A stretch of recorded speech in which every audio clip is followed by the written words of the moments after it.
The House will be in order. The prayer will be offered by the guest chaplain, Reverend Dr. William J. Barber II, Greenleaf Christian Church, Goldsboro, North Carolina.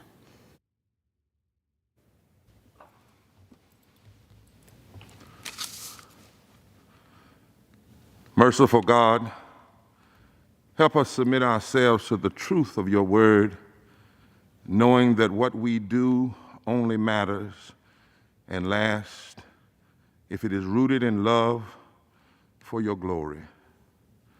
Remind us that you are the God who can melt clouds of sin and sadness away. And you, O God, can bring down rulers from temporal and finite thrones. We're thankful that you're also the same God who lifts the humble. Remind and strengthen us to do the same with whatever power we have. By your Spirit, don't let us forget that your mercy for all those who fear you is real. Remind us that to fear you is to align our public deeds with Jesus, the one who declares, "The Spirit of the Lord is upon me to preach good news to the poor," the incarnate one who said, "Feed the hungry, heal the sick, care for the least of these, welcome the immigrant." To fear you is to align with the prophets who taught us to never rob the poor of their rights and to ensure that workers get their just pay. Help us to live out your vision of love, joy, and justice until we can truly sing as though we believe that you, O God, rule the world with truth and grace. And you, O God, make the nations prove the glories of your righteousness, the glory of your justice, as far as the curse is found. Help us, O God, and hear our prayer. O Lord, amen. Amen. Thank you. Thank you so much. The chair has examined the journal of the last day's proceedings and announces to the chamber her approval thereof. Pursuant to Clause 1 of Rule 1, the journal stands approved. The Pledge of Allegiance will be led by the gentleman from California, Mr. Takano. Please join me in the nation's pledge. I pledge allegiance to the flag of the United States of America and to the republic for which it stands, one nation, under God, indivisible, with liberty and justice for all. Without objection, the gentleman from North Carolina, Mr. Butterfield, is recognized for 1 minute. Madam Speaker, the House is honored today to welcome a great theologian and humanitarian, my friend and constituent, the distinguished William J. Barber II. I've known Bishop Barber since he was a college student. A native of Roper, North Carolina, Bishop Barber has dedicated his life to preaching God's word of salvation and embracing the least of these in civil society. Bishop Barber's trajectory to national prominence began when he organized a multiracial, multi-generational social justice movement in Raleigh, North Carolina to expose the racial and economic inequities facing our nation. The Moral Monday protests catapulted Bishop Barber to a place where he is now a nationally recognized voice for the poor. As the founder of Repairers of the Breach, Bishop Barber leads a movement that challenges systemic racism, systemic poverty, ecological devastation, and what he calls the distorted narrative of religious nationalism. Bishop Barber seeks to build an agenda rooted in love, justice, and morality. Bishop Barber is the senior pastor of Greenleaf Christian Church in Goldsboro, North Carolina. He and his wife, Rebecca, have 5 very accomplished children who have distinguished themselves in their respective fields. We are honored today, Madam Speaker, to have Bishop Barber with us today to pray over this sacred institution that we call the House of Representatives. Thank you. I yield back. Thank you. The chair will entertain up to 5 requests for 1-minute speeches on each side of the aisle. For what purpose does the gentleman from California seek recognition? Madam Without objection, the gentleman is recognized. Madam Speaker, earlier this year, President Biden called on Congress to comprehensively address the effects of toxic exposure in our veterans. My bipartisan Honoring Our Pact Act is the largest expansion of VA benefits in a generation. Now that it is the law, the United States is finally recognizing toxic exposure as a cost of war. Earlier this year, VA announced that it will immediately begin processing PACT Act benefits claims for eligible terminally ill veterans. These developments would not have been possible without the work between Congress, House Democrats, and the Biden-Harris administration, and for our commitment to follow through on our promise to deliver health care and benefits to America's toxic exposed veterans. I encourage veterans to visit va.gov/PACT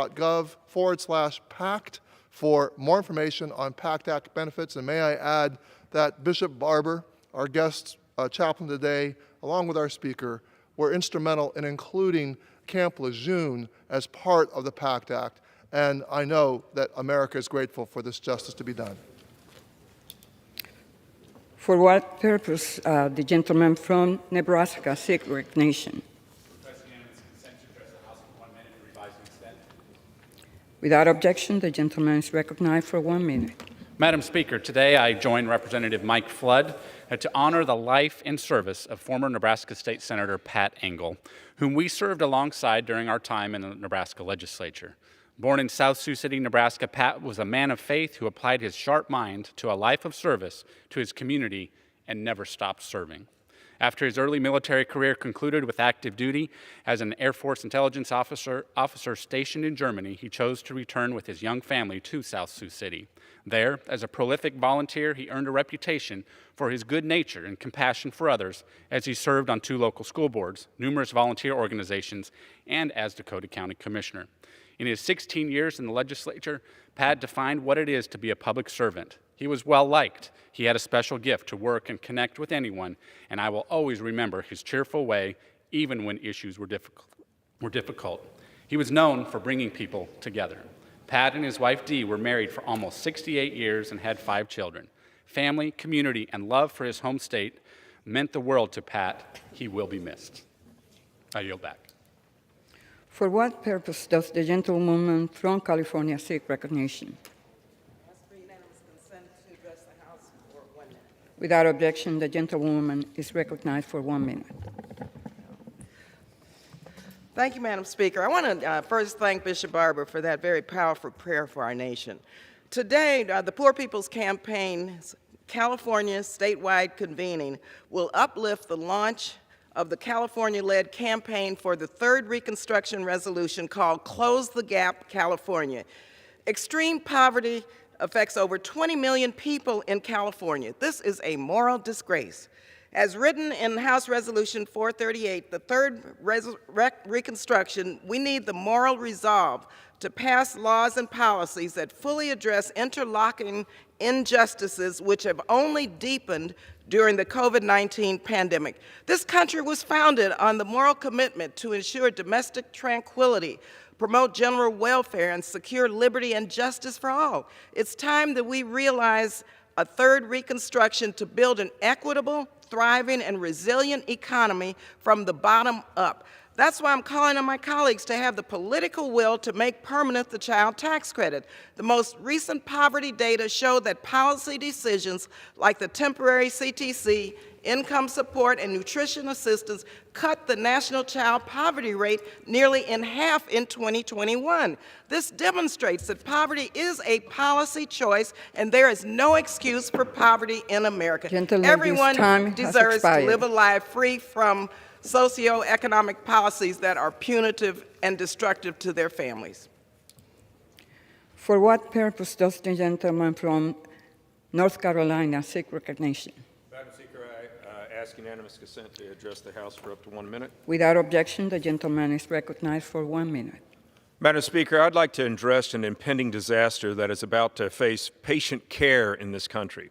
Not just 2 years ago in this country, physicians were hailed as heroes for risking their lives to save others during the pandemic. Now, when other professions are being given large raises, doctors are now facing double-digit Medicare cuts beginning in January. As a surgeon of 30 years, I can say without a doubt that these cuts will either force practices to close or severely restrict the number of Medicare patients who will be seen. The constant attack on physicians who see Medicare patients has to stop. At present, the cost of seeing a Medicare patient exceeds its reimbursement. That is why most internal medicine practices will not see new Medicare patients. The constant threats to Medicare need to stop. We have a growing and aging population. We need to provide some certainty to doctors and hospitals if they are going to be able to plan to take care of these Medicare patients. Madam Speaker, we cannot end this session without a Medicare fix. Thank you, and I yield back. For what purpose does the gentlewoman from Texas seek recognition? Madam Speaker, I ask for unanimous consent to address the House for 1 minute and to Bryce extend my remarks. Without objection, the gentlewoman is recognized for 1 minute. Madam Speaker, I rise to celebrate Gillington Park Independent School District's very own North Shore High School football team for their second trip in a row to the Texas State Championship. Located in my district, North Shore Senior High School is home to a group of standout athletes and students, both academically and athletically. Through their hard work and perseverance, our local stars will now play against Duncanville High School for a chance to defend their state championship. I'm truly so proud of all their accomplishments, both on and off the field. They embody Texas's spirit of excellence and go-get-'em spirit. Stay focused, Mustangs, play strong, because all of Galena Park and the Houston region is rooting for you this Saturday. Best wishes, and God bless. Thank you, Madam Speaker. I yield back. For what purpose does the gentleman from Georgia seek recognition? Unanimous consent to address the House for 1 minute to revise and extend my remarks. Without objection, the gentleman is recognized for 1 minute. Mr. Speaker, I rise today to celebrate the life of Crow Pill, an NCAA boxing champion at LSU. Born in Fayetteville, North Carolina in 1934, Crow made a name for himself in the Golden Gloves program. He was a 4-time champion. He boxed twice in the National Golden Gloves tournament in New York City, and while in New York, Crow lost 2 matches. Out of 64 pre-college bouts, they were his only 2 losses. Crow boxed for 2 years at LSU, winning Southeastern Conference and Sugar Bowl titles as a freshman in 1954 before repeating as conference champ in 1955. During his sophomore year at LSU, Crow won the top title in collegiate boxing, the NCAA championship. This made him college boxing's premier heavyweight champion. After winning the title, Crow decided to leave amateur boxing and enter the professional arena. As a professional, Crow had a record of 16-5 with wins in his first 14 fights and knockouts in his first 10. He fought on cards with Sugar Ray Robinson and Archie Moore. After his retirement from boxing, Crow settled in Baton Rouge with his wife Betty and started a family while operating service stations around the city. He is survived by 4 children, including his daughter Nancy, who proudly continued her father's legacy of service, professionalism, and dedication here in the House of Representatives. Thank you, Madam Speaker, and I yield back. For what purpose does the gentlewoman from New York seek recognition? Without objection, the gentlewoman is recognized for 1 minute. Madam Speaker, and my dear friend Nydia Velasquez from the great state of New York, I rise today to recognize the outgoing staff director of the House Committee on Oversight and Reform, Russell Anello. Russ became my trusted advisor and leader of our committee staff in May 2021. Before his promotion to staff director, Russ served under 3 of our distinguished colleagues, Chairman Henry Waxman, Chairman Jim Clyburn, and Chairman Elijah Cummings. Russ is a tireless leader who defended democracy when democracy needed defending the most. Under his leadership, the committee passed landmark legislation, held high-profile hearings, and skillfully navigated complex investigations to hold government and private actors to account. Russ's sharp legal skills and political instincts have helped to make our government more effective and efficient, and it has improved the lives of Americans. On behalf of the members of the House Committee on Oversight and Reform, and on behalf of the American people, I thank Russ for his selfless, dedicated service to our nation, and I yield back. For what purpose the gentleman from Texas seek recognition? Madam Speaker, request unanimous consent to address the House for 1 minute. Without objection, the gentleman is recognized for 1 minute. Thank you, Madam Speaker. I rise today to recognize Tom Green County Judge Steve Floyd, a faithful leader of our community who is retiring from elected office at the end of this year. Judge Floyd has dedicated his life to our community with more than 30 years of service as Justice of the Peace, County Commissioner, and now as County Judge. Whether he was leading the county, handing down justice, or just mowing the courthouse lawn, he led with wisdom and kindness. Judge Floyd had a monumental impact on the partnership between San Angelo and Goodfellow Air Force Base, where his community leadership and visionary ideas strengthened the bond and paved the way for San Angelo to receive 3 unprecedented Altus Award trophies for exceptional community partnership, more than any other base has received. Judge Floyd's retirement is bittersweet today, and if you're watching this morning, Judge, please know that we're not just saying farewell to a good friend and a good leader, but someone who has been an incredible public servant for over 30 years. We're grateful for the decades of service to our community, and we wish you the very best in the upcoming retirement. Congratulations on a job well done, Judge Floyd, and I yield back. For what purpose does the gentleman from Arkansas seek recognition? Madam Speaker, I ask unanimous consent to address the House for 1 minute and revise and extend my remarks. Without objection, the gentleman is recognized for 1 minute. Madam Speaker, I rise today to celebrate Koontz Electric Signing Day for students committing to the Koontz Promise. The Koontz Promise provides Arkansas River Valley high school students with an immediate career following graduation from a Koontz-operated skilled trade program. Trade programs available for students include construction technology, industrial mechanics, maintenance technology, and welding. The Koontz Electric Company of Morrilton, Arkansas is a diversified, heavy industrial electrical contractor who's noticed a skills gap between the generations. Immediately, they saw an opportunity to set up and train the next generation of young leaders to lessen this skills gap and highlight the opportunities of skilled trades immediately upon high school graduation. On top of guaranteeing prospective students a career, Koontz Promise also guarantees coverage of all expenses not covered by another funding source. To celebrate and welcome the students who committed to the Koontz Promise, a signing day was held this past September. I applaud Koontz Electric for their initiative in educating the next generation of leaders in the skilled trades, and I look forward to seeing these students and how they'll achieve great careers in the future. I thank the Speaker, and I yield back. For what purpose does the gentleman from Massachusetts seek recognition? Madam Speaker, by direction of the Committee on Rules, I call up House Resolution 1519 and ask for its immediate consideration. The clerk will report the resolution. House Calendar Number 166, House Resolution 1519.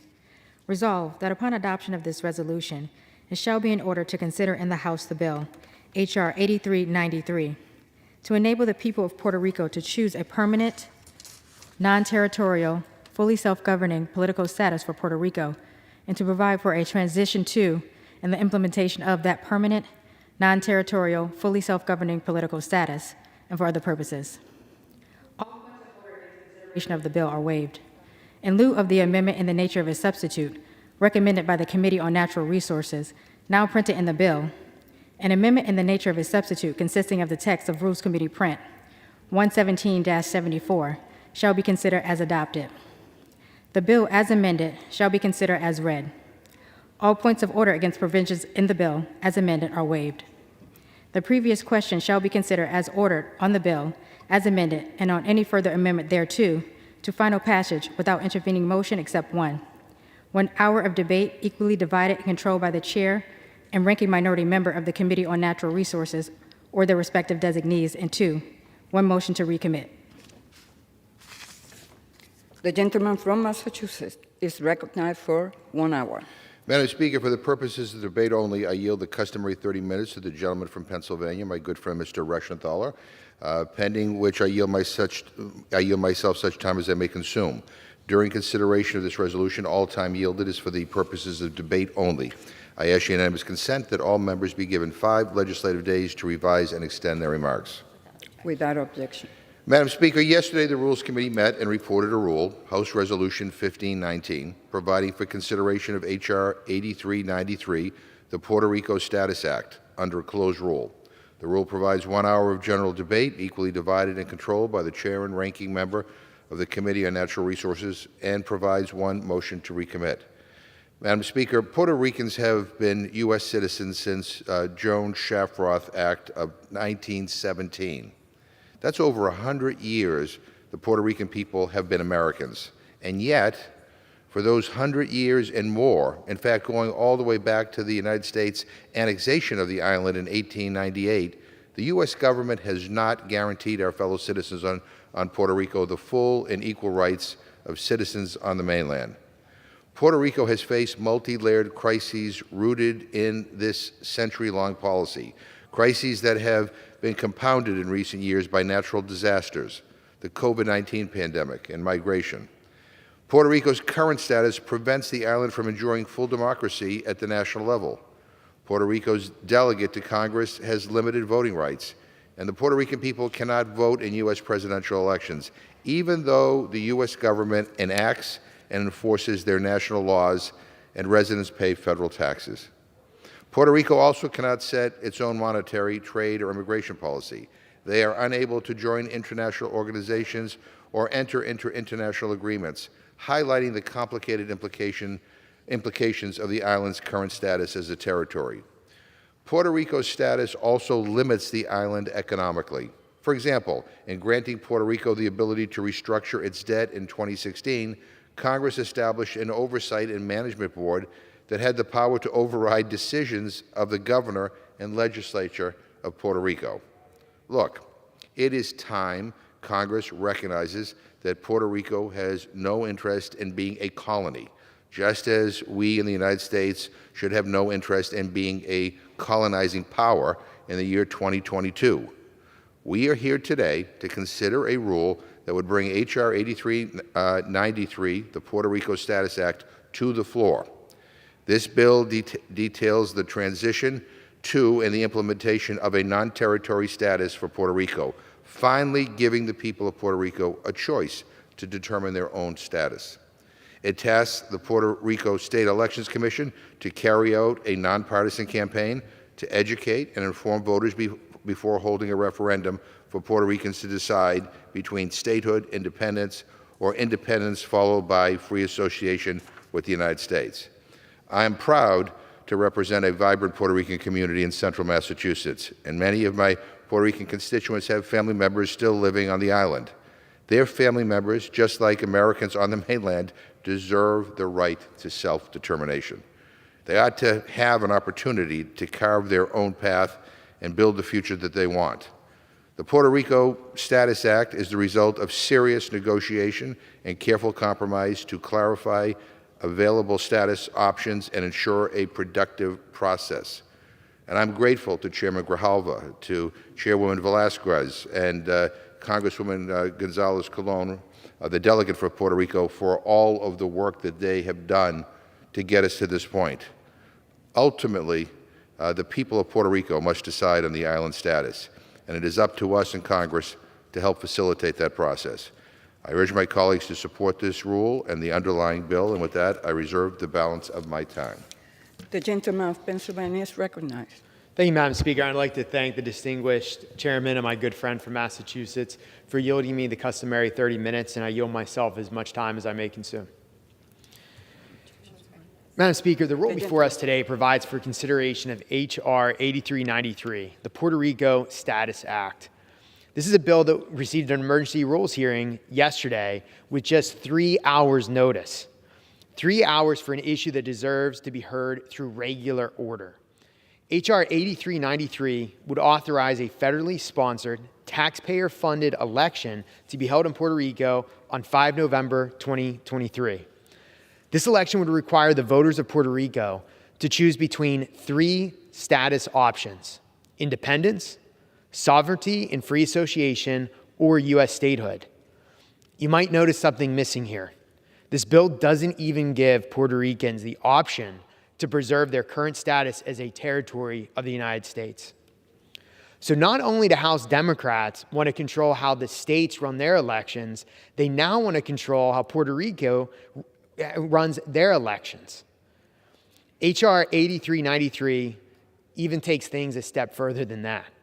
If Puerto Ricans vote to become a sovereign or independent nation, this legislation tells them what they have to include in their new constitution, how they have to ratify their constitution, and how elections for government officers should take place. And my friends across the aisle want to talk about colonial power. What's that sound like? Further, this bill would completely circumvent congressional authority by not allowing Congress to ratify the option that Puerto Rico ultimately chooses. The question of Puerto Rico statehood is a serious topic, one that I'm not necessarily opposed to, but it's a topic that deserves a deliberative process with careful consideration and expert input. There have been numerous hearings on this issue, but there were no hearings on this specific bill. There's been no vetting of legal implications of using this unprecedented self-executing process to statehood. This is not a question that should be rammed through a lame duck Congress on the last day of a scheduled session with less than 24 hours notice. That's unacceptable. And I'm not debating the merits of Puerto Rican statehood, but I am pointing out the glaring problems in this ill-conceived, half-baked legislation that leaves too many questions unanswered. House Democrats are doing nothing more today than using Puerto Ricans as pawns to score cheap political points with a bill that has zero chance of becoming law. Let's just be frank and honest about that. This bill has zero chance of becoming law this session of Congress. It's a joke that we're even considering it today. We owe it to the voters of Puerto Rico to do better than this. They deserve more. I urge my colleagues to oppose this rule, and I reserve the balance of my time. The gentleman of Massachusetts recognized. So, Madam Speaker, this shouldn't be controversial. We're not deciding the fate of Puerto Rico. We are setting a process in place so that the people who live on the island can make that decision. And listening to my colleague's speech, you would think that, as he mentions Democrat, you never know that this compromise was actually written in conjunction with the Republican, let me repeat that, with the Republican delegate from Puerto Rico. I don't understand what the big fuss is about, but if you believe that the people of Puerto Rico should decide their future, then you should support this bill, which will set in place a process so they can determine their future. If you don't, if you continue to believe that we should act like a colonizer, then vote no on the bill. But this is a common sense thing to do. Yeah, and one other thing, we hear this idea of taxpayer-funded elections. All of our elections proceed with the support of taxpayer funds. I don't understand what that's all about, but the bottom line is the people of Puerto Rico do pay taxes. So in any event, this really is about self-determination, and it's that simple. And I hope that my colleagues will not only support the rule, but the underlying bill. And with that, I reserve my time. The gentleman reserved. The gentleman from Pennsylvania is recognized. Thank you, Madam Speaker. I would just like to inquire as to whether my friend has any additional speakers. No more. I will close. Thank you. It didn't look like there were any additional speakers, but I always want to make sure. So I'm prepared to close. I have no further speakers. So, Madam Speaker, I've already talked about the fact that this bill did not go through regular order. It's even questionable whether the committee that heard this hearing has jurisdiction to consider this bill. I haven't even touched on the fact that the status options that's called for doesn't give Puerto Rico the chance to keep its current status. The status quo is totally off limits. We've also talked about dictating sovereign nations what is in their constitution. This also, like I said before, abrogates constitutional authority. This has never been done before. Also, there's no CBO score on this. We have zero idea how much this is going to cost. This also doesn't take into consideration PROMESA, which is the financial oversight and management board that helps Puerto Rico. A big glaring issue here is citizenship. We haven't had a single hearing on how this would affect citizenship. So if you are in Puerto Rico and born of 2 U.S. citizens, what happens to your status? Are you a U.S. citizen or not? That's not considered in this bill. So again, this bill is half-baked. It didn't go through regular order. It didn't go through proper committees of jurisdiction. Yet here we are considering it in a lame duck session. I'm incredibly disappointed by this. I'm here just one day after this bill was considered before in a hearing that was held in Rules, debating legislation scheduled on, again, the last day of the 117th Congress. And again, this bill has zero chance of becoming law. We are wasting the time of the American people. I've said it repeatedly, but it requires saying again. We have real crises that this nation is facing. Our southern border is one great example. At no time has our southern border been more dangerous and more unstable than right now. This past fiscal year set the record for encounters of illegal immigrants, also the record for migrant deaths, the record for apprehension of suspected terrorists, and a record for seizure of fentanyl at the southern border. And the seizure of fentanyl might sound like we're doing something good, but we only interdict less than 10% of the fentanyl. So if our fentanyl seizures are up, the amount of fentanyl coming in to the United States is, of course, up. Yet, with all that, congressional Democrats won't even acknowledge that there's a problem at our southern border. Even the Biden administration won't admit the gravity of the situation. Vice President Kamala Harris, the so-called border czar, has said, and I quote, "Our border is secure."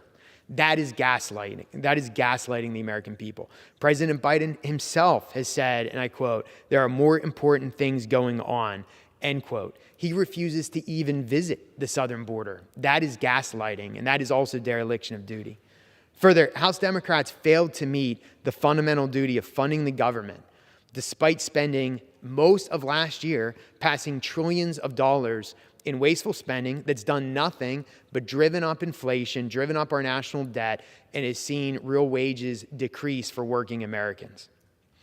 So now we're now letting 2 senators who won't even be in office next year ram through a massive omnibus spending bill that was written behind closed doors without the input of House Republicans.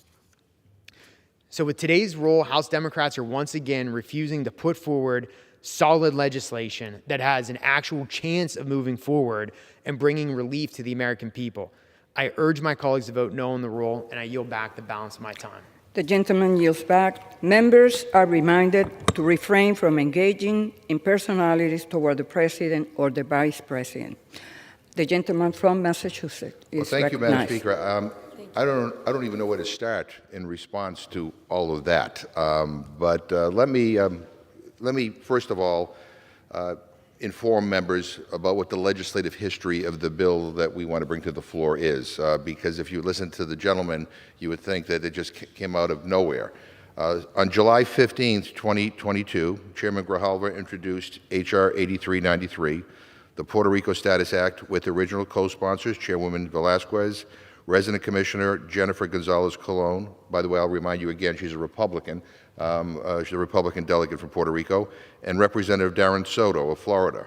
The Natural Resources Committee held a hearing on April 14th, 2021, entitled Insular Affairs Legislative Hearing on Puerto Rico Political Status, and a hearing on June 16th, 2021, entitled Office of Insular Affairs Legislative Hearing. On July 20th, 2022, the full committee met and held a markup of the bill and favorably reported it, with an amendment in the nature of a substitute by a vote of 25 to 20, with Resident Commissioner Gonzalez Colon joining the majority. So the idea that somehow nobody has been talking about this, well, kind of doesn't reflect what the legislative history is.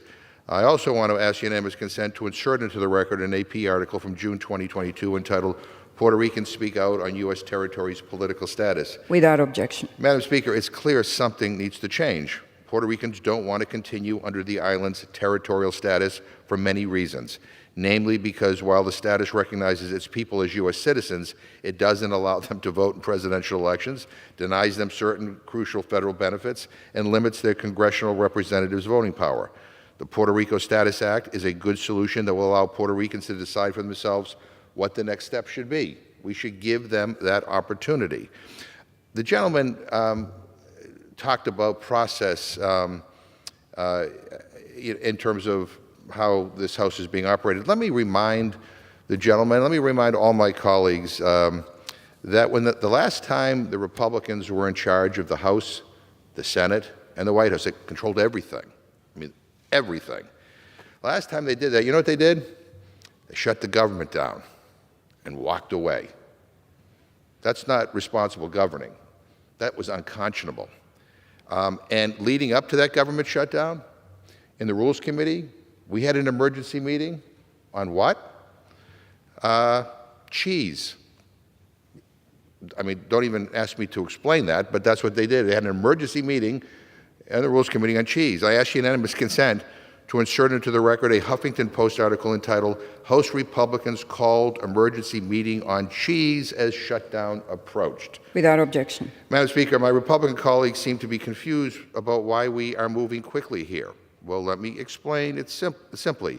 In the last few hours that they were in charge, I mean, as I said, they called an emergency meeting on cheese. Don't get me wrong, Madam Speaker, I love cheese just as much as everybody else in this chamber does, but I think the systematic disenfranchisement of millions of American citizens is a little bit more important than cheese. Maybe my Republican colleagues disagree. I also point out, since that this is not the last day of this Congress, we will be here to complete our business on an omnibus appropriations bill. But I want the American people to understand how my Republican friends have acted in these last few days. So we're still trying to work out the details of this government spending bill. We're working with Republicans and trying to come up with some sort of an accommodation. We need a little bit more time. So what we voted on yesterday was a continuing resolution to keep the government running a few more days so we don't have a shutdown, to work out the details. It's not the final package. Lots of stuff still remains to be figured out. But what we said is we need to pass a short-term continuing resolution for a few days so that we can work out those details and so we don't shut the government down and cause all kinds of chaos, because we know what government shutdowns do. And I think it's really interesting for people to understand that 201 Republicans voted to shut the government down. If they succeeded, the government would be shut down tomorrow. They voted to shut the government down. Who does that? I mean, what are they thinking? You know, all because there's a small group of people here in the House, you know, that are, whose allegiance to Trump and the hardline right-wing fringe of the Republican Party say they don't want to have any kind of deal. They don't want to govern. They would rather shut the government down, costing the economy billions and billions of dollars, causing all kinds of uncertainty, and hurting the American people. They did that before. If they had their way, the government would be shut down tomorrow. I mean, talk about irresponsible. And so I also point out that every Democrat who voted yesterday, 215 Democrats voted to keep the government running. So apparently, members of the Republican Party do not think they are responsible for governing. They vote no on everything, and they criticize us for the way we do the job that they won't do. We heard the gentleman criticize President Biden for dealing with the drug crisis at the border, for actually seizing fentanyl. He's getting criticized because we're seizing it at the border. Really? Look, this is simple. The legislation that this rule will bring to the floor gives the people of Puerto Rico a choice, one that they deserve to determine their status. It is past time we provide them this opportunity to decide for themselves what kind of relationship they want with the United States moving forward. And so that is what this bill, that is what this rule will do, bring that bill to the floor. But before I close, I would just, again, urge my Republican friends, stand up to the Freedom Caucus. Stand up to the hardline right-wing in your conference who says no to everything. Put the American people first. Put people over politics. And that's what this, that is something that I think is not an unreasonable request. The idea that over 200 of my friends voted to shut the government down yesterday, give me a break. So we're going to do our work. We're going to pass this bill today. We're going to get to an agreement on an omnibus bill that will help the American people. That'll be next week. And we're going to do our job because we believe our job is to govern. That's the responsible thing to do, not shut the government down. And with that, I urge a yes vote on the rule on the previous question, and I yield back the balance of my time, and I move the previous question on the resolution. Without objection, the previous question is ordered. The question is on adoption of the resolution. All those in favor say aye. Those opposed, no. The ayes have it. For what purpose does the gentleman from Pennsylvania? Thank you, Madam seek Speaker. On that, I recognition? request the yeas and nays. The yeas and nays are requested. Those favoring a vote by the yeas and nays will rise. A sufficient number having risen, the yeas and nays are ordered. Members will record their votes by electronic device. This will be a 15-minute vote.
Okay.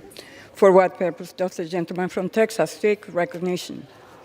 As a member designated by Mr. Duncan, I inform the House that Mr. Duncan will vote no on the rule.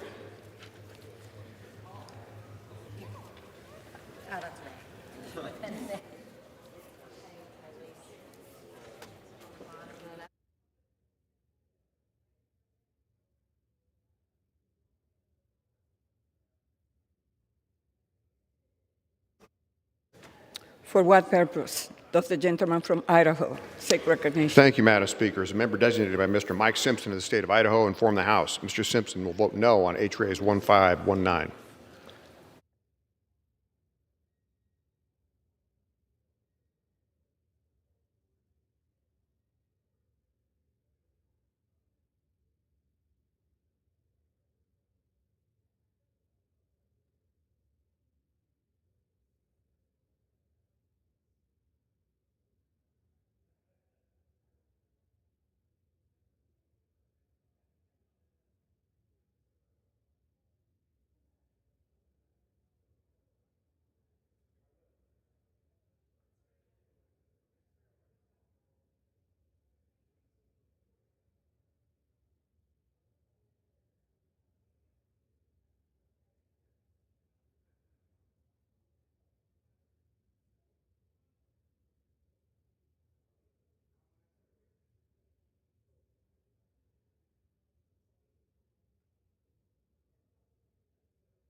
For what purpose the gentleman from Tennessee seek recognition? Madam Speaker, as the member designated by Mr. LaHood of Illinois, I inform the House that Mr. LaHood will vote nay on the rule. Thank you.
For what purpose does the gentleman from New York seek recognition? Madam Speaker, as member designated by Mr. Jacobs of New York, I inform the House Mr. Jacobs will vote nay on the rule.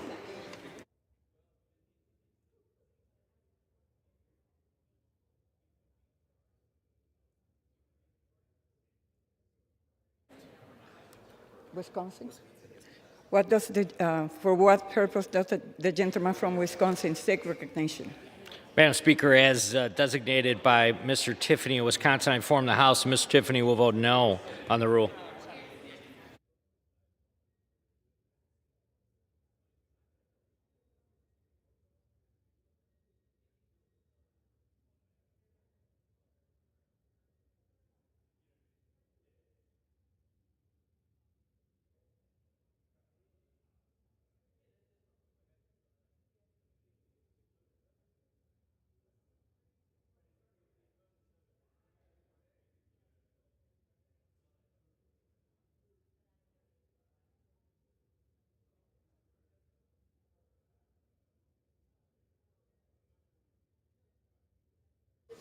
For what purpose does the gentleman from North Dakota Madam seek recognition? Speaker, as the member designated by Ms. Maliatakis from New York, I inform the House that Ms. Maliatakis will vote no on the rule.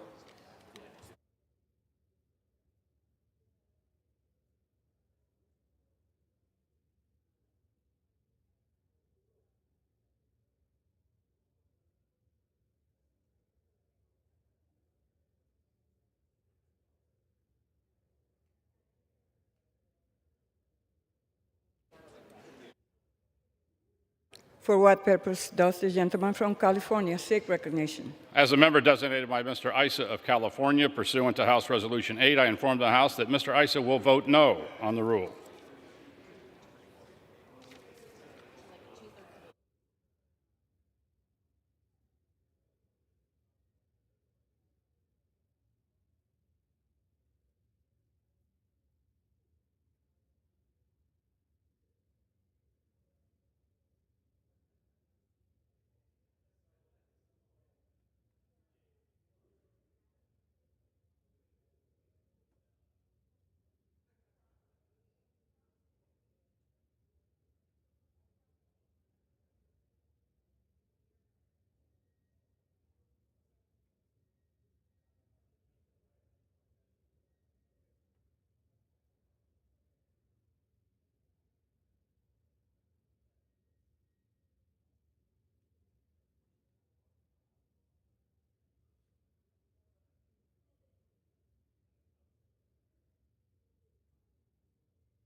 For what purpose does the gentleman from California seek recognition? Madam Speaker, as a member designated by Congress members Maureen Newman, Adriano Espaillat, Marilyn Strickland, Henry Cuellar, and Tom Suozzi, I inform the House that these members vote yes on HRS 1519. Thank you for your good work.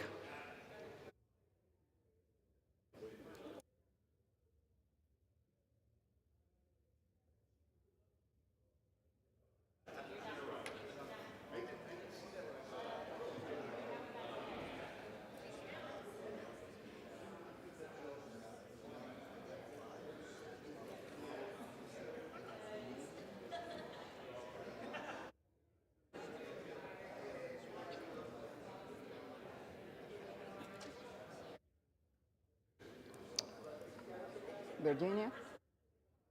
For what purpose does the gentleman from Virginia seek recognition? Madam Speaker, as a member designated by Mr. Rush, Ms. Ilhan Omar, Mr. Sean Patrick Maloney, Ms. Mikey Sherrill, Ms. Jake Auchincloss, I inform the House that these 5 members will vote yes on HRS 1519.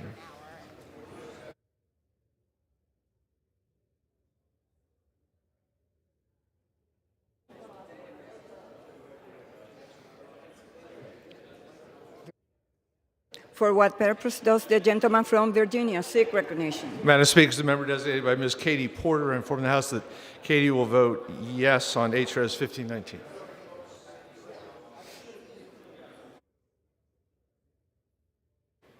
For what purpose does the gentleman from Texas seek recognition? Madam Speaker, the gentleman appointed by Vicky Hartzler of Missouri, and Mr. Paul Gozar of Arizona, and Mr. Tom Rice of South Carolina.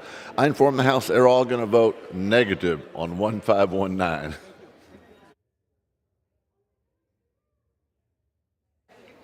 For what purpose does the gentleman from Utah seek recognition?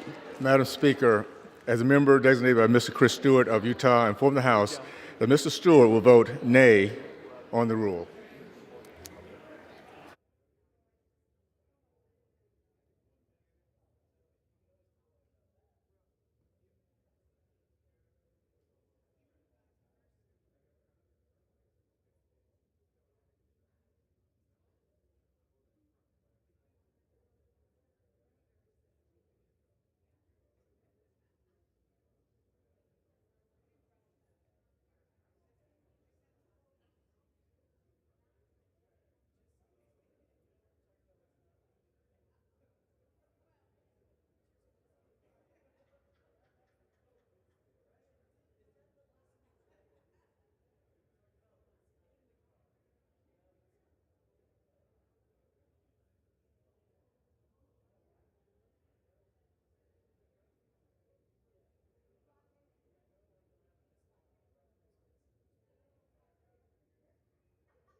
For what purpose does the gentle lady from Washington seek recognition? Madam Speaker, as the member designated by Mr. Cicilline of Rhode Island, I inform the House that Mr. Cicilline will vote aye on HRES 1519.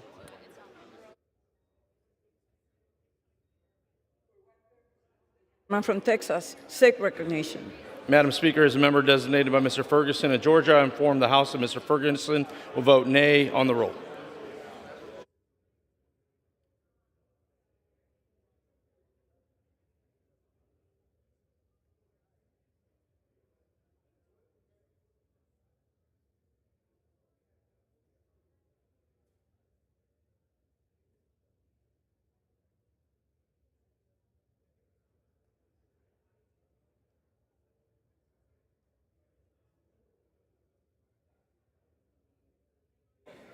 For what purpose does the gentleman from New Hampshire seek recognition?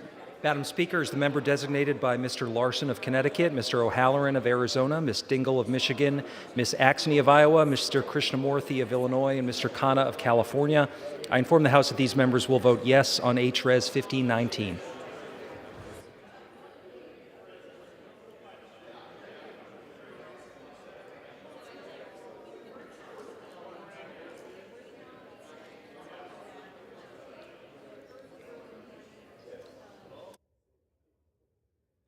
Well, for what purpose does the gentleman from New Jersey seek recognition?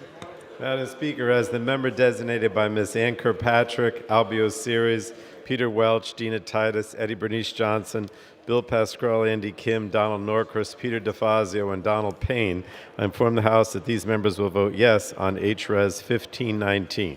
What purpose does the gentleman from Tennessee seek recognition? Madam Speaker, as the member designated by Mr. Palazzo of Mississippi, I inform the House that Mr. Palazzo will vote nay on the rule. Thank you. For what purpose does the gentleman from Pennsylvania seek recognition? Member designated Doyle of Pennsylvania, Wilson of Florida, Infumi of Maryland, Brown of Maryland, and Lawson of Florida. They vote yes on H Resolution 1518.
For what purpose does the gentlewoman from Texas seek recognition?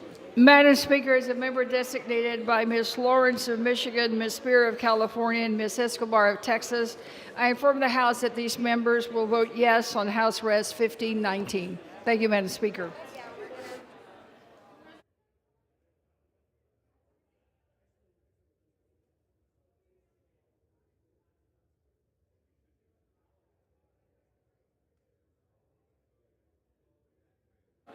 For what purpose does the gentleman from California seek recognition? Madam Speaker, as the member designated by Ms. Herrera Butler of Washington, I inform the House that Ms. Herrera Butler will vote no on the rule.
For what purpose does the gentleman from Alabama seek recognition?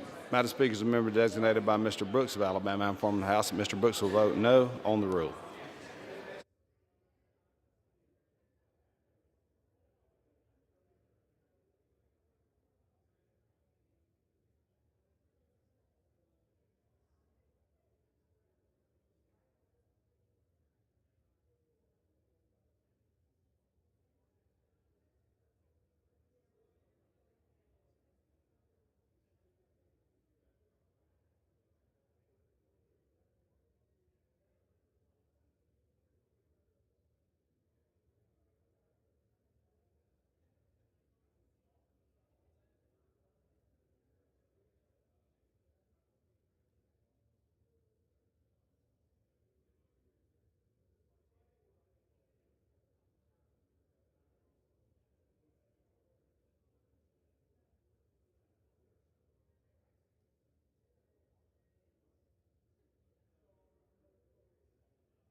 No.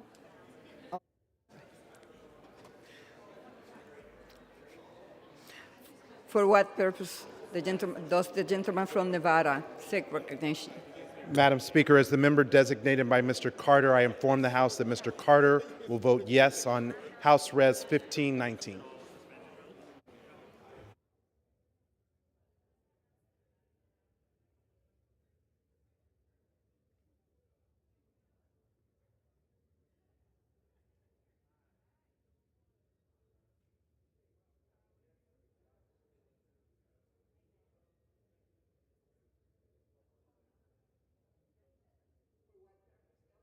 From Nevada seek recognition. Thank you, Madam Speaker. As the member designated by Ms. Kelly, I inform the House that Ms. Kelly will vote yes on House Res 1519.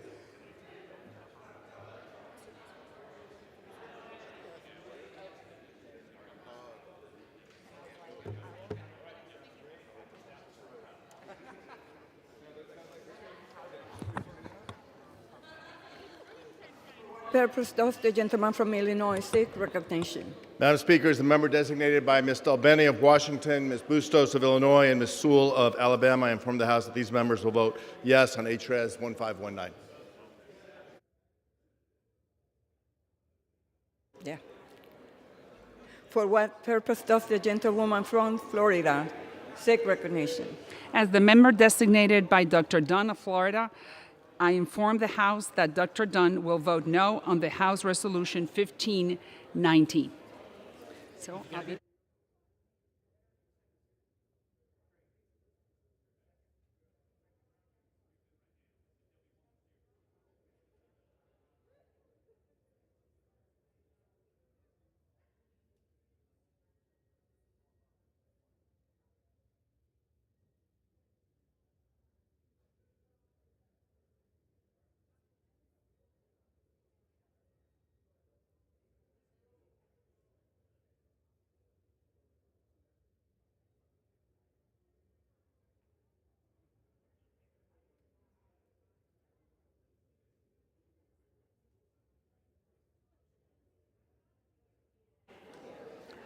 For what purpose does the gentlewoman from Ohio seek recognition? Good morning, Madam Speaker. As the member designated by Ms. Schifferlis McCormick, I inform the House that she will vote yes on HRES 1519. Thank you.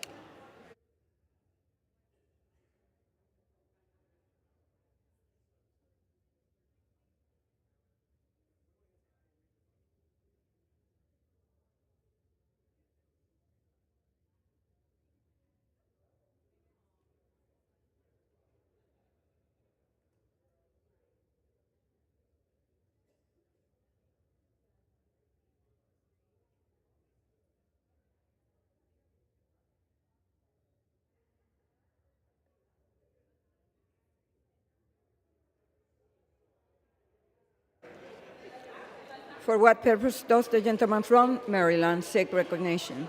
Thank you, Madam Speaker. As a member designated, Mr. Moulton of Massachusetts, and for the House, Mr. Moulton will vote yes on HRES 1519.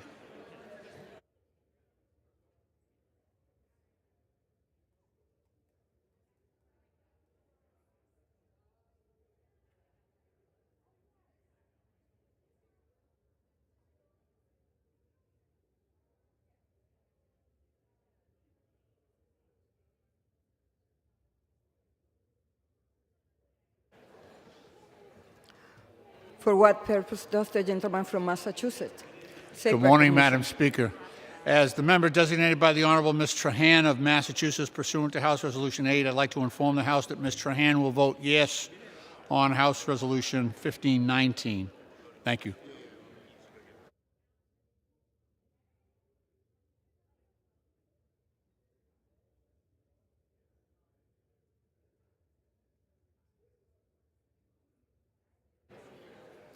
For what purpose does the gentleman from Pennsylvania seek recognition? Madam Chair, as the member designated by Mr. Gibbs of Ohio, I inform the House that Mr. Gibbs will vote nay on the rule.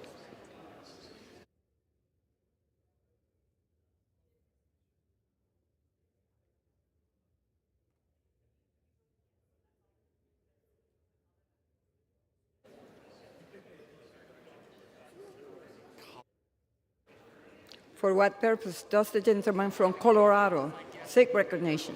Madam Speaker, as the member designated by Ms. Presley and Ms. Beatty, I inform the House and the distinguished Speaker from the great state of New York that these two members will proudly vote yes on HRES 1519.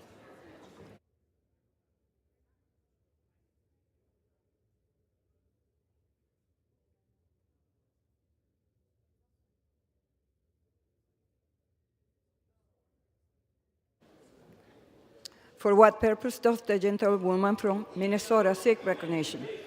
As the member designated by Ms. Haley Stevens of Michigan, I inform the House that Ms. Stevens will vote yes on HRES 1519.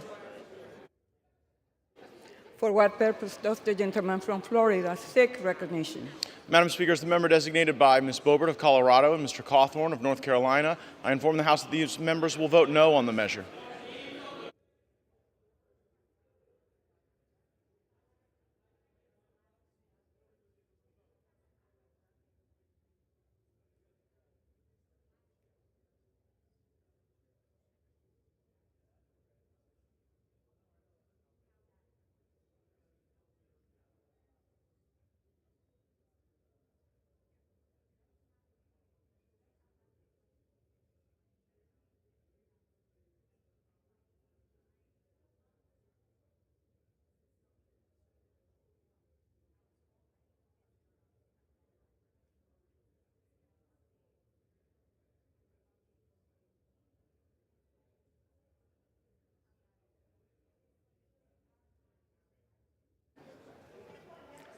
For what purpose does the gentleman from Utah seek recognition? Madam Speaker, as member designated by Ms. Letlow from Louisiana, I inform the House that Ms. Letlow will vote nay on the rule.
For what purpose does the gentlewoman from Kansas seek recognition? Madam Speaker, as the member designated by Mr. Cleaver, I inform the House that Mr. Cleaver will vote yes on HRES 1519.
For what purpose does the gentleman from California seek recognition? Madam Speaker, as the member designated by Congressmember Mike Levin, I inform the House Mr. Levin will vote yes on HRES 1519.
On these votes, the yeas are 217, the nays are 201, with the resolution recorded as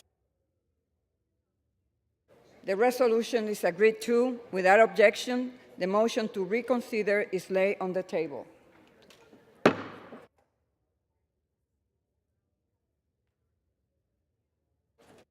going to set up.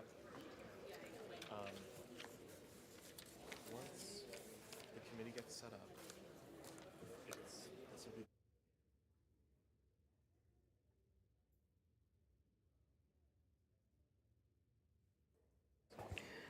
For what purpose does the gentleman from California seek recognition? Madam Speaker, pursuant to House Resolution 1518, I call up the bill H.R. 1948 as amended and ask for its immediate consideration in the House. The clerk will report the title of the bill. Union Calendar Number 446, H.R. 1948. A bill to amend Title 38, United States Code, to modify authorities relating to the collective bargaining of employees in the Veterans Health Administration. Pursuant to House Resolution 1518, an amendment in the nature of a substitute consisting of the text of Rules Committee Print 117-71 is adopted, and the bill as amended is considered read. The bill as amended shall be debatable for 1 hour, equally divided and controlled by the chair and ranking minority member of the Committee on Veterans Affairs or the respective designees. The gentleman from California, Mr. Takano, and the gentleman from Illinois, Mr. Bost, each will control 30 minutes. The chair recognizes the gentleman from California. Madam Speaker, I ask unanimous consent that all members may have 5 legislative days in which to revise and extend their remarks and to insert extraneous material in H.R. 1948 as amended. Without objection. Madam Speaker, I yield myself such time as I may consume. The gentleman is recognized. Madam Speaker, I rise in support of my bill, H.R. 1948 as amended, the Bipartisan VA Employee Fairness Act. This legislation ensures important collective bargaining rights for all frontline healthcare workers who care for our veterans. As chairman of the House Committee on Veterans Affairs, I have made veterans health care one of my top priorities. And I know my colleagues on both sides of the aisle strongly support our veterans and the benefits they earned. This bill presents an opportunity to match words with action. The VA Employee Fairness Act will ensure critical protections for the healthcare workers serving our veterans. And as a nation, we must invest in these frontline workers at VA hospitals. Our veterans need modern, well-designed hospital and clinical buildings equipped with the latest, most advanced medical devices and equipment and stocked with adequate medical supplies. However, all of this means little without a well-trained workforce ready to serve our veterans. And that is why collective bargaining is vital. Frontline healthcare workers deserve the right to organize themselves. They deserve to have a voice. VA nurses or technicians should be able to point out wrongdoing without fear of losing their job or other forms of retaliation. All of this sounds like common sense, and it is. And this is what collective bargaining is all about. My bill will bring about parity to the federal workforce by ensuring full collective bargaining rights for all VA employees. Under current law, almost all federal employees have basic worker protections through collective bargaining. They can become members of a labor union. They have a way to raise grievances and seek redress. They are allowed to have the support of union representatives. This has long been part of the fabric of the federal workforce. But there's one glaring exception. Many of the frontline healthcare workers within VA hospitals and clinics are barred from collective bargaining. Title 38 healthcare professionals such as registered nurses, physicians, dentists, and physician's assistants do not have the same rights as the psychologists, social workers, pharmacists, and licensed practical nurses who work side by side with them. I will note that the same professionals at Department of Defense hospitals have collective bargaining rights. You heard that right. A registered nurse has collective bargaining rights at DoD, but not a registered nurse at VA. This is the kind of legal contortion that should be fixed. This probably sounds arbitrary, and it is. A list was written up by Congress years ago, and dependent on your specialty of nursing care or other occupation, someone taking care of veterans is either able to have full rights as an employee or not. And this only happens at VA healthcare facilities. The bill is co-sponsored by 218 of our congressional colleagues, and it has the support from those who represent frontline VA healthcare workers, including the American Federation of Labor and Congress of Industrial Organizations, National Nurses United, National Federation of Federal Employees, National Association of Government Employees, Service Employees International Union, and the National Veterans Affairs Council, and a dozen other national labor unions. Further, this bill has the endorsement of Vietnam Veterans of America and the American Legion.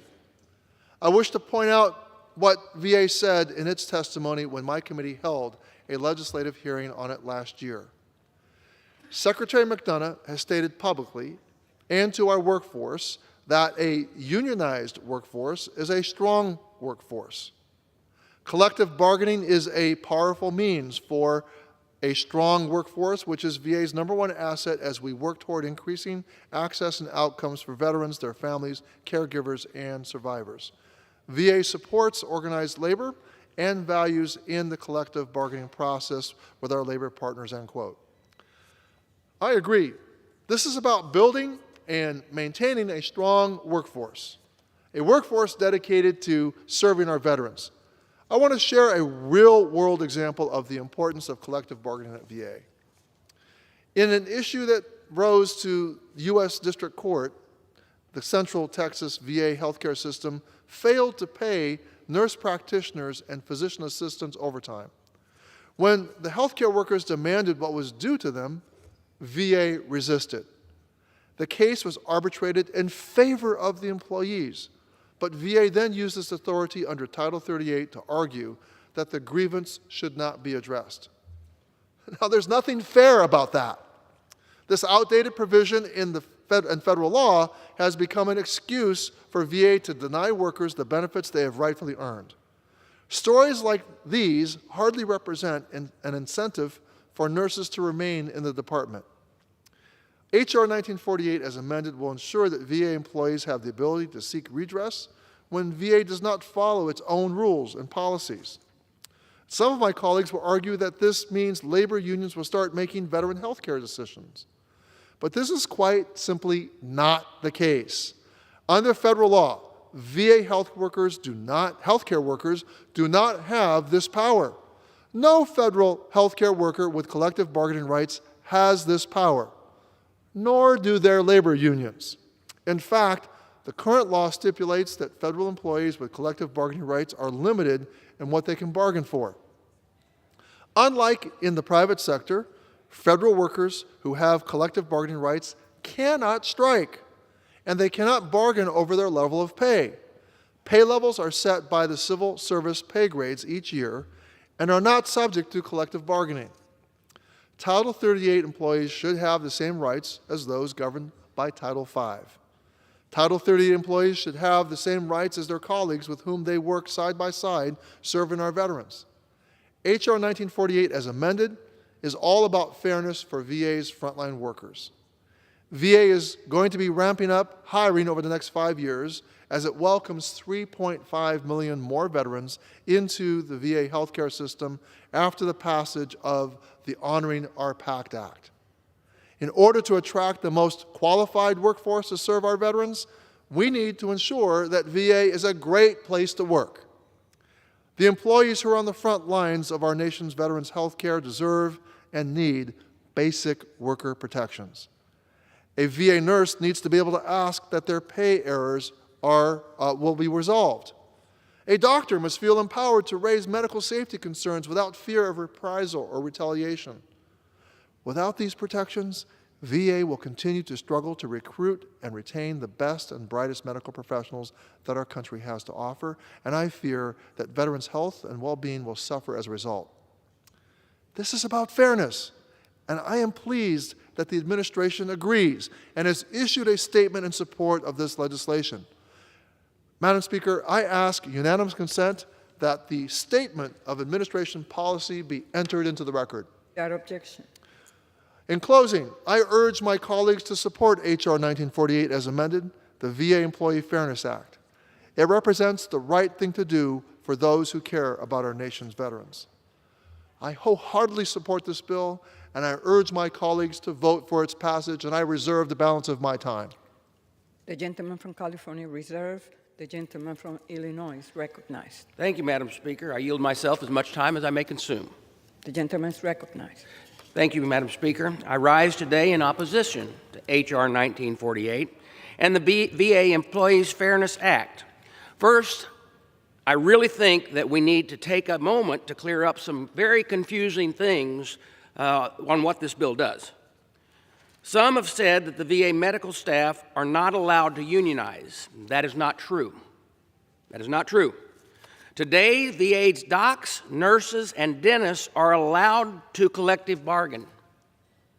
Hundreds of thousands of medical staff are unionized, but they are not specifically allowed to use union grievances procedures for matters of, and I'll quote the law, direct patient care, clinical competence, peer review, and pay. These very specific exceptions were made for a reason. The Secretary is responsible for ensuring veterans receive high quality and timely health care. To do that, he or she must have the authority to make difficult decisions, keeping hospitals running safe, and to put veterans first. The Secretary's first mission, and he or she must continue to provide care even in the worst of times. However, H.R. 1948 will tie the Secretary's hands, and I worry enacting of this legislation would put patients at risk. Let me say that again, put patients at risk. The main goal of the VA is to take care of our veterans. Now, for example, the Secretary may remove a provider who from direct patient care because the care they are performing is substandard. I fear this bill would allow a third-party arbitrator to second guess from a position that they're not trained in the field that they're trying to second guess, the Secretary's decision to remove that provider from direct patient care. My colleagues on the other side of the aisle will argue that this is not going to happen, yet not one of them can say that's 100% true and confident that that is not the case. In fact, it may happen. Unfortunately, bad actors and subpar providers do exist. And when they harm veterans or pose a risk, they need to be removed from patient care quickly. It is also not hard to believe that expanding grievance process envisioned by this bill could paralyze hospitals over the issue of patient care, clinical competency, and pay. In that scenario, care would be delayed. Wait times would increase. Critical illnesses would go undiagnosed. Cost would go up. Most importantly, veterans would suffer. And the Secretary would fail to carry out the VA's first mission and responsibility to our veterans. This is exactly why medical staff at major healthcare systems like Mayo Clinic, Kaiser, Intermountain Healthcare, and the Cleveland clinics are generally not unionized and do not allow arbitration to be used over patient care. Neither should VA. The care of my fellow veterans must come before everything else. Now, I'm going to tell you this because you need to know. I myself was a union firefighter, and I come from a union family, so I believe in our unions. And my concerns about H.R. 1948 do not mean I'm blind to issues raised by the unions at the VA. Allegations that the Secretary is abusing his authority are something that I take very seriously. It is the job of this committee to conduct aggressive oversight to ensure veterans get the care that they need and the VA workforces is treated fairly. Unfortunately, my friends on the other side of the aisle did not take a critical look at the Secretary's use of his authority. There was no oversight hearing. There was no public investigations, no work to address the allegations made by the unions. Instead, my colleagues have moved forward to pass sweeping legislation to turn over Congress's responsibility to arbitrators. I can't support that. I urge my colleagues to put veterans first and oppose this legislation. And with that, I reserve the balance of my time. The gentleman from Illinois reserves. The gentleman from California is recognized. Thank you, Madam Speaker. Before I yield to my good friend, the gentleman from Texas, I would like to rebut some of the points that my good friend, the gentleman from Illinois, has made. I believe that the gentleman from Illinois is misreading the law. H.R. 1948 will not allow the types of impacts that he has described. H.R. 1948 amends Section 7422 of Title 38. This is true. However, it is Title V statutes overall that define the scope of collective bargaining for federal workers. Most importantly, Title V states that collective bargaining does not include policies, practices, and matters, quote, to the extent that such matters are specifically provided by federal statute, end quote. There are many laws which define the scope of collective bargaining. For example, if H.R. 1948 were enacted, Title 38, Section 7464 of the United States Code is still on the books. This law controls disciplinary appeals boards. I remind my colleagues that H.R. 1948 would only allow unions to grieve items under its contract with the department. And if it's not in the contract, a grievance cannot occur. Now, furthermore, my colleague from Illinois has made the assertion that doctors and nurses don't have collective bargaining rights outside of VA, or he pointed out a specific example of the Mayo Clinic. There are many, many wonderful, great, effective medical organizations that do have employee unions as part of their workforce. And so what he's stating is simply not true. Hundreds of thousands of registered nurses and advanced practice registered nurses, including nurse practitioners, are represented by labor unions and have full collective bargaining rights. Full collective bargaining rights. We're not talking about full collective bargaining rights in this particular instance of HR 1948. There are whole unions for physicians and dentists that have existed for more than 50 years, and this includes many hospitals in New York and California. At UC San Francisco, over 5,000 nurses are represented by National Nurses United, and doctors are represented by Committee of Interns and Resident, which is part of SEIU. Furthermore, DoD healthcare clinicians have collective bargaining rights, including nurses and physicians. So at this time, I'd like to yield 3 minutes to my good friend and co-sponsor of HR 1948. He is a member of the Financial Services Committee, where he is chairman of the Oversight and Investigation Subcommittee. He also serves on the Homeland Security Committee. My good friend and colleague, Chairman Al Green from the state of Texas. Thank you very much, Mr. Chairman. The gentleman from Texas is recognized. I greatly appreciate, Mr. Chairman, your according me the time, and I thank the ranking member as well for being here, a dear friend as well. Madam Speaker, and still I rise. And I rise today as the representative of those persons who work in the VA hospital in Houston, Texas, known as the Michael E. DeBakey Hospital. One of the finest, and in my opinion, because it's in my congressional district, the finest VA hospital in the world. I go there quite regularly. In fact, annually, we go into that hospital and we deliver flags to every veteran that's in the hospital. We will order 1,000 flags this year to deliver to the hospital. We give them a copy of the Constitution. We work with not only the administration, but also the nurses and the doctors at the hospital. We're there for celebrations.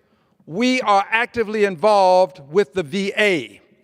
This is one of the reasons why I believe I have some insight as to HR 1948. I support it fully, and I do so because it is the thing that every employee here has in our offices. I shouldn't say every. If you're in management, I think you may be excluded. But I voted for that, to give them the right to organize. And I'm talking about here in Congress. I also am a member of a labor union, Local 1550. I'm a dues checkoff member. So it would be completely anathema to my philosophy for me to conclude that these nurses and these physicians should be denied rights that I have when I'm in part of a labor union, or others do. And right here in Congress, we have people with these rights. It would just be out of character for me. But that's just not all of it. I understand the importance and the value of the right to organize and to bring to the attention of people who can make a difference some of the issues that are impacting patients that the administration won't be aware of. And there are many people who won't want to speak up simply because they fear retribution.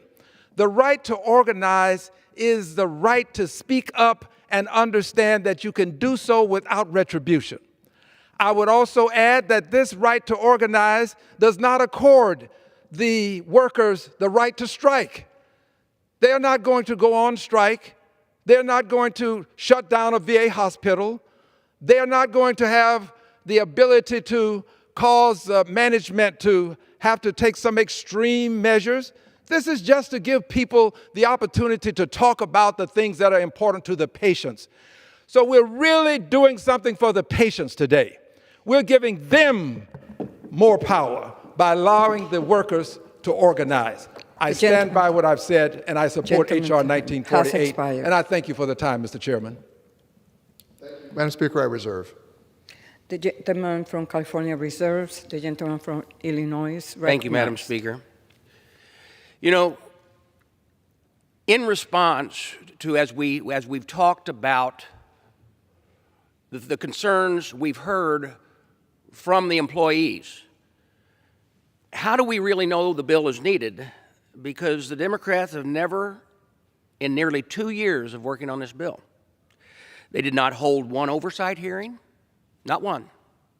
They did not call the secretary in to answer for the allegations that the group pushing this legislation is asking for. They didn't conduct public investigations into those allegations. They simply passed a bill out of committee on a party line vote over a year ago. It's our committee's job to hold the secretary accountable and all of the administration over these employees. And I would have gladly worked with the Democrats to do that. Sadly, that's not what happened. Now we're coming out here on the 11th hour of our last week or two of being here, and we're jamming through an 11th hour bill with no clear idea that it does what my colleague says it does. How can we support legislation like this in the last hour? That's why they call this lame duck. It's because we try to shove things through right at the last. This was not been vetted. It did not have more hearings. We did not do our job when it came to what our job is on oversight. We could have handled this a different way. I reserve. The gentleman reserves. The gentleman from California is recognized. Madam Speaker, before I turn to my good friend, the gentleman from New York, I just want to remind my colleague from the state of Illinois that this bill more than adequately went through regular order. We held a legislative hearing in April of 2021.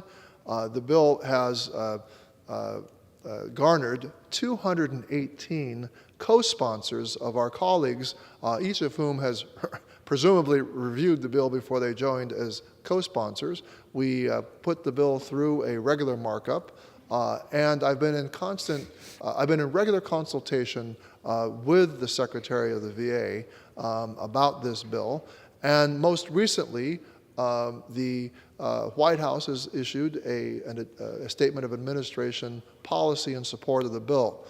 So to say that this bill is being rammed through at the 11th hour is patently untrue and not accurate. So at this time, I'd like to yield 2 minutes to my good friend and co-sponsor of this bill. He serves on the Budget Committee and is a member of the House Ways and Means Committee, the gentleman from New York, Mr. Brian Higgins. The gentleman from New York is recognized. Thank you, Chairman. Madam Speaker, I rise today in support of the VA Employee Fairness Act. We rely on the work of dedicated healthcare professionals to care for our veterans who risk their lives for our country. Yet our laws do not provide adequate voice for those workers to ensure care is of the highest quality. The COVID-19 pandemic showed us why that voice is necessary. This bill changes that by granting all VA healthcare providers the same collective bargaining rights. It means that healthcare workers can have a greater say in protecting patients, ensuring clinical competence, and setting wages and benefits.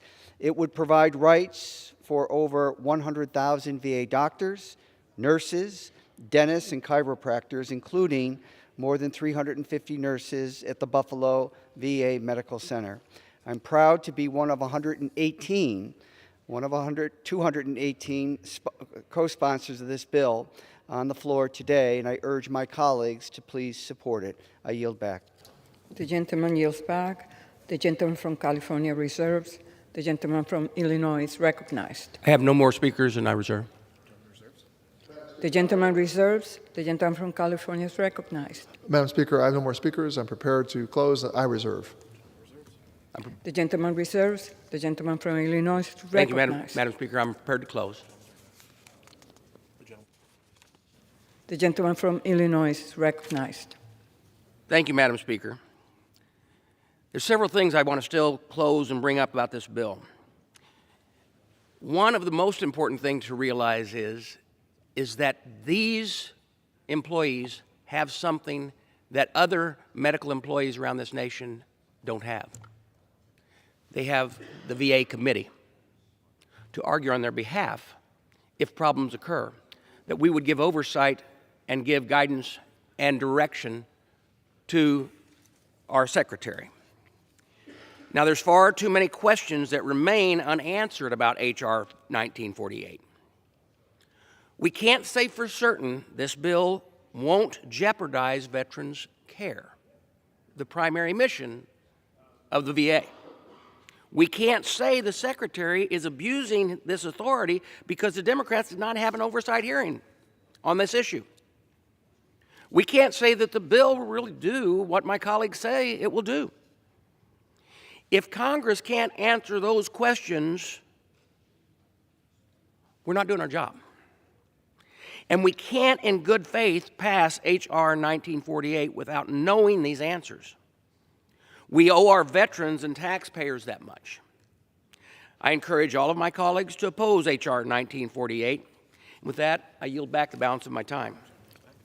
The gentleman yields back. The gentleman from California is recognized. Thank you, Madam Speaker. I would just remind the gentleman from Illinois that I did cite an egregious example of the VA ignoring the conclusions of an arbitrator in a patently unfair way. Giving our Title 38 employees the right to organize and the right to be represented by unions in such cases where a very legitimate grievance arises, I think is a basic principle of fairness and fairness.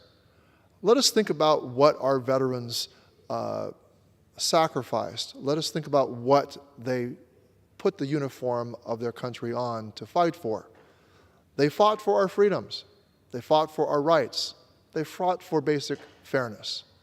And I've often said on this floor that supporting our veterans is neither about being red or blue, but red, white, and blue. And I say to you that it is red, white, and blue to support the very principles that our veterans fought for. They fought for fairness. They fought for dignity. You look at authoritarian countries around the world, they close not only the churches down, they close not only civil society down, they close down real independent unions as well. So if we are faithful to the principles of our republic, we will stand up not only for religious institutions, not only for civil society, not only for your right and my right to say what is on our mind, but we will also fight for the right and defend the right of employees to organize and to unionize. And in this case, it is a very limited, circumscribed form of collective bargaining, far more circumscribed than the very union that my colleague, who is a firefighter, I am willing to bet that his union had a far more robust ability to exercise collective bargaining than the very employees that we are trying to empower today. So with that, I urge my colleagues to support H.R. 1948, and I stand squarely behind it, and I yield back the balance of my time.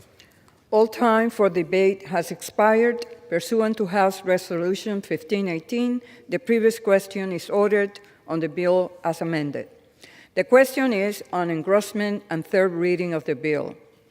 Those in favor say aye. Those opposed, no. The ayes have it. Third reading. A bill to amend Title 38 United States Code to modify authorities relating to the collective bargaining of employees in the Veterans Health Administration. The question is on passage of the bill. Those in favor say aye. Those opposed say no. In the opinion of the chair, the ayes have. For what purpose does the gentleman from Illinois seek recognition? Thank you, Madam Speaker. I request the yeas and nays. The yeas and nays are requested. Those favoring a vote by the yeas and nays will rise. A sufficient number having risen, the yeas and nays are ordered. Pursuant to Clause 8 of Rule 20, further proceedings on this question will be postponed.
Gentleman from Arizona, Mr. Grijalva, seek recognition.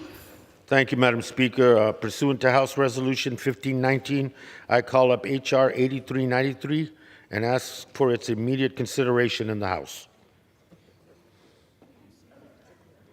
The clerk will report the title of the bill.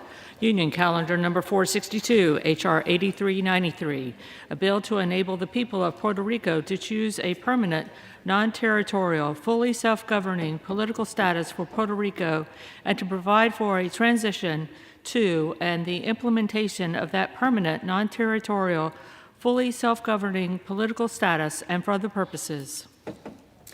Pursuant to House Resolution 1519, in lieu of the amendment in nature of a substitute recommended by the Committee on Natural Resources, printed in the bill, an amendment in the nature of a substitute consisting of the text of Rules Committee Print 11774 is agreed to, and the bill, as amended, is considered read. The bill shall be debatable for 1 hour, equally divided and controlled by the chair and ranking minority member of the Committee on Natural Resources or their respective designees. The gentleman from Arizona, Mr. Grijalva, and the gentleman from Arkansas, Mr. Westerman, each will control 30 minutes. The chair recognizes the gentleman from Arizona, Mr. Grijalva. Thank you again, Madam Speaker. I ask unanimous consent that all members may have 5 legislative days in which to revise and extend their remarks and insert extraneous material into H.R. 8393. Without objection. Thank you.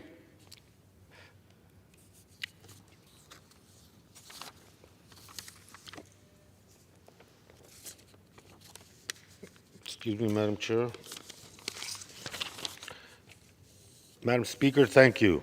I rise in support of 8393, legislation I was proud to introduce along with my colleagues Nidia Velázquez, Darren Soto, Jennifer Gonzalez Colon, and Majority Leader Steny Hoyer to resolve Puerto Rico's territorial status.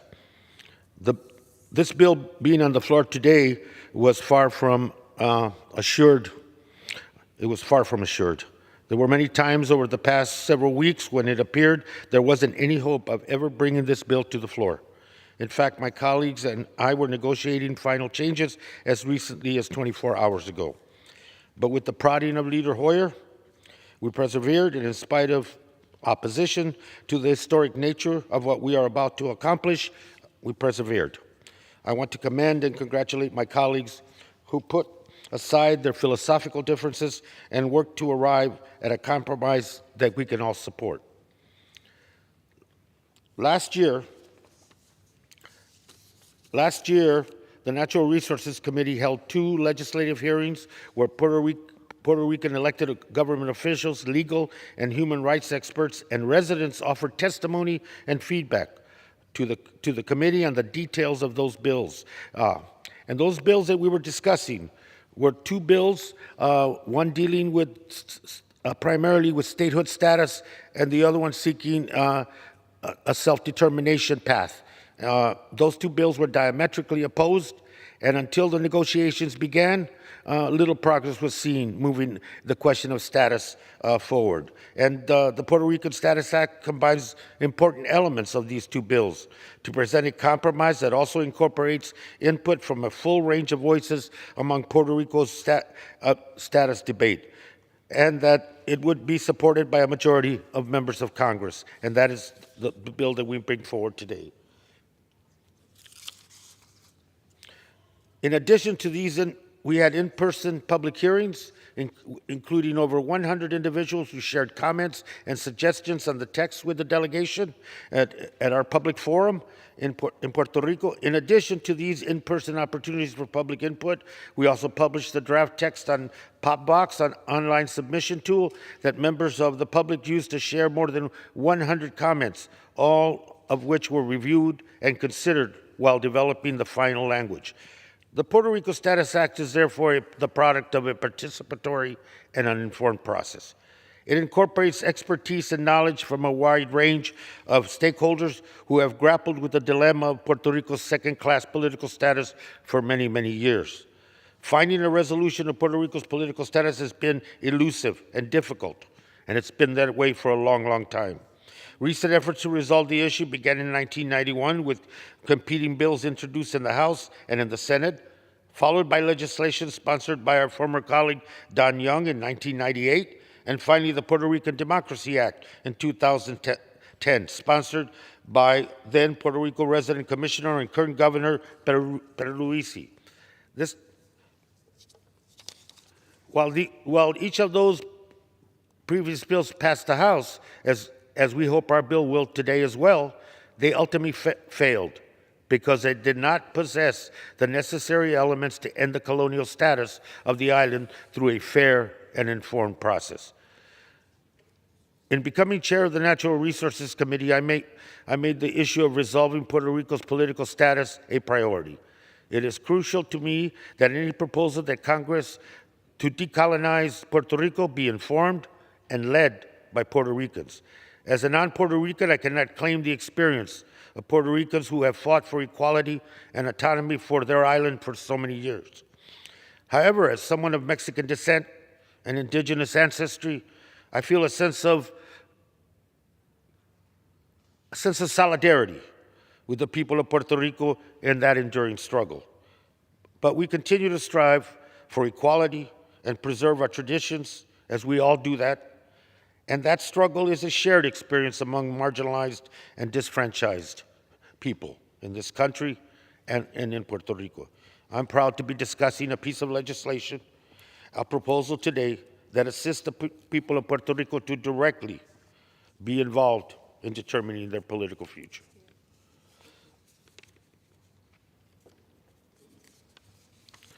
In recent years, we have seen too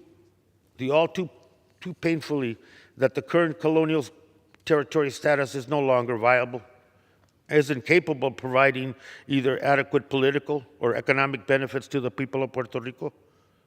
Puerto Rico's current status is what impedes its economic development. PROMESA and its Financial Oversight and Management Board, the shortcomings of the Puerto Rico Electric Power Authority, or PREPA, the inadequate federal response under the previous administration to disasters like Hurricane Maria and the COVID-19 pandemic. These are all the products of current territorial status. And the recent Supreme Court ruling have only further clarified that as a territory, Puerto Rico lacks the same constitutional protections and rights as in the 50 states. This bill would finally stop offering the problem as a continued solution, and will let the people of Puerto Rico choose a non-territory, non-colonial status for themselves. I'm extremely grateful to all the political and community leaders, residents, and staff who worked to produce this compromise and contributed to this bill. I also want to thank House Majority Leader Steny Hoyer, the Governor of Puerto Rico, Pedro Pierluisi, Representatives Velázquez, Soto, González Colón, and Ocasio-Cortez for their leadership and dedication throughout a difficult but very necessary process. And I reserve the balance of my time. Gentleman reserves. The gentleman from Arkansas is recognized. Thank you, Madam Speaker. I yield myself such time as I may consume. Gentleman is recognized. Madam Speaker, introduced in July of 2022, H.R. 8393, the Puerto Rico Status Act, would authorize a federally sponsored plebiscite to occur on November 5th, 2023, and it would dictate to the voters of Puerto Rico three and only three choices: independence, sovereignty and free association, or statehood. If no one option receives a majority vote, there will be a runoff on March 3rd, 2024.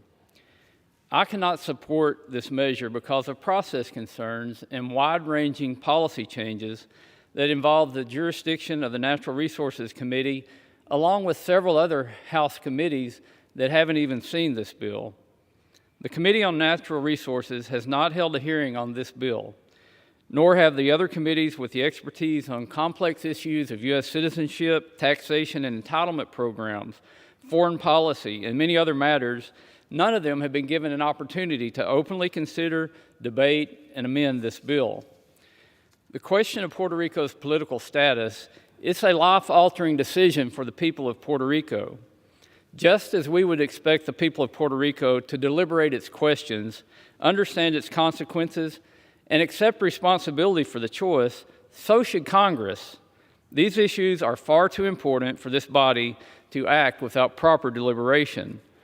Because of the hasty and secretive process that was used to develop this bill, it contains many concerning and unresolved issues.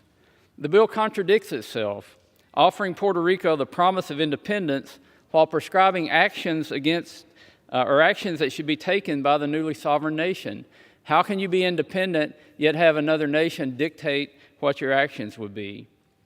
It promises the trappings of U.S. citizenship without the responsibilities of being part of the United States. It is unfortunate that we are here considering this legislation on the House floor after the majority has held backroom negotiations instead of open, transparent hearings and markups.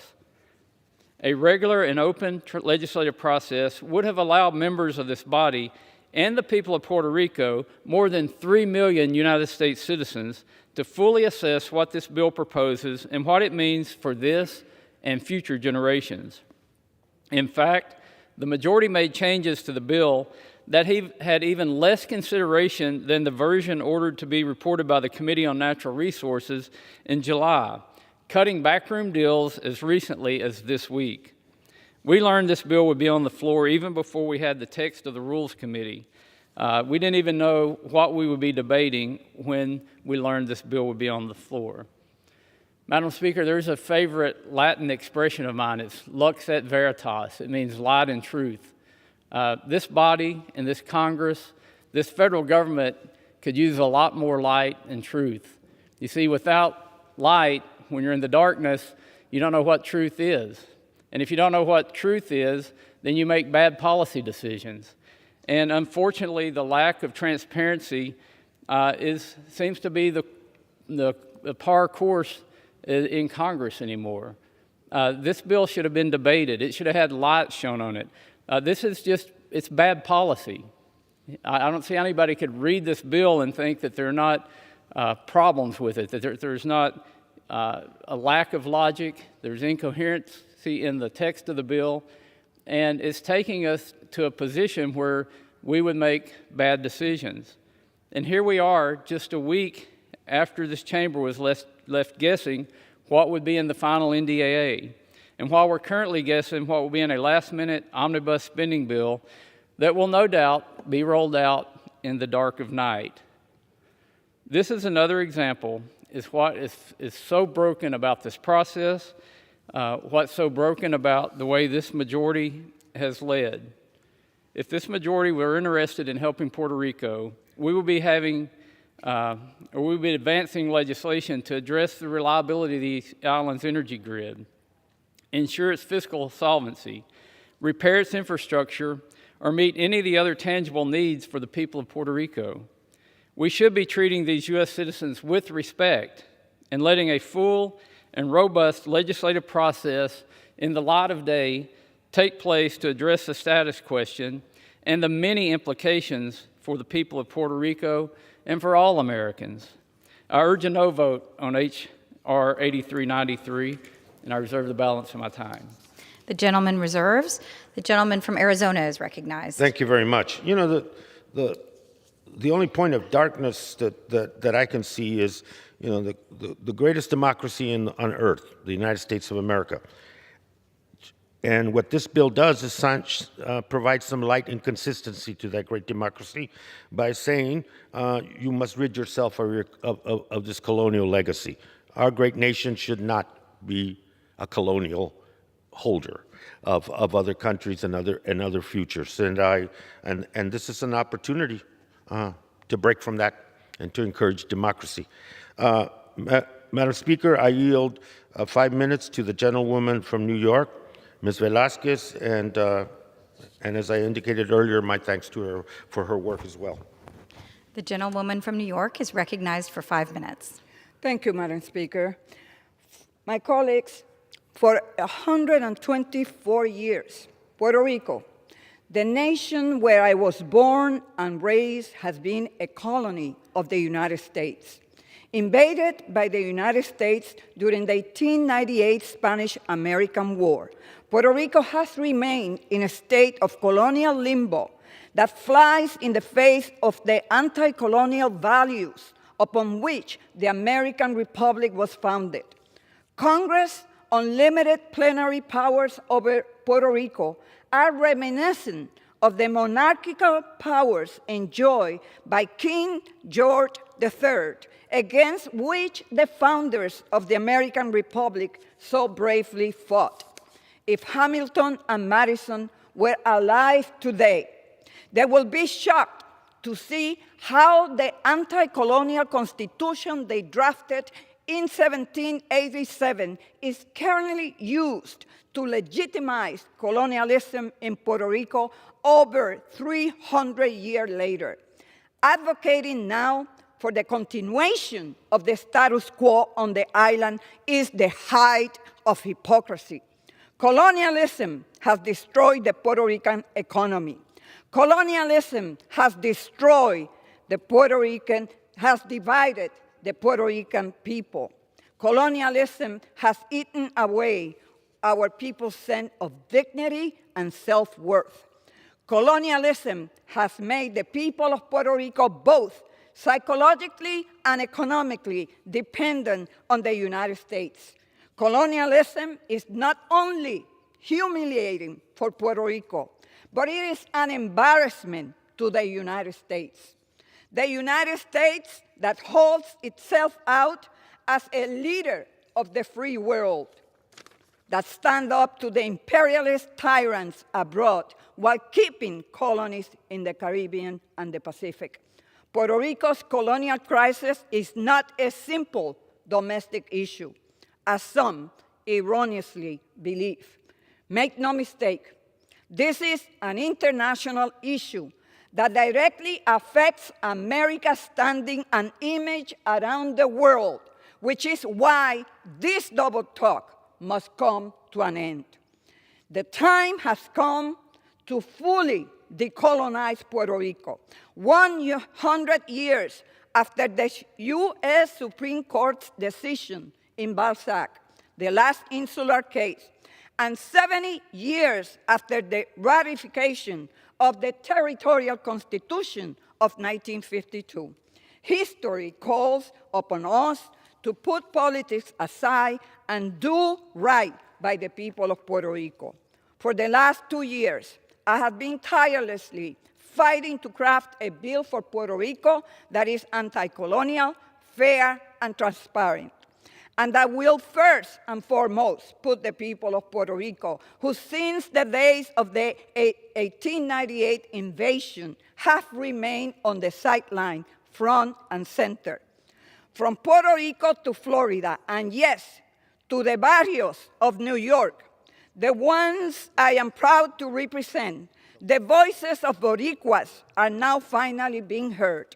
Let's not forget that it is thanks to the vibrant Puerto Rican diaspora from Brooklyn, Queens, and the Bronx that my colleague, Alexandria Ocasio-Cortez, and myself are able to walk these halls of Congress today. Today, I stand on the shoulders of millions of Puerto Ricans who had to flee Puerto Rico because its colonial condition has not allowed them to live on the island where they were born. But Puerto Ricans are strong. They have been kicked out of their home and yet have managed to succeed and flourish in cold and foreign places and have graced us with the lives of Lola Rodriguez de Tio, Maria Libertad Gomez, Nilita Vienton Gaston, Justice Sonia Sotomayor, Rita Moleno, Julia de Burgos, and Mari Carmena Pontes, among many others. I feel so honored to be here standing today on the shoulders of all these women and many others who have paved the way. But more importantly, we are here today for the people on the island, those who suffer every day because the prices they pay for necessities like electricity and food is sky high thanks to the Jones Act. For those who have lost all their appliances time and time again because we have failed in helping the island to keep the lights on. The gentlewoman's time has expired. Mr. Chairman. I yield an additional minute to the gentlelady. And for those who have lost one after Maria, the earthquake, COVID-19, and most recently, Fiona. We are here today because we must move towards decolonization. The current status is unsustainable and fundamentally unfair and un-American.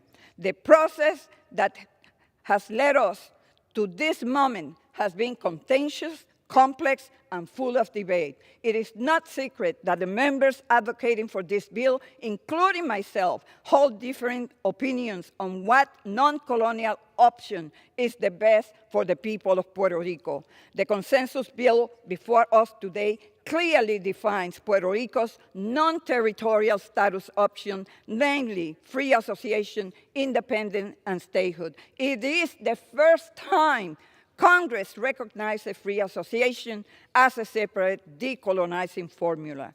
More importantly, this bill includes dual citizenship rights under both the independence and free options, like we have in the Marshall Islands or Palau. I fought hard for the incorporation of this provision because Congress has the moral obligation to provide the necessary tools to transition to a new post-colonial order. And yes, that includes financial resources to make Puerto Rico whole after 124 years of exploitation of the natural resources and environmental degradation. I want to take this time to thank Chairman Grijalba, the delegate from Puerto Rico, Ms. González Colón, Alexandria Ocasio-Cortez, who has made incredible contribution to make this bill fairer and transparent, and to Congressman Soto and the staff who work day in and day out. Thank you so very much. I ask my colleagues to support this bill. Reserve. Gentleman from Arizona reserves. The gentleman from Arkansas is recognized. Thank you, Madam Speaker. And I want to be as crystal clear as I can.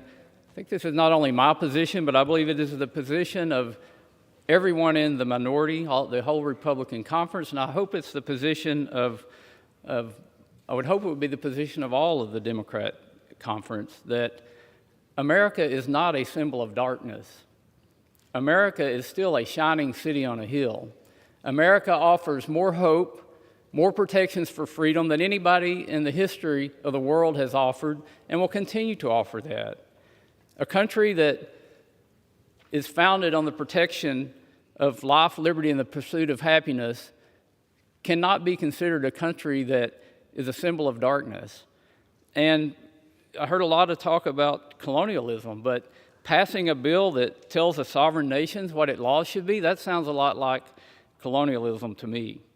And with that, I yield 3 minutes to the gentleman from Oregon, Mr. Benz. The gentleman from Oregon is recognized for 3 minutes. Thank you, Madam Speaker. Let me ask this question. Will the United States be the better for adding Puerto Rico as a state? And the answer is perhaps. The answer also is we need to address the issue, and we need to address the issue correctly. I had the privilege of sitting through a discussion of this bill 6 months ago. I was surprised when it abruptly appeared this morning, because then I pointed out that as a practicing attorney, I have had many occasions to put together large business deals. And we used incredible care in putting those deals together. And yet when I see something that's dealing with not only the 3.2 million people in Puerto Rico, but also the 340 million people in the United States treated with such a cavalier nature, I have to ask, why do such a disservice not only to the United States, but also Puerto Rico? And I asked that question in committee. The bill fails to talk about and address U.S. sovereignty, U.S. elections, government benefits, taxation, immigration, and a myriad of other important issues, all of which need to be addressed. And this is not to suggest that Puerto Rico at some point shouldn't be a state. The question is, how do we go about doing it? Because if we're going to add 2 more senators and a number of other representatives, if we're going to upset the structure of our nation with this addition, why aren't we doing the proper study to get it right? Because there's no reason for us to jump into something like this and upset the rest of our nation. Why would we do such a thing? It makes no sense. And I was sad to see this bill appear here today because I don't like getting up and talking this aggressively about hard work that's been done by the people of Puerto Rico and my good friends in the delegation. But the truth has to be called out. If we're going to add another state to this nation, let's do it right. That I yield back. The gentleman from Arkansas reserves. The gentleman from Arizona is recognized. Thank you. Thank you, Madam Speaker. I yield 1 minute to the gentleman from Maryland, our respected Majority Leader, Mr. Hoyer. The gentleman from Maryland is recognized for 1 minute. Ask unanimous consent to revise and extend my remarks. The gentleman is recognized without objection. I've been working on this issue almost all of my career in the Congress of the United States. The previous gentleman said, let's do it right. This does it right. This does it after years and years and years and years and years of consideration.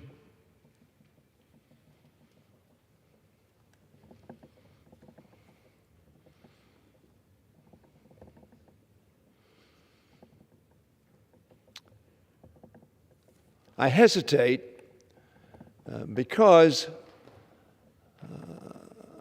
I agree, I think almost in whole, with the remarks that Mr. Westerman has made. Mr. Westerman is a member of the Congress that I respect. He and I are working on some things we think are very important to mankind here in this country and around the world in terms of our global environment. America is a great nation. It is a generous nation.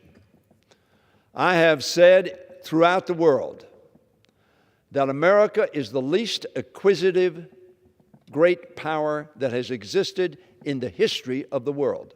What do I mean by that, acquisitive? We did not fight wars to take property, to acquire countries, to do what Putin criminally does today. In fact, what we did in those wars in which we have participated is built up countries, and they are now democracies. Germany, Japan, Italy, other nations which we have occupied for a temporary period of time to make sure they were free and to help them be free. This bill is about the Puerto Rican people and their island, and to redeem a premise that we have argued to all the world ought to be central to their policies. And that is the right of peoples to self-determination. The right of peoples to say, this is who I am, and this is the political environment in which I want to live. By free votes, not arms, not force, but by the choice of the people. And that's what this legislation does. Puerto Ricans and people of Puerto Rican descent have had an important place in American family for over a century. They contribute to American culture. They help protect America's national security. They support the American economy and our shared prosperity. And they are American citizens. We made that decision because that was our decision to make, whether we were going to allow them to be American citizens or not. Frankly, whether they have any relationship with us or not is our American citizens, American Congress decision.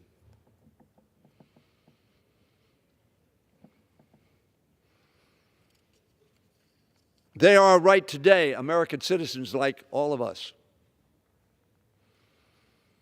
For far too long, however, the people of Puerto Rico have been excluded from the full promise of American democracy and self-determination that our nation has always championed. We owe it. We owe it to our own values, and we owe it to the Puerto Rican people to bring an end to their island's 124-year-old status as a U.S. territory. Less than us, less than Maryland, less than Virginia, or Oregon, or Texas, or Maine, or Washington State. Yes, they're citizens, but less. 3.5 million people are less. We hold these truths to be self-evident, that all are created equal. Now, not all people ought to be U.S. citizens because of that comment, but all citizens ought to be equal. That's why I'm for D.C. statehood. 700,000+ people. Citizens, our people. Enfranchised if they move to Maryland, disenfranchised if they move from Maryland to D.C. That's not right. We passed a bill to say that was not right. This is another opportunity to give the people of Puerto Rico to set it right, and we make that decision. The gentleman is correct. We don't have to give that right to Puerto Ricans. We make that decision. And we ought to make it. That's what this bill is about. Making that decision to give our fellow citizens a choice. Their choice, not our choice. The gentlelady from New York, a wonderful, dear, close friend of mine, she and I have disagreed through the years as to what that choice ought to be. But what we agree on is it's not our choice. It's Puerto Ricans' choice. That's why I am proud to bring the Puerto Rico Status Act to the floor today. This bipartisan legislation would organize and fund binding, island-wide plebiscite that would allow the people of Puerto Rico to vote among these three options. Statehood, that would be my option. If I were Puerto Rican and I were living in Port-au-Prince or wherever I was living, I would vote to be a state. But that's not my choice. I don't live there. I'm not in Puerto Rico. San Juan, I said Port-au-Prince, San Juan. It ought to be their choice. That's what this bill does. Statehood, independence, they have a right to do that. They're either going to be a state or they'll have a right to determine their own destiny, their own status. Or, as the bill also gives them an option to do, be a sovereign state with an association with our country. Now, that has to be done through agreement because we have to make that decision as well as the Puerto Ricans. That would have to be an agreement between us. And both sides would have to be willing partners to that agreement. Additionally, it would implement comprehensive, nonpartisan public education campaigns to help voters understand the implications of each option long before any ballots are cast. The gentlelady from New York has made it an essential part of her argument that the people of Puerto Rico have to know what they're voting on and what the consequences of that vote will be. Ms. Ocasio-Cortez has made that same point correctly. This bipartisan bill also includes a variety of oversight measures to ensure that the election is secure, transparent, and fair. I have long believed that Puerto Ricans deserve the right to determine their political destiny. This is not a new concept for me. I don't think it's a new concept for any of us in this Congress. We believe in self-determination of peoples. We believe that dictators cannot impose upon people a government they do not choose. That's bedrock belief for us. That's what this bill is about.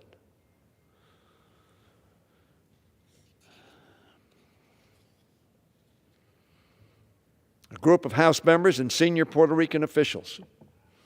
I am honored that my former colleague and my dear friend is on the floor with us today. Pedro Pierluisi.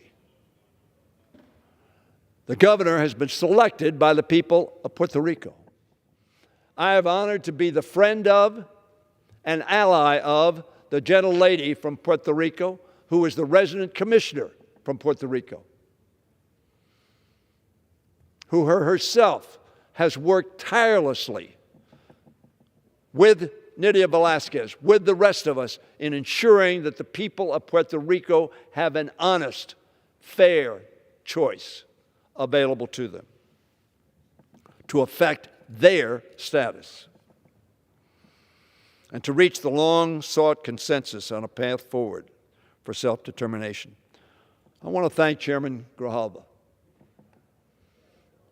This has been a long and tortuous path because the disagreements about how we get to where we want to get are so difficult.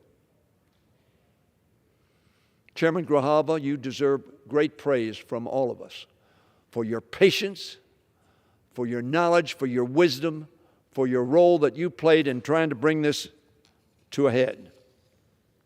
And you've done it, and it's here on this floor, and you're responsible for that.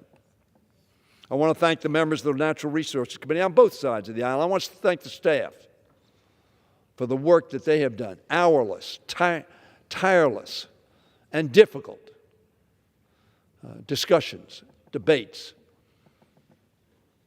and so much disharmony from all those, both the diaspora and those in Puerto Rico. Strong feelings that had to be brought to bear to reach this consensus. I thank Chairwoman Nydia Velázquez, Representative Darren Soto, who's on the floor and perhaps is going to speak after me, Representative Alexandria Ocasio-Cortez, Puerto Rican resident commissioner that I've spoken of, Jennifer Gonzalez Colon, and you, Governor. You and I have had the opportunity to work together when you were a member of this House. And we passed a bill that this House passed saying that the Puerto Rican people ought to have a choice. So this is not new. The previous gentleman wasn't here in Congress, I don't think then. I don't know that. But I don't think he was. But this is not new. This has not been done haphazardly. This has been done carefully, with difficult efforts made by all parties. All of the people that I've mentioned, I thank for their efforts to reach this historic consensus and action on behalf of the people of Puerto Rico. We're all in agreement that the decision must belong to the people of Puerto Rico alone. Their destiny ought to be up to them. The Puerto Rican Status Act, of which we will consider in just a few minutes, will give them that choice. But they will have that choice only if we vote yes. And if we do not vote yes today, I fear we may not vote yes for a very long time. And the people of Puerto Rico, we be held in a status that I believe the majority of them do not want to be in.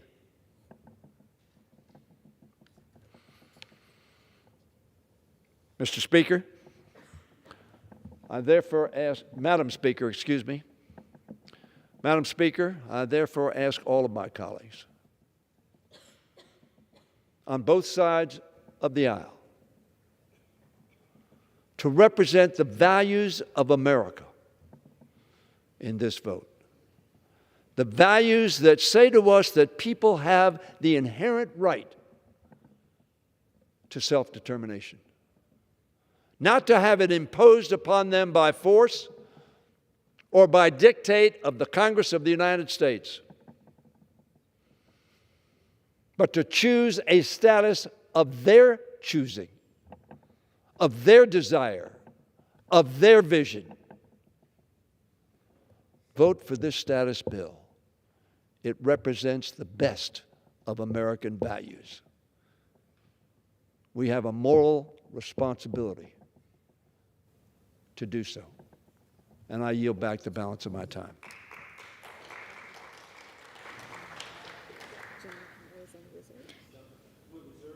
Gentleman from Arizona reserves. The gentleman from Arkansas is recognized.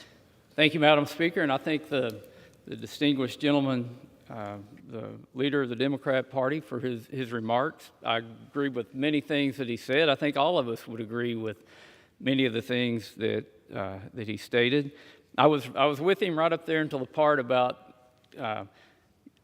using D.C. statehood as a metaphor with Puerto Rican statehood, and if the gentleman wanted to talk about the residents of D.C., we could talk about taking those residential neighborhoods and commercial neighborhoods in D.C. and putting them back with the state of Maryland, if that's an issue. But D.C. statehood is totally different from Puerto Rican statehood, and it shouldn't even be brought into this discussion. The gentleman talked about the inherent right to self-determination.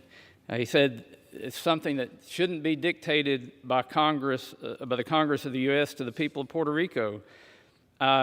He said the decision belongs to the people of Puerto Rico. Their destiny belongs to them.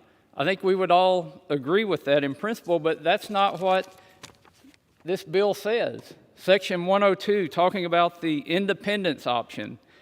I'm reading directly from the bill. The Constitutional Convention under Section 101 shall formulate and draft a constitution for Puerto Rico that guarantees the protection of fundamental human rights.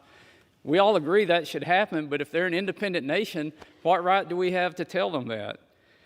It says it shall include due process and equal protection under the law, freedom of speech, press, assembly, association, and religion, the rights of the accused, any other economic, social, and cultural rights as the Constitutional Convention may deem appropriate and necessary, provisions to ensure that no individual born in the nation of Puerto Rico shall be stateless at birth. I don't disagree with that, but if they vote for independence, what right do we have to dictate to them how they write their Constitution and what's included in it? The other option of free association, Section 202 of the bill. The Constitutional Convention under Section 201 shall formulate and draft a constitution for Puerto Rico that guarantees the protection of the fundamental human rights. Again, if they have the sovereignty under a free association, what right does Congress have to dictate what their Constitution will say? The leader's words. Their destiny shouldn't be dictated by the U.S. Congress. Their destiny belongs to them. Yet this bill tells them what they shall do if they vote for either of those options. I would like to yield 5 minutes to the gentlelady from Puerto Rico, Ms. Gonzalez-Colon. Thank you, Mr. Westerman. The gentlewoman from Puerto Rico is recognized for 5 minutes. Madam Speaker, today is a truly historic day for Puerto Rico. Ironically, it is also a perfect example of the island colonial's reality. I am Puerto Rico's only voice in Congress. I represent 3.2 million American citizens living back home, more constituents than anyone in this chamber, and yet, while we consider a bill I helped write, a bill that will directly impact the life of every citizen I represent, I still must rely and depend on everybody here because I cannot vote on the floor. This is the best example of why this bill is so important for Puerto Rico. Today, Congress takes a step towards finally assuming its responsibility under Article 4, Section 3, Clause 2 of our Constitution to provide the people of Puerto Rico with an opportunity, a federally binding choice to democratically decide our future among 3 non-territorial, constitutionally viable options: statehood, independence and independence in association with the United States. And for the first time in history, we are considering legislation that will authorize a self-executing plebiscite on the island. With the adoption of this bill, this chamber is also recognizing and making clear that Puerto Rico's century-old territorial status is the problem and cannot be part of the solution. The territorial condition constrains the island's ability to prosper and has relegated the island into an indefinite second-class status when compared to the 50 states. And this is the main reason behind social, economic, and fiscal challenges we have faced, forcing a mass exodus of millions of Puerto Ricans to the mainland in search for that equality.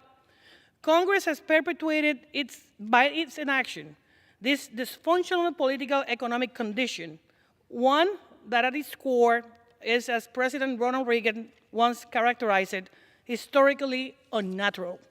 Because we are a territory, the people of Puerto Rico lack full voting representation in the House and in the Senate, and cannot vote for the president who sends our sons and daughters to the war. Because we are a territory, the federal government can, and often does, treat us unequally under federal laws and programs. Because we are a territory, we are treated as second-class citizens. And because we are a territory, I'm here today discussing a bill related to one of our most critical issues, and yet I cannot vote on this bill.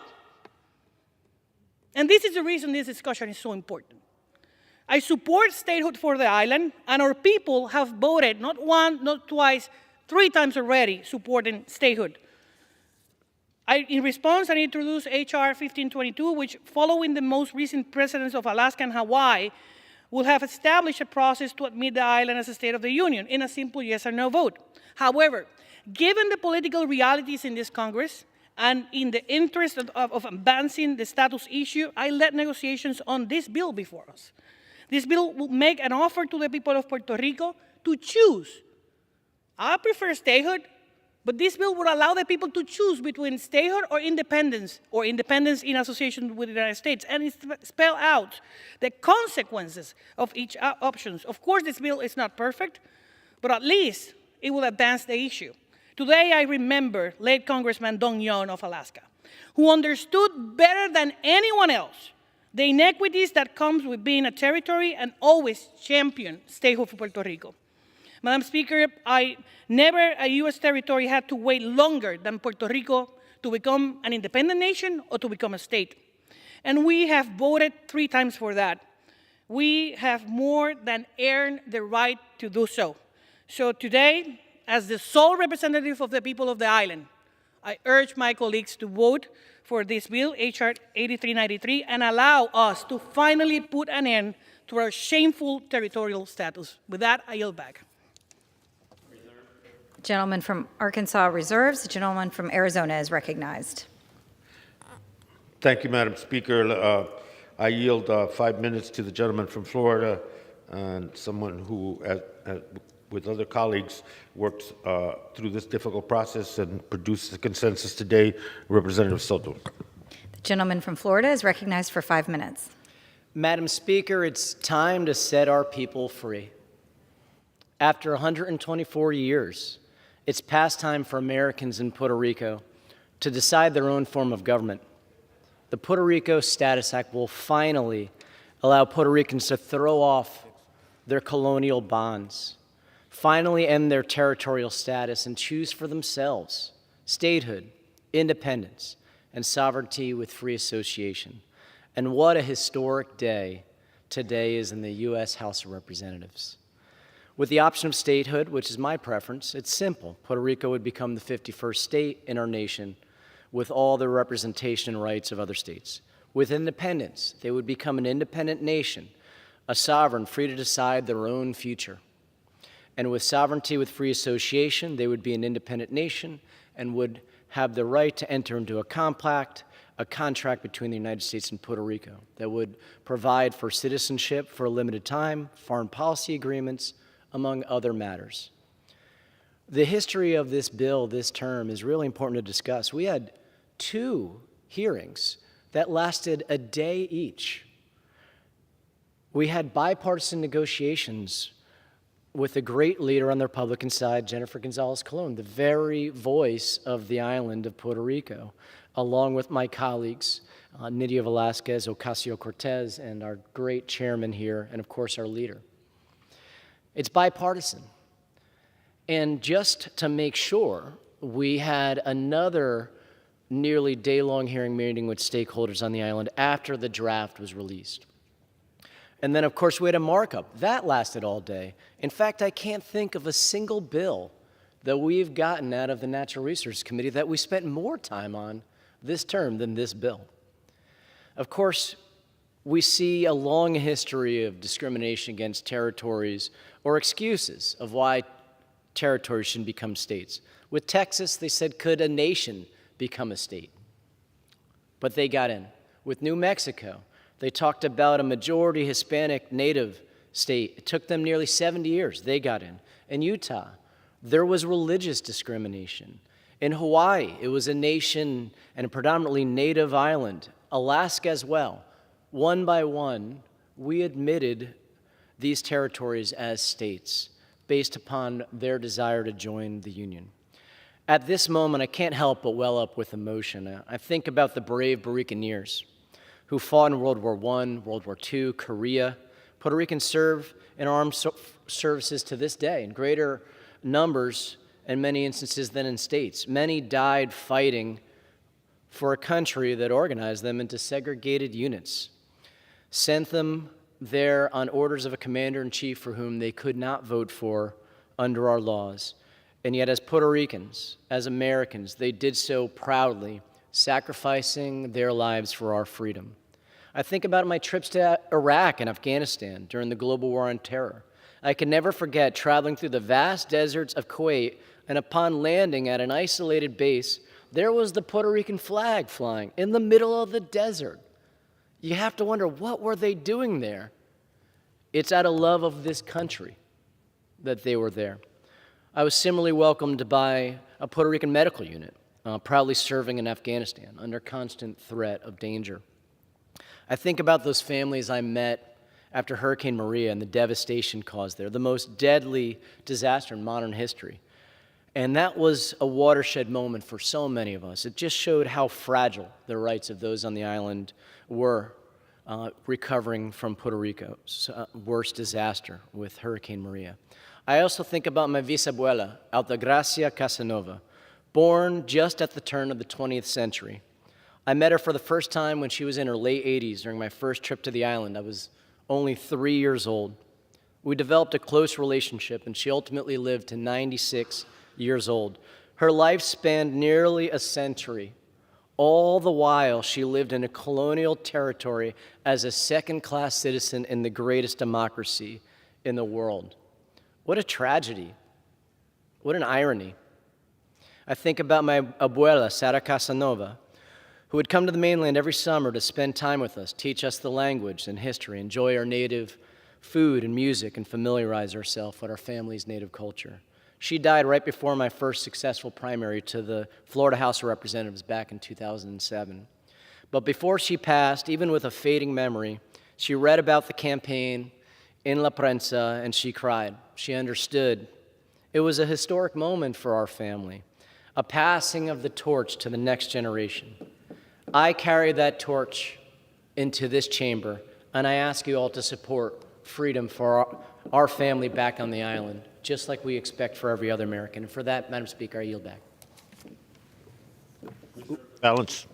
The gentleman from Arizona reserves. The gentleman from Arkansas is recognized. Madam Speaker, I yield 2 minutes to the gentleman from Pennsylvania, Mr. Smucker. The gentleman from Pennsylvania is recognized for 2 minutes. Thank you, Madam Speaker. And I'd like to, I'm especially grateful to the ranking member for allowing me 2 minutes because he knows I'm rising in support of this bill. And I understand and completely agree with my friend, Mr. Westerman, who is a dear friend and who does a wonderful job as ranking member in this committee. I understand his frustration with this process because this did come up quickly. There are a lot of unanswered questions about what this will mean, depending on what the Puerto Rican people will choose. And I agree with him when he said that America is a beacon of hope to the world and is a light to the world. And I think that makes the case for why we should allow the Puerto Rican people to make their choice about their own future. I've heard concerns on our side about economic issues taking on debt. I think this bill will specifically address that. Puerto Rico, if it chooses to be a state, would keep the debt. And I would argue the opposite. I think we have given, Puerto Rico has been a territory since 1898, 3.2 million American citizens. We have not provided them every tool we possibly can to ensure they can be prosperous. Now, I was grateful. I've visited Puerto Rico. I have a large community in my district from Puerto Rico who have family. I visited after the hurricane. I was grateful for the support that we were able to provide. But let's give every tool that we possibly can, include full citizenship in the United States of America, if that is what they choose, to be prosperous, to contribute to the American economy. And I think we can look at this as a net positive. It will be a net positive if indeed Puerto Rico chooses to become the 51st state. So again, I'm grateful for the work of the ranking member and of the committee on this. It's not taken lightly to disagree with him on a particular issue. There will be other steps in this process. Time has expired. 30 seconds. Yield the gentleman an additional 30 seconds. Thank you. There will be other steps in this process during which I hope some of those real legitimate questions can be answered, but we should allow the Puerto Rican people to make their choice about their future. I know certainly the Puerto Rican population who have families back in the community, this is what they're looking for. I'm proud to stand with them and their family members if they have the opportunity to freely determine the future of their beloved island. Thank you, Madam Speaker. I yield back. Reserve. Gentleman from Arkansas reserves. The gentleman from Arizona is recognized. Thank you, Madam Speaker. I yield 5 minutes to the gentlewoman from New York. Again, one of the principals that worked on this consensus, Representative Alexandria Ocasio-Cortez. The gentlewoman from New York is recognized for 5 minutes. Thank you, Madam Chair. Before I begin today, I would like to begin my remarks by expressing solidarity with other U.S. colonies, colonized people, indigenous communities, and descendants of the enslaved. Today represents a historic moment. While Puerto Rico is not the United States' only colony, it is its oldest. Today, for the first time in our nation's history, the United States will acknowledge its role as a colonizing force and Puerto Rico's status as an extended colony. The Puerto Rico Status Act begins a process for Boricuas to decide their own future. And in this bill, we have made historic and unprecedented gains. Never before have terms for independence and free association been so clearly defined, including ramifications for citizenship. This bill excludes the current unsustainable colonial status. It clarifies that U.S. birthright citizenship and transmission of citizenship remains the same in any event of status selection. It provides 10 years of compensatory finance in the event of free association. And it also includes an agreement to international election observers over the course of a plebiscite.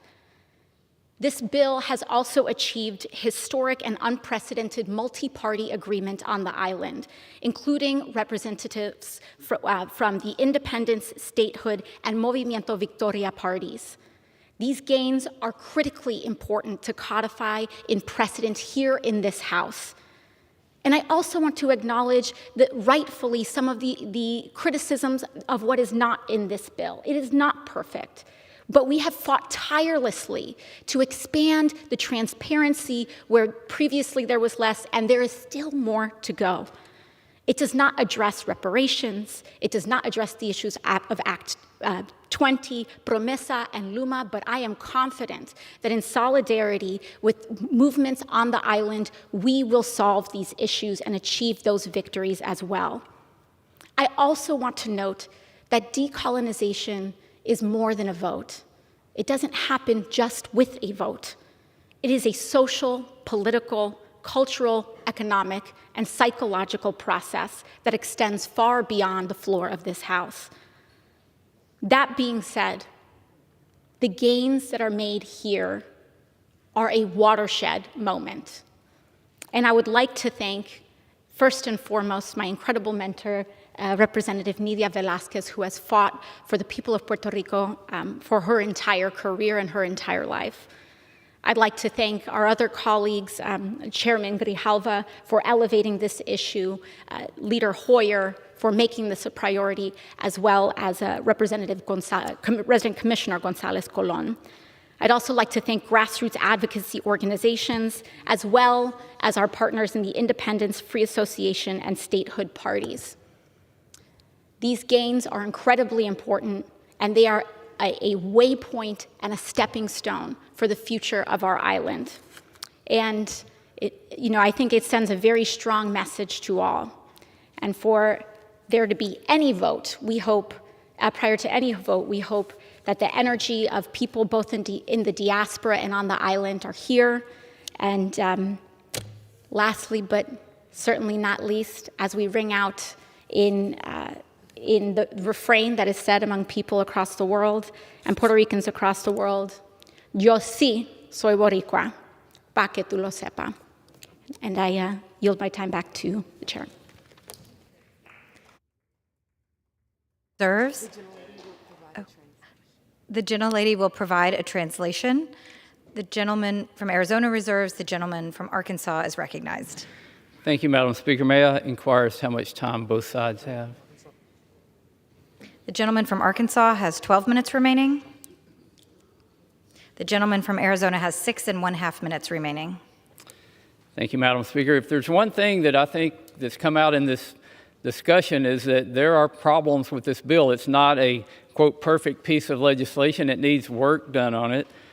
But we have to look at what the bill says. And the way this bill is written, if it were to pass today, if it passes out of this House, and it went through the process through the Senate, signed by the President, then we've abrogated all of our responsibilities and authority because it doesn't come back to Congress for any kind of approval. So both sides have agreed in a bipartisan manner that this bill has problems.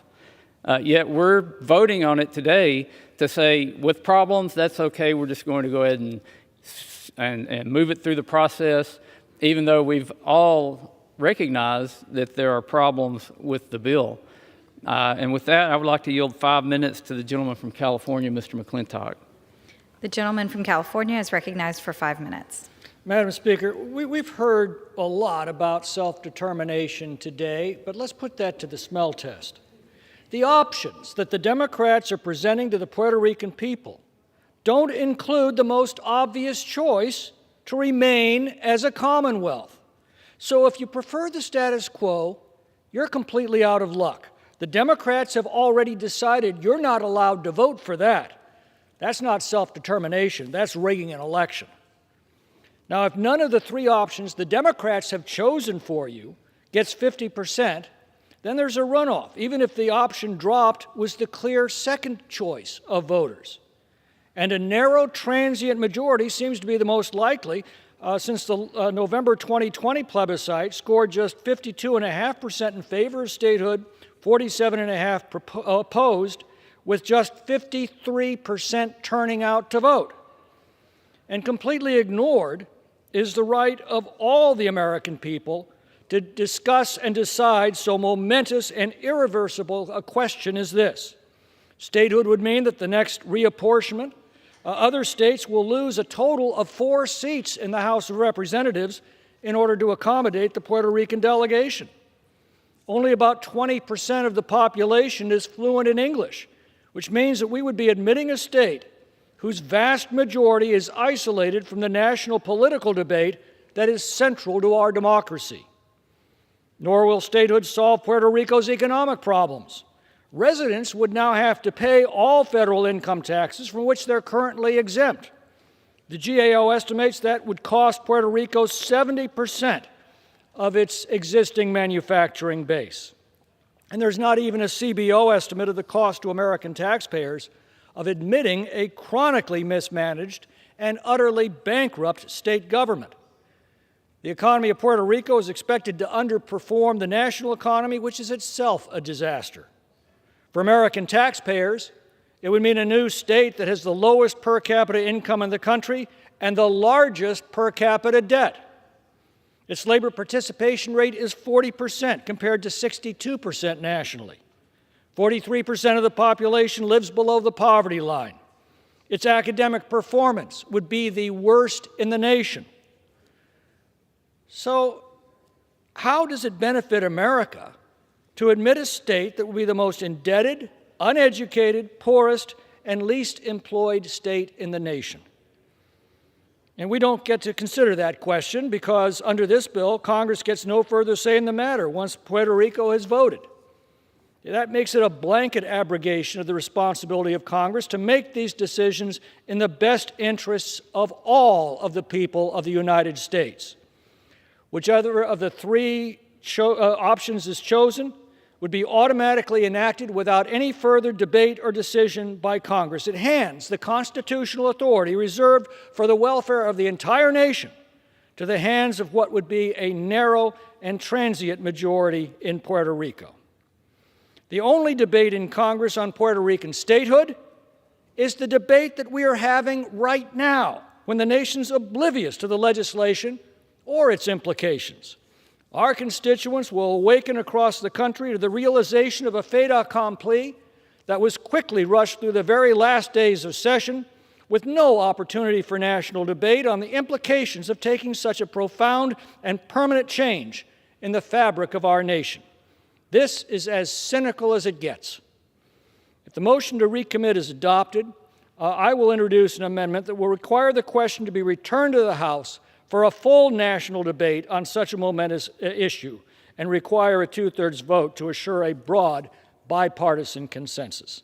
And I'd ask for unanimous consent to insert the text of the amendment in the record immediately prior to the vote on the motion to recommit. Without objection. The gentleman from Arkansas reserves. The gentleman from Arizona is recognized. Thank you, Madam Speaker. And let me yield a minute and a half to the gentlewoman from Florida, Representative Castro.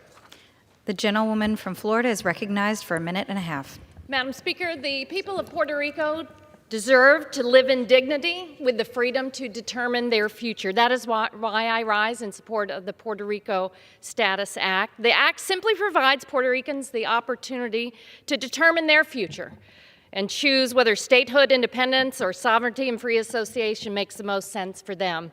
Colleagues, I hope we can all agree that we all value basic human rights, and that means, like every American citizen, our Puerto Rican neighbors deserve true representation, equal rights, and everything that flows from that. After Hurricane Maria devastated the island in 2017, Barricas in the Tampa Bay area came together to advocate for resources to rebuild the island. The disparate treatment became so plain at that time, but it has existed for decades, even as Puerto Ricans have given their life in service of America's freedom. So it is time that the territorial status of Puerto Rico be re-examined. It's unsustainable and cannot continue. Puerto Ricans deserve the opportunity to have their say. And I want to thank Representatives Velasquez, Soto, Ocasio-Cortez, Gonzalez-Colon, Leader Hoyer, and of course, Chair Grijalva for crafting this landmark legislation for self-determination per the democratic values that we hold dear. Vote for self-determination and freedom and democracy for everyone. I urge you to adopt this bill. Thank you. I yield back. Gentleman from Arizona reserves. Gentleman from Arkansas is recognized. Madam Speaker, our neighbors in Puerto Rico are American citizens. They're afforded the protections under the Constitution of the United States. And I'm from Arkansas. Arkansas was a territory at one time. There is a process for becoming a state. The American citizens in Puerto Rico deserve the respect to have a process that has actually been thought out, that's been debated, and that gives them an opportunity to enter statehood in a way that is more common to the way other states have entered. And this bill is not that. This bill has serious problems with it. We're right here at the end of Congress, and to me, this just looks like a political ploy as we're waiting to pass a massive spending bill before we go home for Christmas and start the new Congress. I reserve. Gentleman from Arkansas reserves. Gentleman from Arizona is recognized. Madam Speaker, I have no further requests for time. We're prepared to close, and I reserve. Gentleman reserves. I'm ready to close. Gentleman is recognized. Thank you, Madam Speaker. It's obvious there is bipartisan support for Puerto Rican self-determination. That's not the issue. The issue is the process, and this is a bad process. If this is so important to the majority, then I ask, why today? Why today? Less than 20 days before this Congress ends and Democrats transition to the minority, why bring this bill today? Was there not time the past 4 years to have hearings on this bill, to have other committees look at this bill?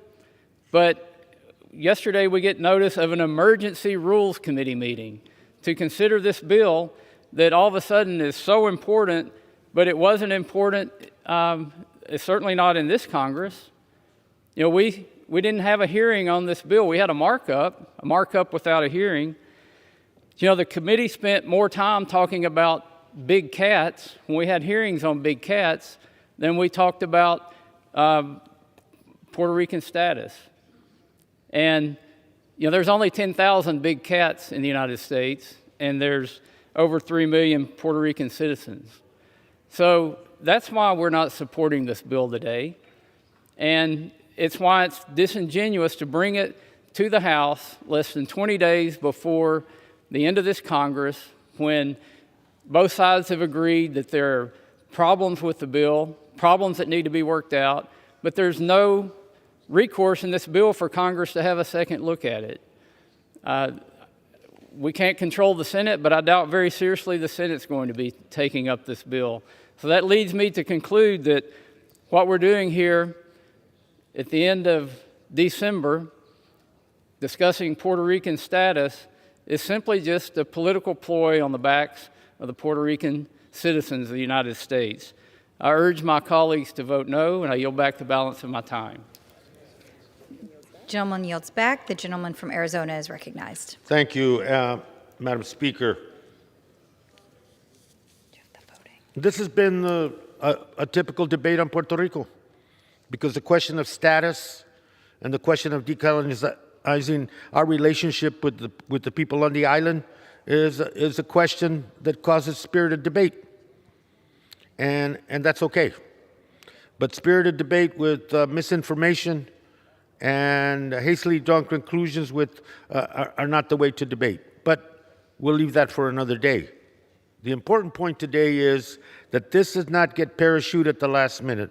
This has been a difficult process for all involved, a bipartisan process, I might add, to bring one final resolution regarding where the clock is in terms of this session. And this is the time that this was completed. And I'm proud of this piece, because there's two fundamental differences, and I'm urging a yes vote on the legislation. Two fundamental differences between ourselves and the minority on this.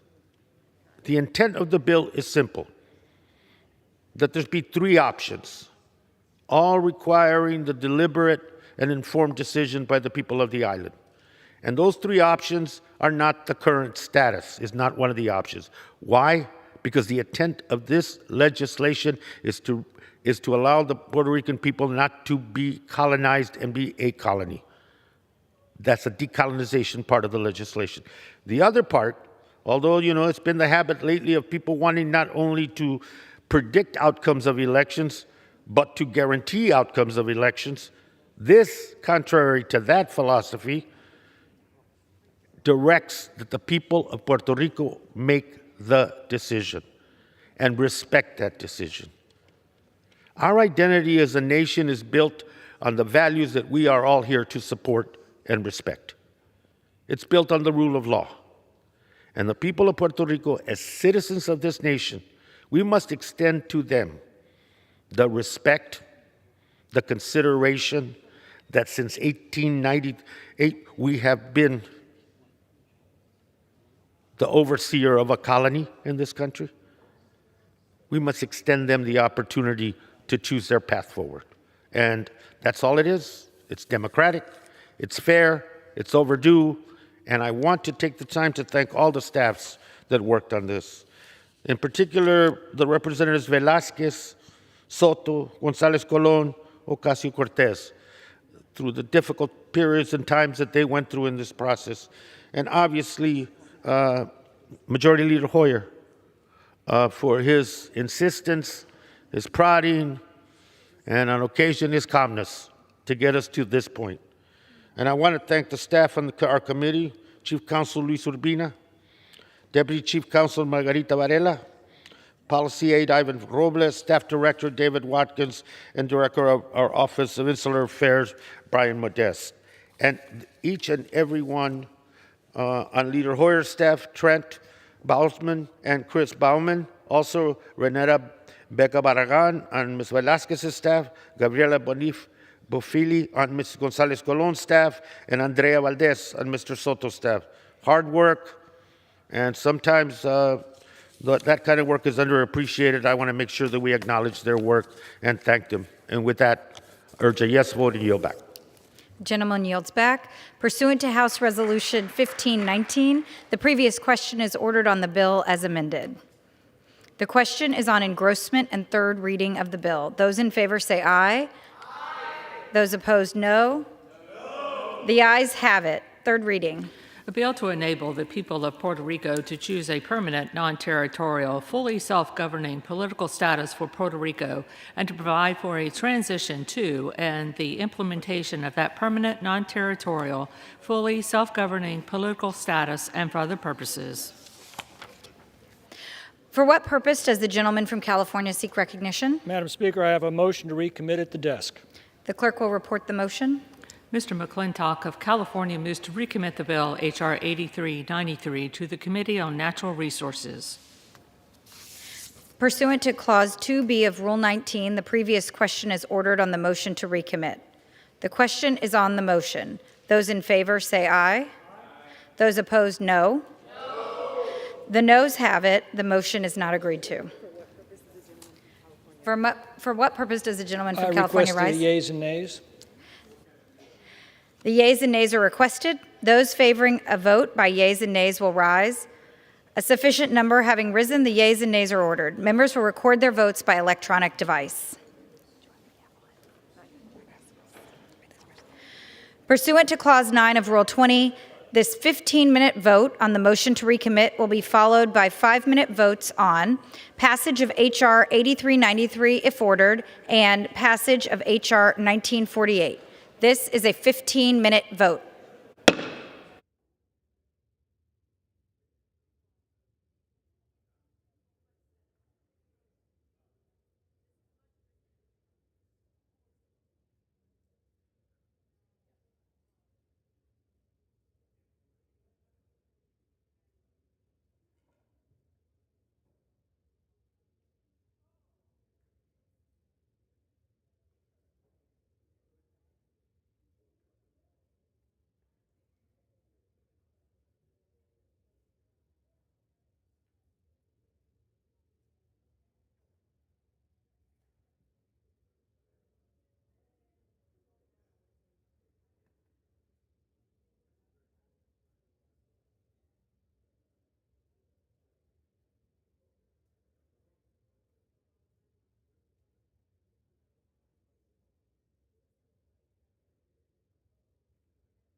Okay.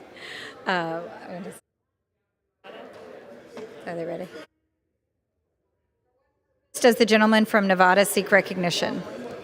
Thank you, Madam Speaker. As the member designated by Mr. Meeks, Mr. Carter, and Ms. Kelly, I inform the House that these members will vote no on the motion to recommit. For what purpose does the gentleman from Texas seek recognition? Madam Speaker, as a member designated by Mr. Ferguson in Georgia, I inform the House that Mr. Ferguson will vote yea on the motion to recommit. Can I have a...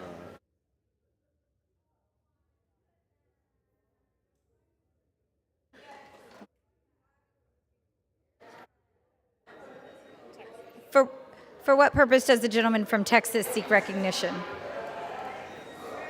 Okay.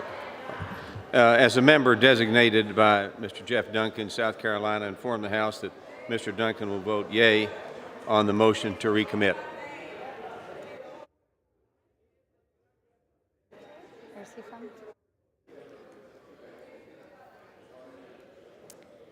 For what purpose does the gentleman from Georgia seek recognition? As a member designated by Mr. Bishop from North Carolina, I inform the House that Mr. Bishop will vote yea on the motion to recommit.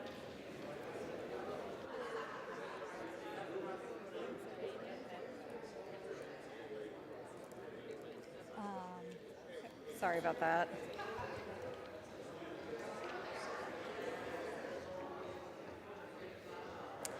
For what purpose does the gentleman from Pennsylvania seek recognition? Madam Speaker, as a member designated by Mr. Gibbs of Ohio, I inform the House that Mr. Gibbs will vote yea on the motion to recommit. I can't believe that I did that.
For what purpose does the gentleman from New York seek recognition? Madam Speaker, as member designated by Mr. Jacobs of New York, I inform the House Mr. Jacobs will vote yea on the motion to recommit.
From Tennessee seek recognition. Madam Speaker, as the member designated by Mr. LaHood of Illinois, I inform the House that Mr. LaHood will vote yea on the motion to recommit. Thank you.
For what purpose does the gentleman from California seek recognition? Madam Speaker, as member designated by Congress members Marie Newman, Adriano Espaillat, Marilyn Strickland, Henry Cuellar, and Tom Suozzi, I inform the House that these members will vote no on the motion to recommit.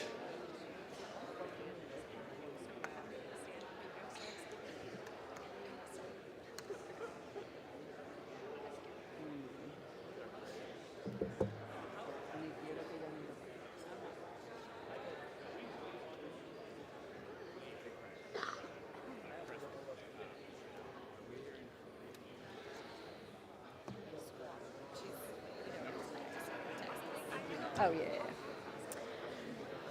For what purpose does the gentlewoman from Texas seek recognition? Madam Speaker, as a member designated by Representatives Spear, Lawrence, and Escobar, I inform the House that these members will vote no on the motion to recommit. Thank you, Madam Speaker.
Lydia.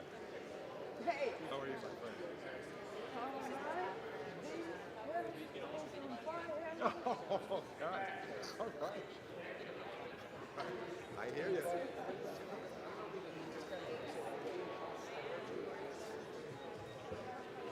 So you're not here next week, right? You're off to Feliz Navidad in Puerto Rico.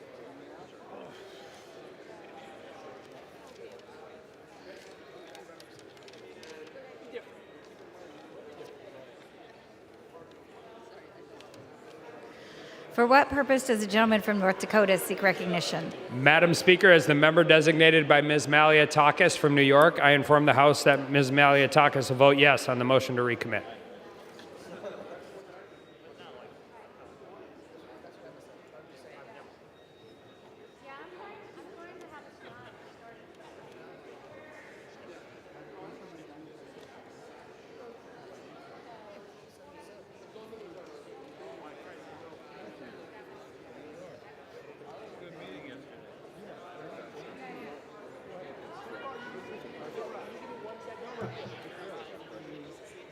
John. Oh, hang out. Yeah, no rush. Go home.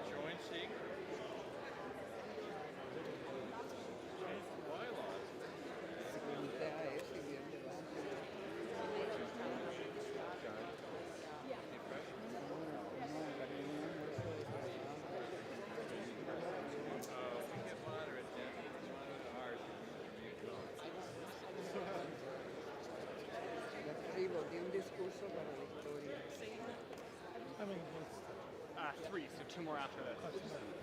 Interior passage of Puerto Rico, and then the VA third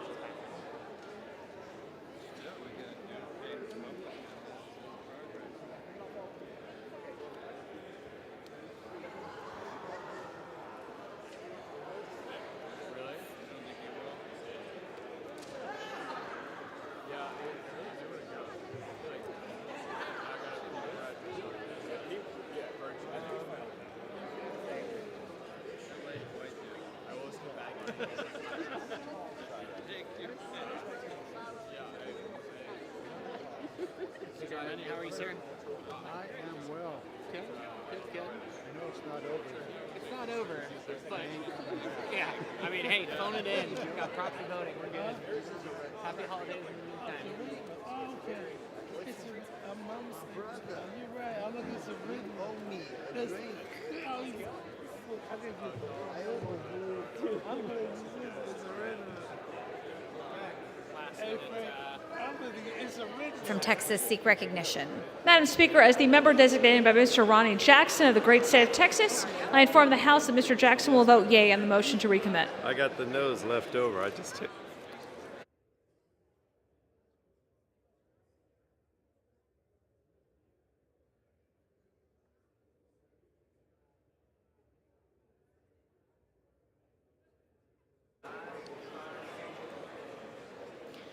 For what purpose does the gentleman from New Jersey seek recognition?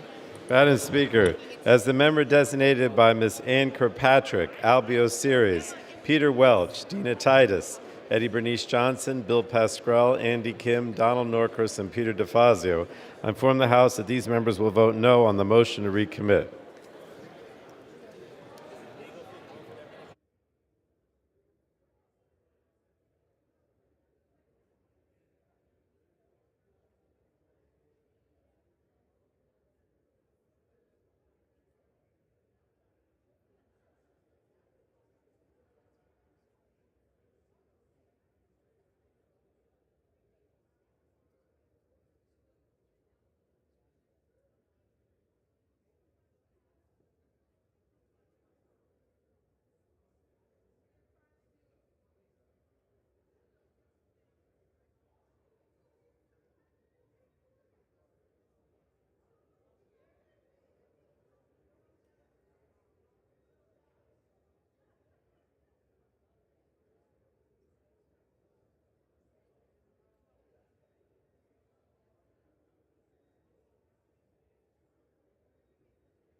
from Texas seek recognition. Speaker Fletcher, as the designee of Mr. Tom Rice of South Carolina, Mr. Paul Gosar of Arizona, and Mr. and Miss Vicky Harsh of Missouri, I inform the House they will all vote yes on the motion to recommit.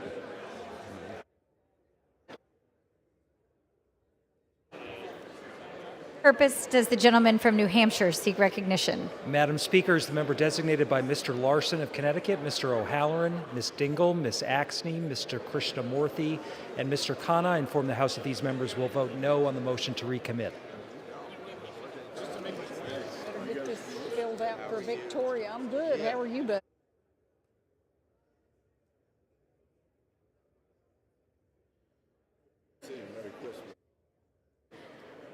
For what purpose does the gentlewoman from Tennessee seek recognition? Thank you, Madam Speaker. As a member designated by Mrs. Sparks of Indiana, I inform the House that Mrs. Sparks will vote yea on the motion to recommit. For what purpose does the gentleman from Massachusetts seek recognition?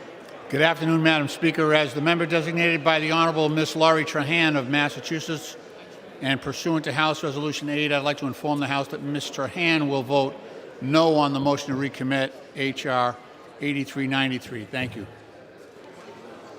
For what purpose does the gentleman from Tennessee seek recognition? Thank you, Madam Speaker. As the member designated by Mr. Long of Missouri and Mr. Palazzo of Mississippi, I inform the House that Mr. Long and Mr. Palazzo will both vote yea on the motion to recommit. Thank you.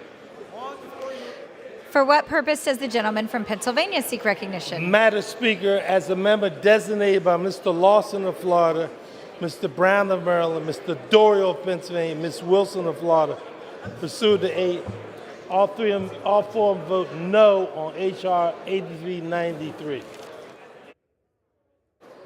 For what purpose does the gentleman from Alabama seek recognition? Madam Speaker, as a member designated by Mr. Brooks of Alabama, I inform the House that Mr. Brooks will vote yes on the motion to recommit.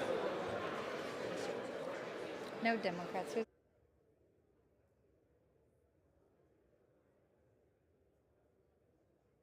For what purpose does the gentleman from California seek recognition? As a member designated by Mr. Issa pursuant to House Resolution 8, I inform the House that Mr. Issa will vote yes on the motion to recommit.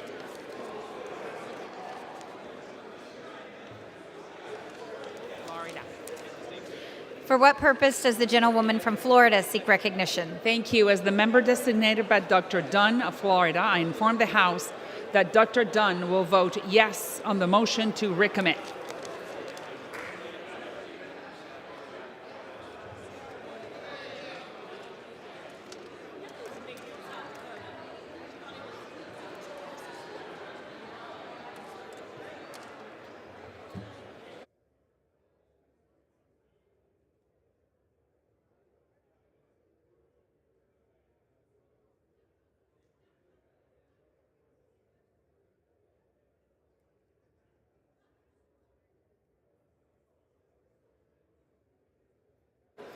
For what purpose does the gentleman from California seek recognition? Madam Speaker, as the member designated by Ms. Herrera Butler of Washington, pursuant to House Resolution 8, I inform the House that Ms. Herrera Butler will vote yes on the motion.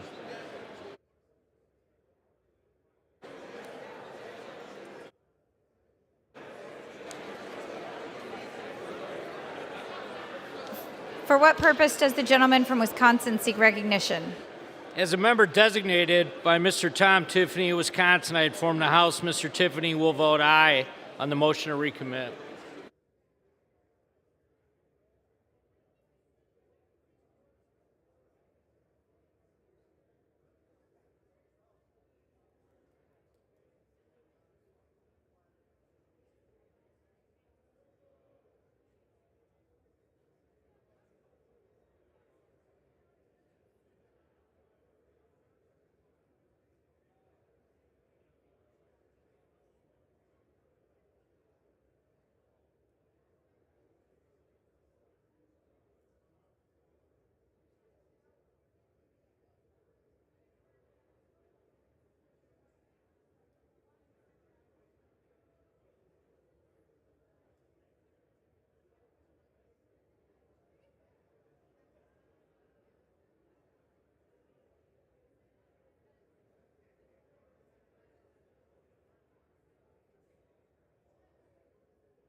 The gentleman from Colorado seek recognition. Madam Speaker, as the member designated by Ms. Presley and Ms. Beatty, I inform the House that these two members will vote no on the motion to recommit.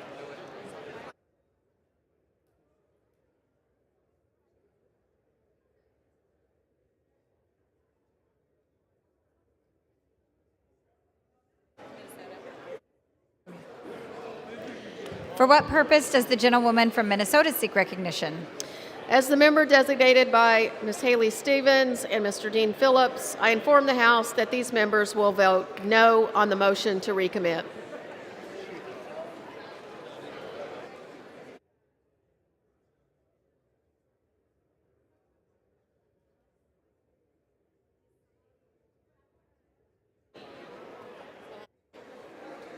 For what purpose does the gentlewoman from Ohio seek recognition? Madam Speaker, as the member designated by Mr. Phyllis McCormick, I inform the House that she will vote no on the motion to recommit.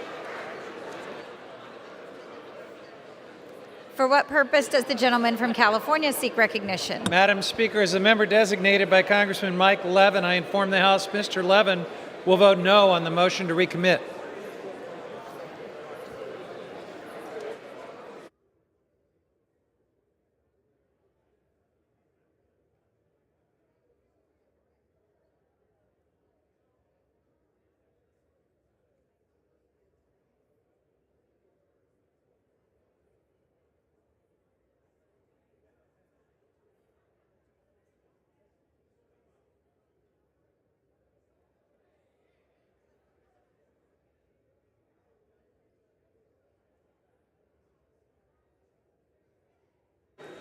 For what purpose does the gentleman from Idaho seek recognition?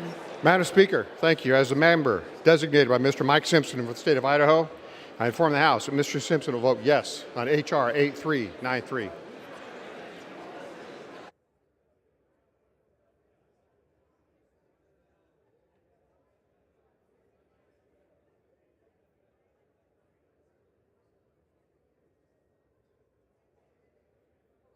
Does the gentleman from Illinois seek recognition? Madam Speaker, as the member designated by Mr. Quigley of Illinois, Ms. Bustos of Illinois, Ms. Sewell of Alabama, and Ms. Delbeni of Washington, I inform the House that these members will vote no on the motion to recommit.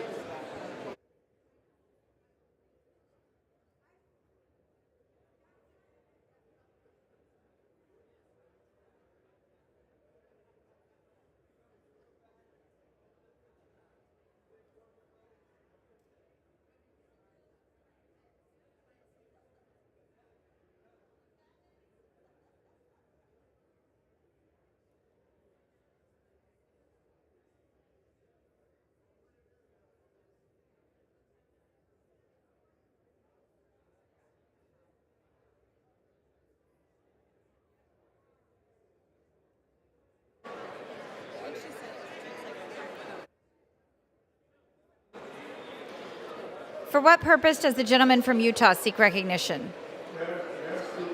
Designated by Chris Stewart from Utah, I inform the House that Mr. Stewart will vote yay on the motion to recommit.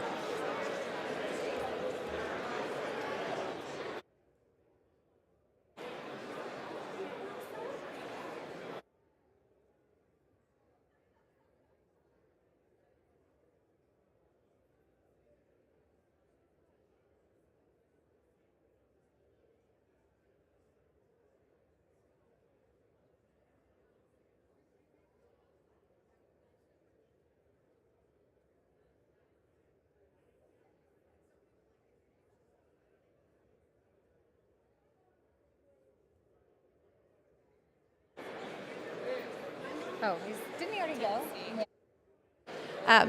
For what purpose does the gentleman from Tennessee seek recognition? Thank you, Madam Speaker. As the member designated by Mr. Desjardins of Tennessee, I inform the House that Mr. Desjardins will vote yay on the motion to recommit. Thank you.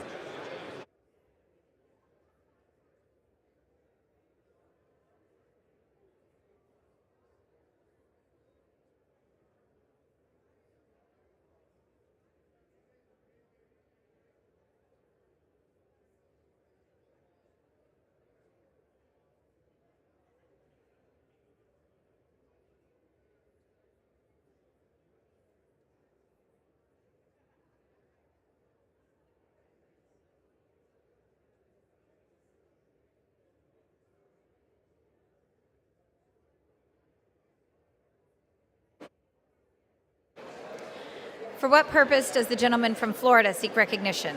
Madam Speaker, as the member designated by Ms. Boebert of Connecticut, Mr. Gates of Florida, Mr. Cawthorn of North Carolina, I inform the House that these members will vote yes on the motion to recommit.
For what purpose does the gentleman from Virginia seek recognition? Madam Speaker, as member designated by Ms. Sherrill, Ms. Pingree, Ms. Porter, Mr. Auchincloss, Mr. Butterfield, Ms. Omar, and Ms. Maloney, Mr. Maloney from New York. I inform the House that these members will vote no on the motion to recommit.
For what purpose does the gentleman from Maryland seek recognition? Thank you, Madam Speaker. As a member designated by Mr. Moulton of Massachusetts, I inform the House Mr. Moulton will vote no on the motion to recommit.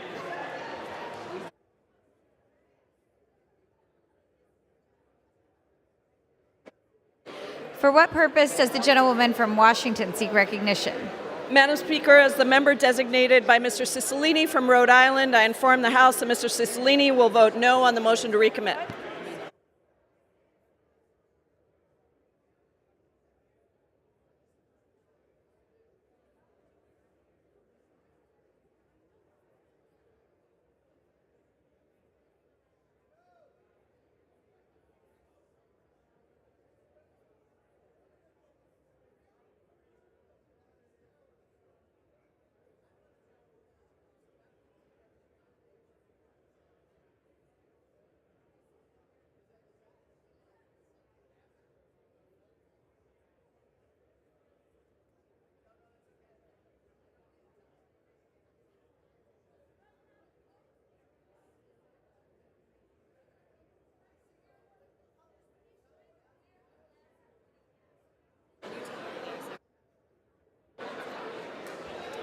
For what purpose does the member from Utah seek recognition? Madam Speaker, as member designated by Ms. Letlow from Louisiana, I inform the House that Ms. Letlow will vote yay on the motion to recommit.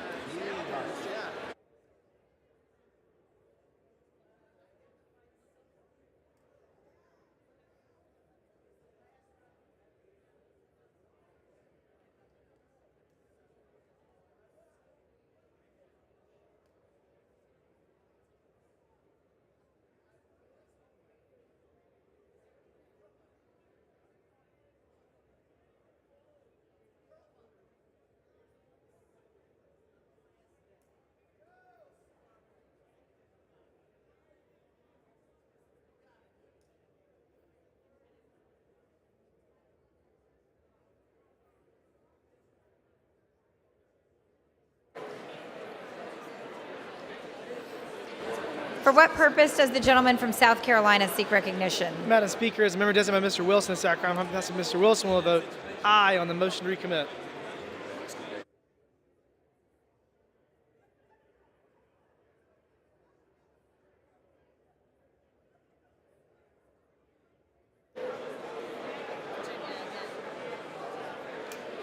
For what purpose does the gentleman from Virginia seek recognition?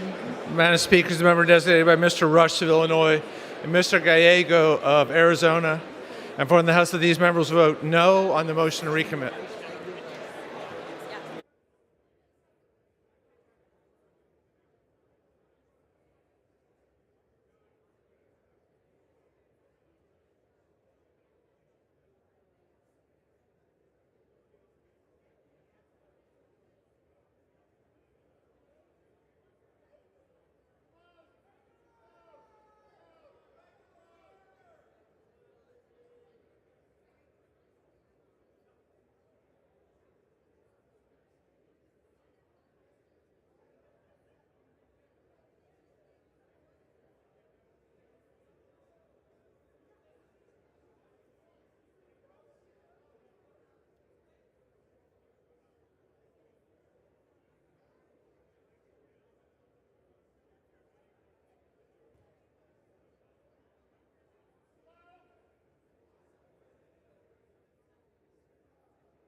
On this vote, the ayes are 209 and the nays are 217. The motion is not adopted. The question now is on passage of the bill. Those in favor say aye. Those opposed, nay. In the opinion of the chair, the ayes have it. For what purpose does the gentlewoman from California rise? Madam Speaker, I request the yeas and nays. The yeas and nays are requested. Those favoring a vote by the yeas and nays will rise. A sufficient number having risen, the yeas and nays are ordered. Members will record their votes by electronic device. This will be a 5-minute vote.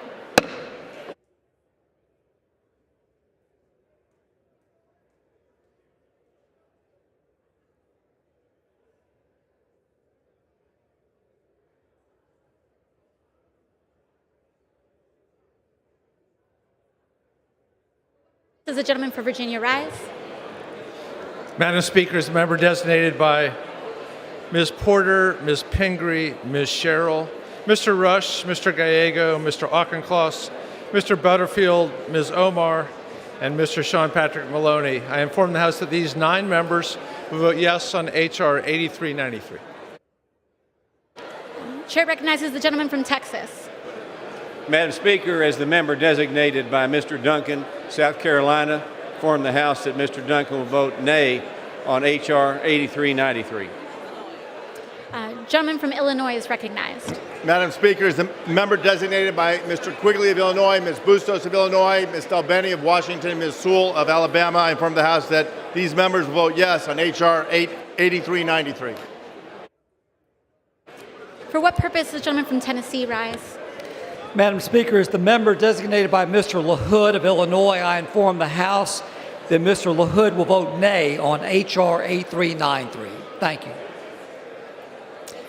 For what purpose does the gentleman from Pennsylvania rise? Madam Speaker, as member designated by Mr. Doyle of Pennsylvania, Mr. Brown of Maryland, Mr. Lawson of Florida, Ms. Wilson of Florida, they all vote yes. For what purpose does the gentleman from Florida rise? Madam Speaker, as a member designated by Mr. Cawthorn of North Carolina, Ms. Boebert of Colorado, Mr. Gates of Florida, I inform the House that they will be voting no on H.R. 8393. For what purpose does the gentleman from Ohio rise? Madam Speaker, as the member designated by Ms. Shifless McCormick, I inform the House that she will vote yes on H.R. 8393.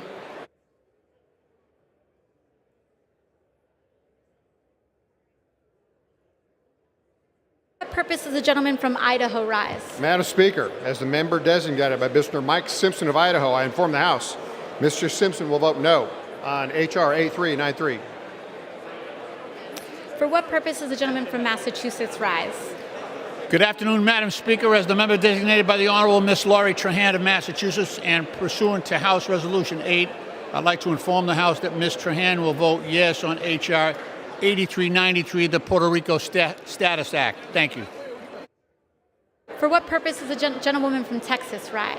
Mr. Speaker, as the member designated by Mr. Ronnie Jackson of the great state of Texas, I inform the House that Mr. Jackson will vote nay on H.R. 8393. For what purpose does the gentleman from California rise?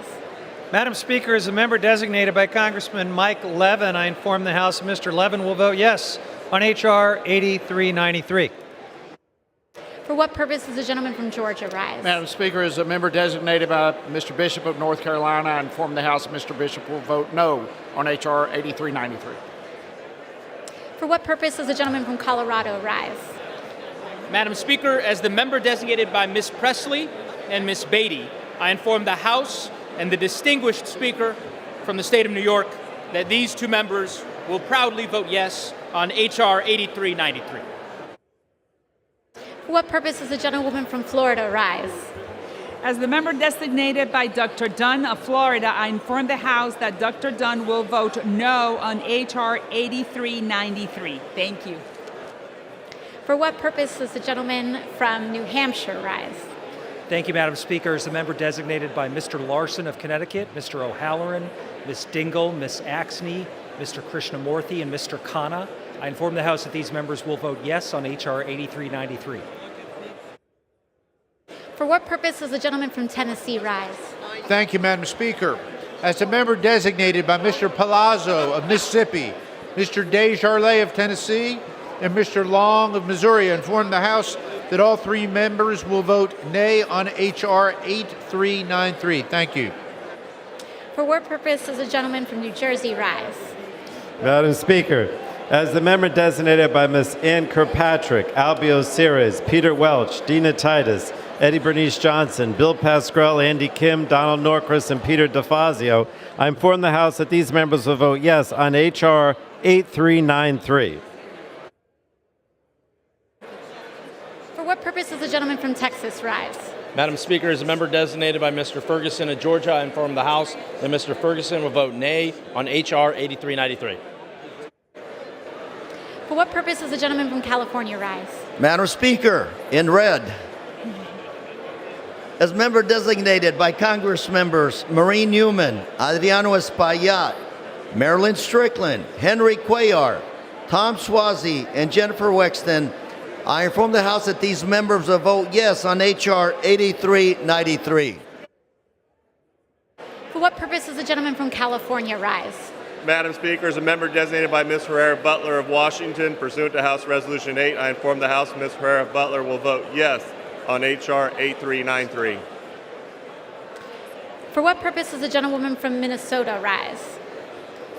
Madam Speaker, as the member designated by Haley Stevens and Dean Phillips, I inform the House that these members will vote yes on H.R. 8393. For what purpose does the gentleman from Texas rise? Madam Speaker, as gentleman designated by Mr. Paul Gilzar of Arizona, Ms. Vicky Hartzler of Missouri, and Mr. Tom Rice, South Carolina, inform the House they all vote no on 8393.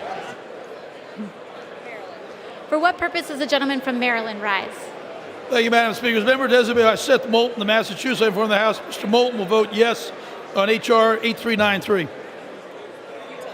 For what purpose does the gentleman from Utah rise?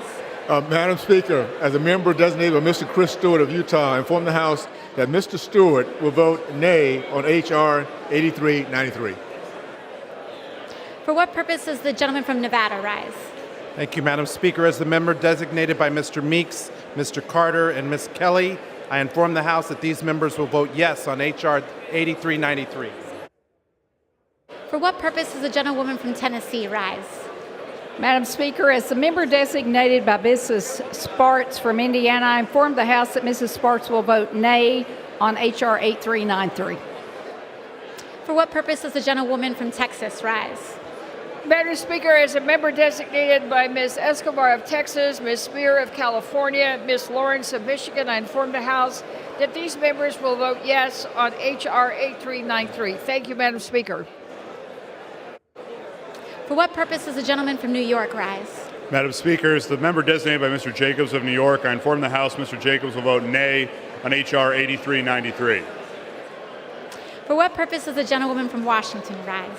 Madam Speaker, as the member designated by Mr. Cicilline of Rhode Island, I inform the House that Mr. Cicilline will vote aye on H.R. 8393.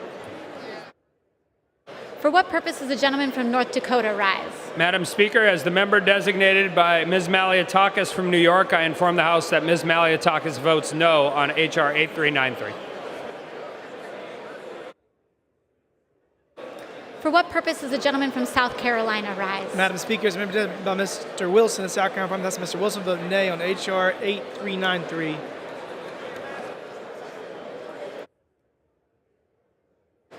For what purpose does the gentleman from California rise? As a member designated by Mr. Issa pursuant to House Resolution 8, I inform the House that Mr. Issa will vote no on H.R. 8393. For what purpose does the gentleman from Wisconsin rise? Madam Speaker, as a member designated by Mr. Tom Tiffany of Wisconsin, I inform the House that Mr. Tiffany will vote aye on H.R. 8393.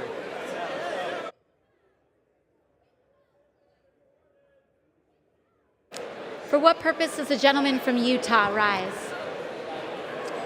Madam Speaker, as member designated by Ms. Letlow from Louisiana, I inform the House that Ms. Letlow will vote nay on H.R. 8393.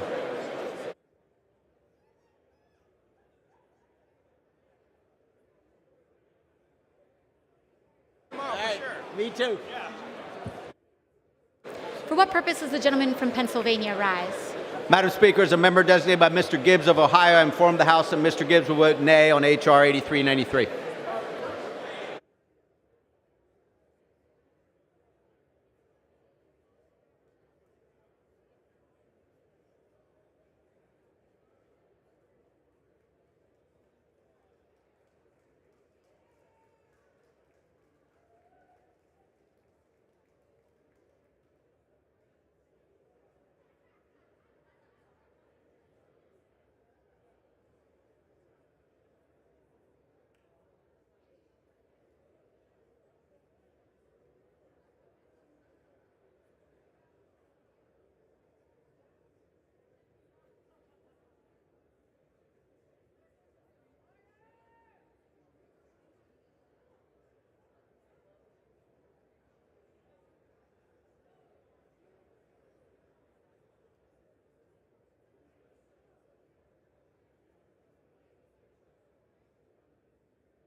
For what purpose does the gentleman from Alabama rise? Madam Speaker, as a member designated by Mr. Brooks of Alabama, I inform the House that Mr. Brooks will vote no on 8393.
On this vote,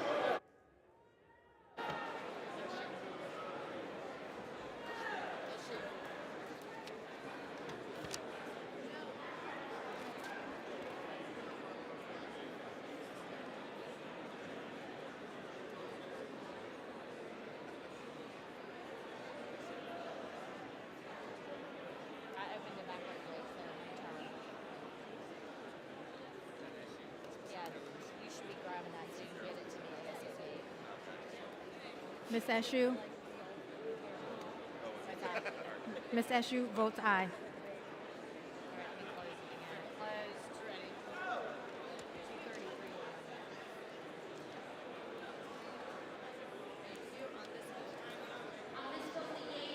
Hundred and 33.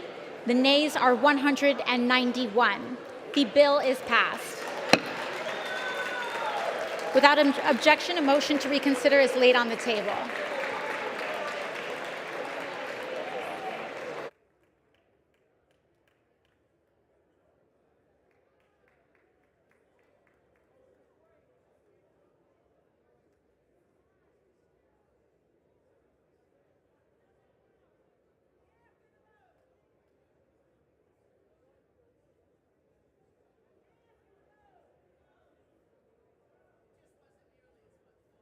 Will be in order.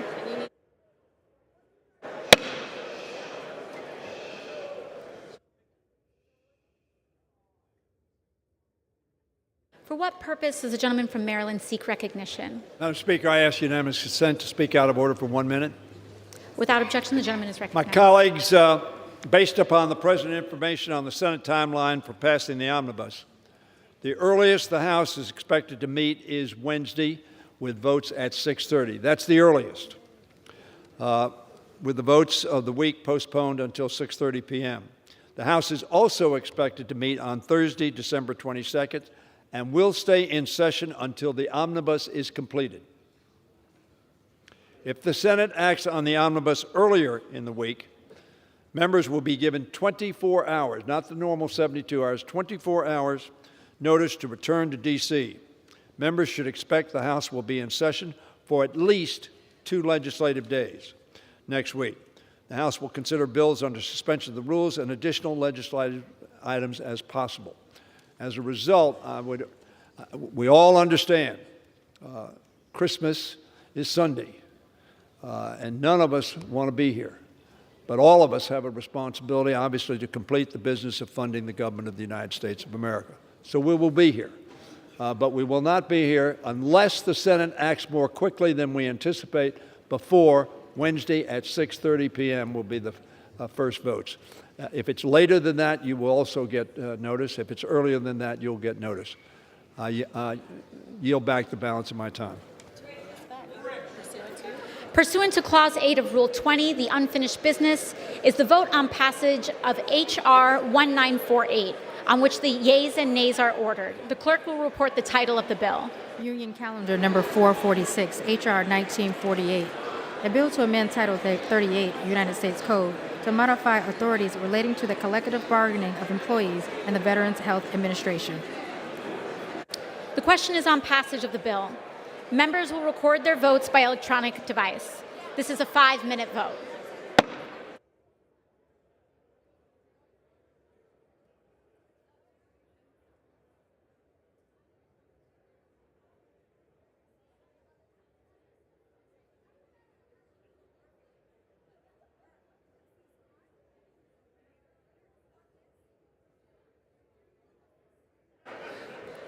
For what purpose does the gentleman from Pennsylvania seek recognition? Mr. Speaker, Pennsylvania recognition. Mr. Speaker, Mr. Brown of Maryland, Mr. Lawson of Florida, Mr. Doyle of Pennsylvania, Ms. Wilson of Florida, all vote yes on 1948. What purpose, gentleman from Texas, seek recognition? Mr. Speaker, as the member designated by Jeff Duncan, South Carolina, I inform the House that Mr. Duncan will vote nay on H.R. 1948.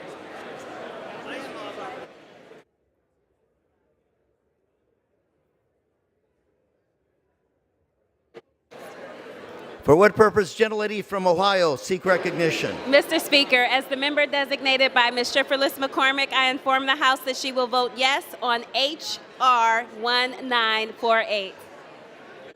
What purpose does gentlelady from Tennessee seek recognition? Mr. Speaker, as the member designated by Mrs. Sparks of Indiana, I inform the House that Mrs. Sparks will vote nay on H.R. 1948.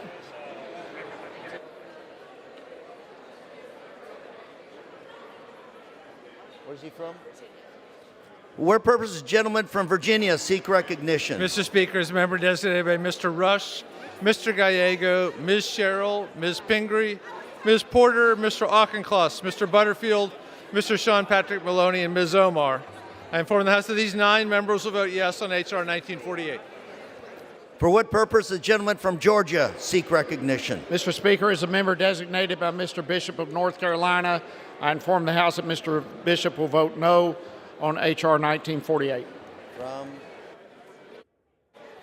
For what purpose does the gentlelady from Minnesota seek recognition? Mr. Speaker, as the member designated by Ms. Haley Stevens of Michigan and Mr. Dean Phillips of Minnesota, I inform the House that these members will vote yes on H.R. 1948. For what purpose, gentlelady from Texas, seek recognition? Mr. Speaker, as the member designated for Mr. Ronnie Jackson of the great state of Texas, I inform the House that Mr. Jackson will vote nay on H.R. 1948. For what purpose the gentlelady from Washington seek recognition? Mr. Speaker, as the member designated by Mr. Cicilline of Rhode Island, I inform the House that Mr. Cicilline will vote aye on H.R. 1948. Does the gentleman from Idaho seek recognition? Mr. Speaker, as a member designated by Mr. Mike Simpson of the state of Idaho, I inform the House Mr. Simpson will vote no on H.R. 1948.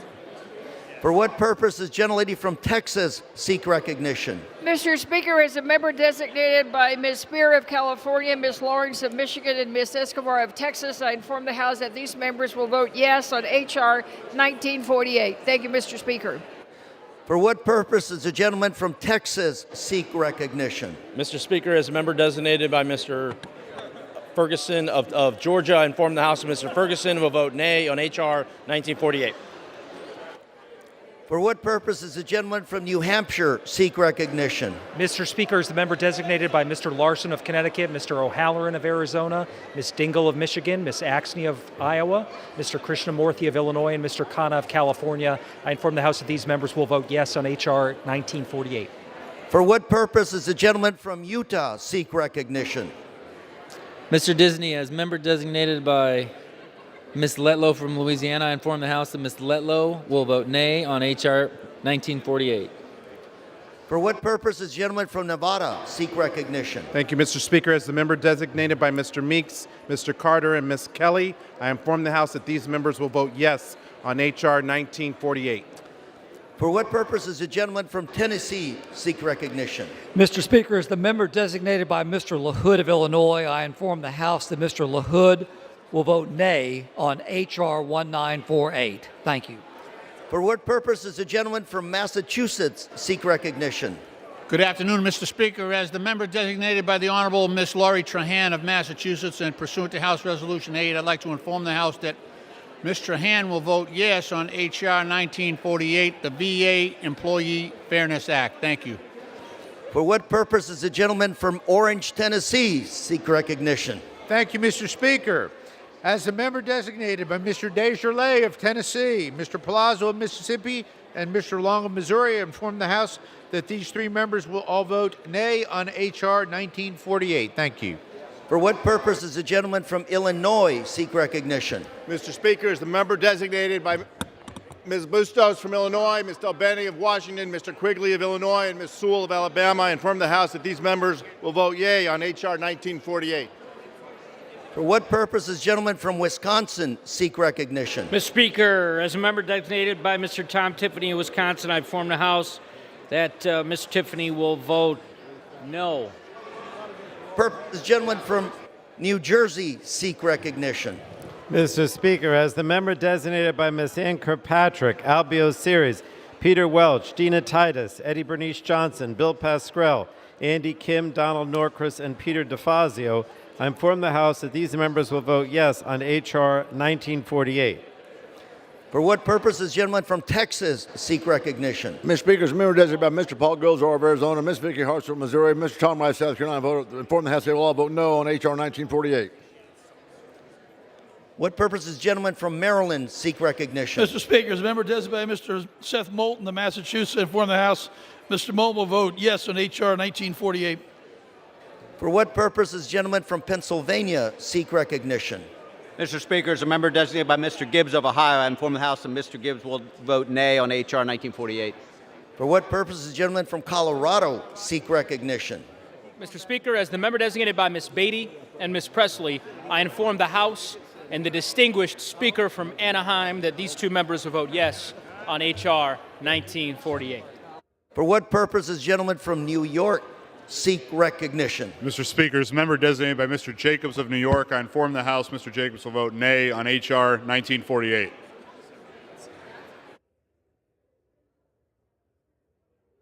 For what purpose does the gentleman from California seek recognition? Member designated by Congressman Mike Levin, I inform the House Mr. Levin will vote yes on H.R. 1948. For what purpose does the gentleman from Florida seek recognition? Mr. Speaker, as a member designated by Mr. Carthon of North Carolina, Mr. Gates of Florida, Ms. Bober of Colorado, I inform the House that these members will vote no on H.R. 1948 and Merry Christmas. For what purpose does the gentleman from the great state of California seek recognition? As a member from the great state of California, designated by Mr. Issa, pursuant to House Resolution 8, I inform the House that Mr. Issa will vote no on H.R. 1948, and Merry Christmas. Purpose does the gentleman from Utah seek recognition? Mr. Speaker, as member designated by Mr. Chris Stewart of Utah, I inform the House that Mr. Stewart will vote nay on H.R. 1948. Merry Christmas. Purpose does the gentleman from California seek recognition? Mr. Speaker, as a member designated by Miss Herrera Butler from Washington, I inform the House that Miss Herrera Butler will vote no on H.R. 1948. What purpose does the gentlelady from Florida seek recognition? As the member designated by Dr. Dunn of Florida, I inform the House that Dr. Dunn will vote no on H.R. 1948. For what purpose does the gentleman from North Dakota seek recognition? Mr. Speaker, as the member designated by Ms. Malliotakis from New York, I inform the House that Ms. Malliotakis will vote no on H.R. 1948.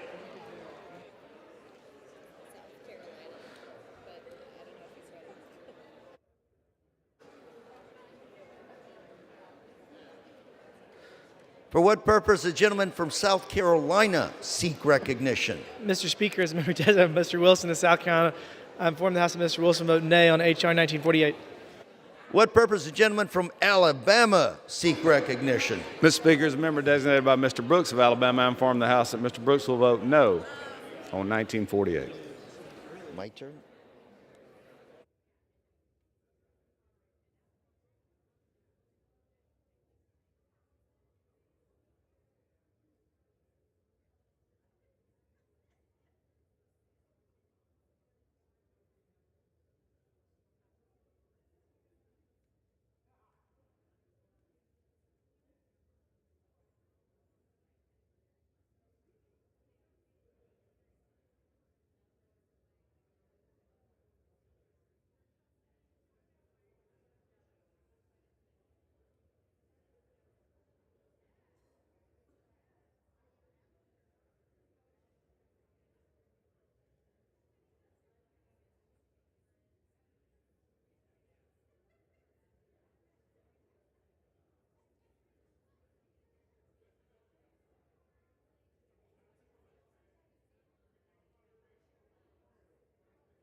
For what purpose does the gentleman from California seek recognition?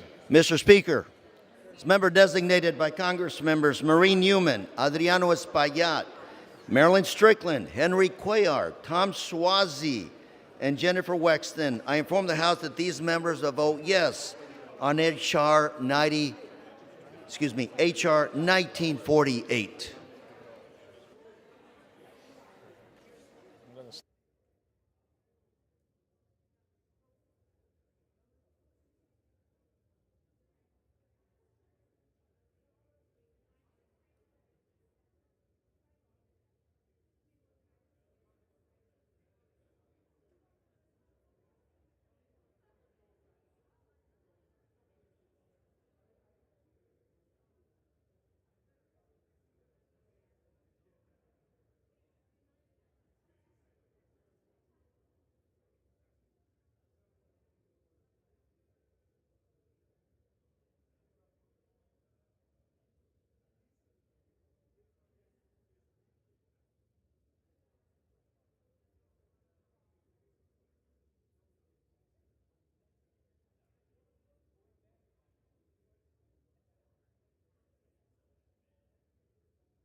On this vote, the yeas are 219 and the nays are 201. The bill passes, and without any objection, a motion to reconsider is laid on the table.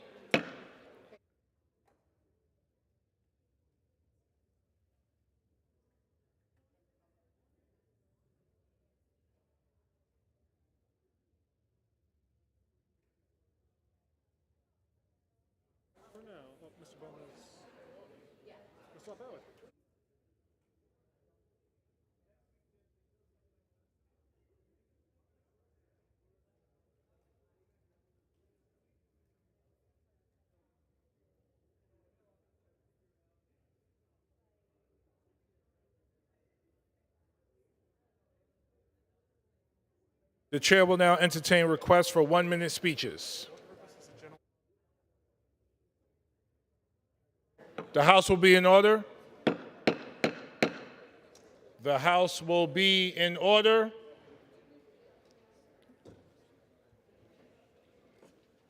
Who's first? For what purpose does the gentlewoman from New Jersey seek recognition?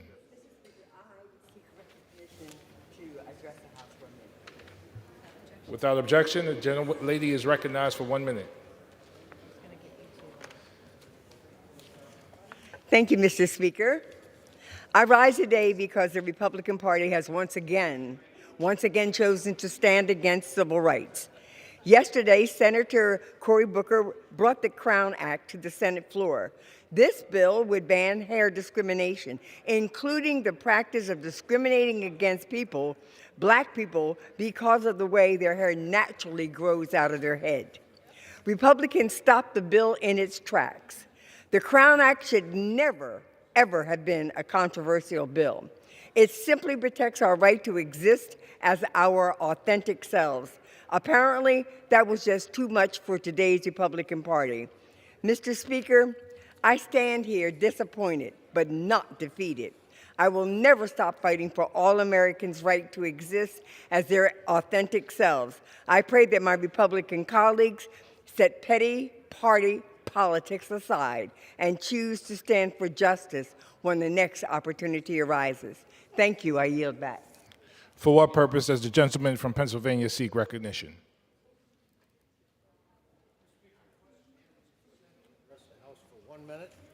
Without objection, the gentleman is recognized for 1 minute. All right. Thank you, Mr. Speaker. Mr. Speaker, I rise today to recognize a very special tradition taking place this Saturday, December 17th.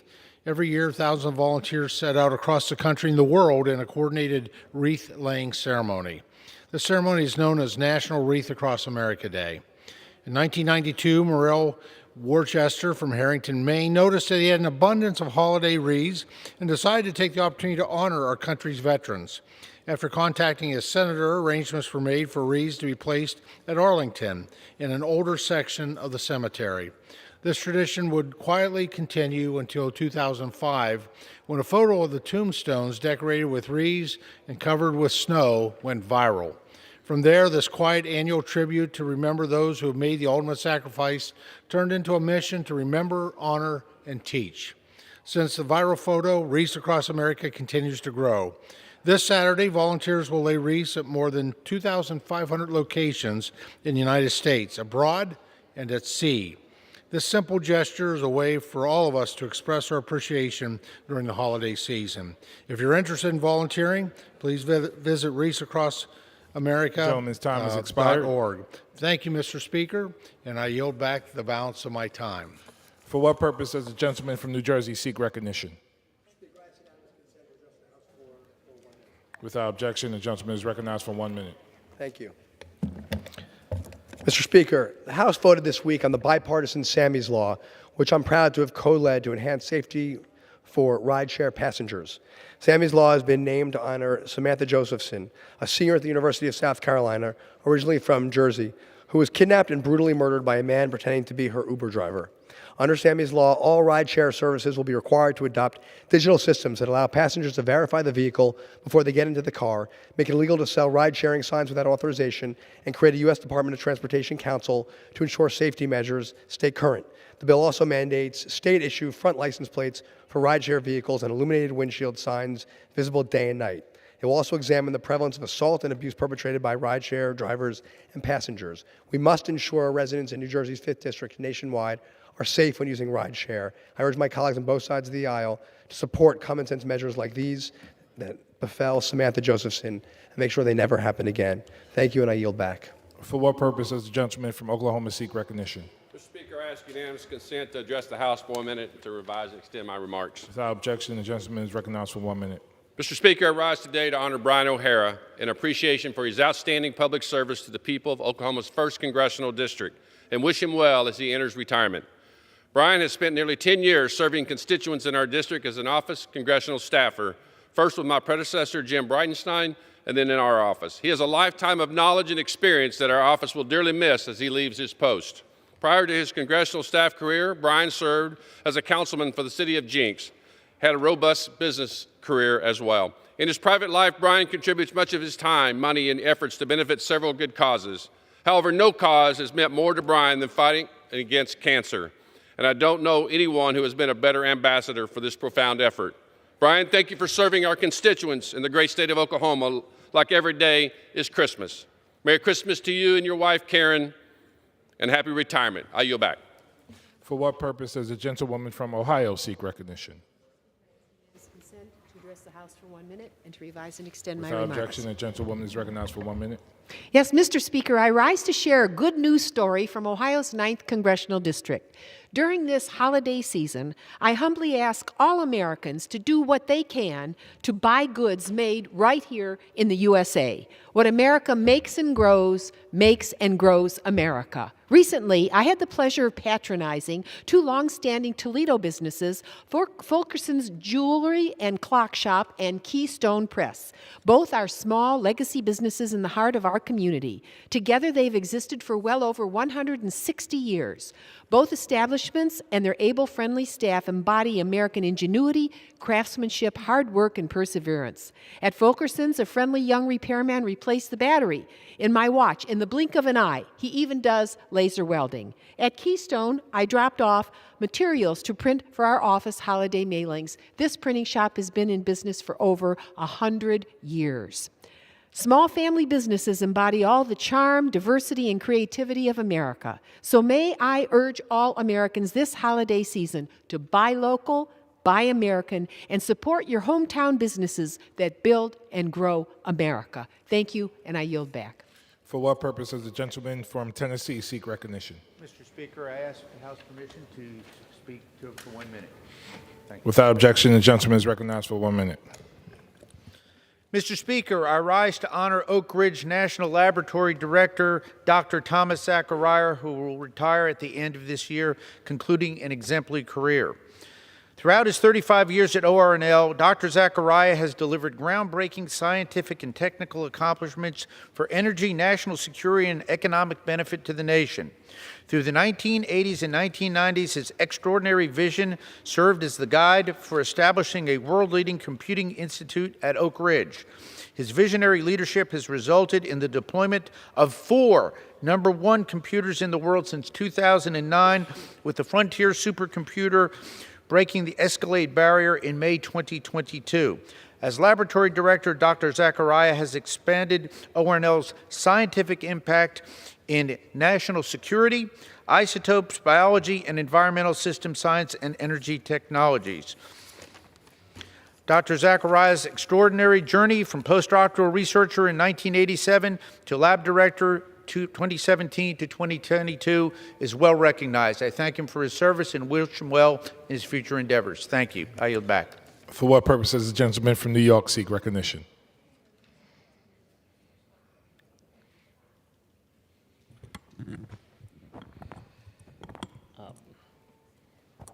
Permission to, I forgot the form. Permission to address the House for 1 minute. So, The gentleman is recognized for 1 minute. thank you. As a Puerto Rican, I'm proud to have voted for the Puerto Rico Status Act, which, if enacted, would break, as a Puerto Rican, I'm proud to have voted for the Puerto Rico Status Act, which, if enacted, would begin to break the cycle of colonialism that for more than a century has relegated Puerto Rico to second-class status. The landmark legislation would empower Puerto Rico to be in command of its own political destiny. What matters above all is not the particular status that the people will ultimately choose. What matters is the right of the people to choose the status that best expresses their will, and the right of the people to have their will given the binding power it has long deserved. If enacted, the Puerto Rico Status Act would not only restore democracy on the island, it would also reinforce democracy here in the mainland United States, because it would mean no longer depriving 3 million of our fellow citizens of their fundamental right to self-determination. I call on the Senate to join the People's House in decolonizing the people of Puerto Rico. What purpose does the gentleman from West Virginia seek recognition? The House for 1 minute and revise and extend my remarks. Without objection, the gentleman is recognized for 1 minute. Thank you, Mr. Speaker. Today, the sun will set in Washington, D.C. at 4:47 p.m.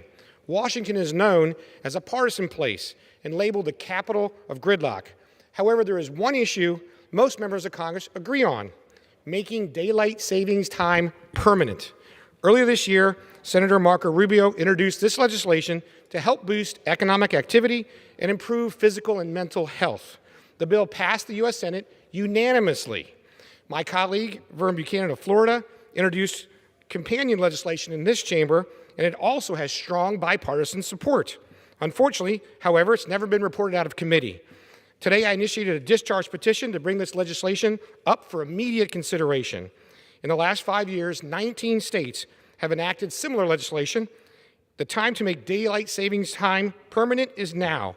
I urge my colleagues to sign this discharge petition and never reset your clocks again. Thank you, Mr. Speaker, and I yield back. For what purpose does the gentleman from California seek recognition? Address the body for 1 minute without objection. Without objection, the gentleman is recognized for 1 minute. Mr. Speaker, this is a great country.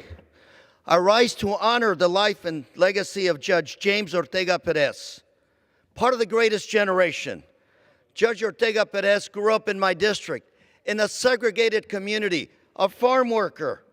When World War II started, he answered the call of duty and joined the Army, where he served as a sergeant with the Army Corps of Engineers.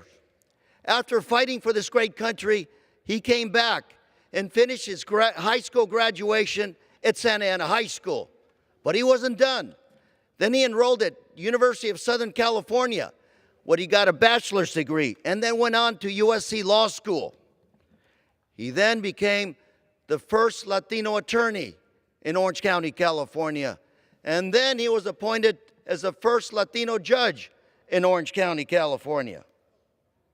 It's a great country. Judge Ortega Perez went from being a farm worker to the halls of justice in Orange County. And today, we honor the life and legacy of Judge Ortega Perez. Mr. Speaker, I yield. The chair will receive a message. Mr. Speaker, messages from the Senate.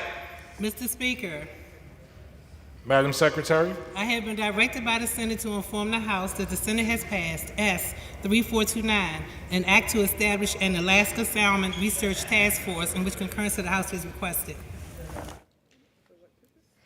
For what purpose does the gentleman from California seek recognition? The gentleman is recognized for 1 minute without objection. Thank you. Thank you, Mr. Speaker. Not that long ago, the President declared COVID to be pretty much over with. So I rise today in support of House Resolution 46, which would basically say that the fantasy that our current understanding of COVID-19 and its present spread of the United States requires Congress to give extraordinary powers to the President still. It's time to end the emergency. Similar resolutions have passed the Senate twice. Here in the House have been blocked twice by the Democrats. Mr. Speaker, this is no longer a new virus or a new pandemic. It's well past the time for the House to follow the Senate's lead and bring a joint resolution to the floor to end this charade. With the President wanting to end Title 42 so that tens of thousands of illegal immigrants can come across our border with little to no health check, why in the world are we still painted into a corner as American citizens with emergency powers granted to the executive? It's time to pass Joint Resolution 46. I yield back. For what purpose does the gentleman from California seek recognition? To address the House and revise and adjust Without my... objection, the gentleman is recognized for 1 minute. Thank you, Mr. Speaker. Mr. Speaker, I rise today to recognize the service of Amy Worth, a wonderful constituent and friend. It's been my pleasure to have worked alongside Amy through her many contributions to the Bay Area and her community, from library commissioner to city council member to mayor to chair of the Bay Area Metropolitan Transportation Commission. Amy has selflessly served the city of Orinda and the Bay Area for the last 24 years and has served as mayor of Orinda for 5 years. As member of the Contra Costa Transportation Authority, her leadership was critical in a major transportation improvement on the expansion of the Caldecott Tunnel in the East Bay and improved traffic congestion throughout the Bay Area. She also helped pass Measure J, a transportation sales tax. Her passion and commitment to her family and community are extraordinary. Amy has always been a dear friend and a tenacious force for good in our community and in my life. Please join me in congratulating Amy on her well-deserved retirement and honoring her for many years of dedicated public service to her community. I yield back.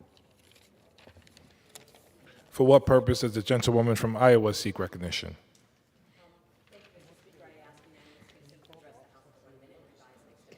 Without objection, the gentlewoman is recognized for 1 minute.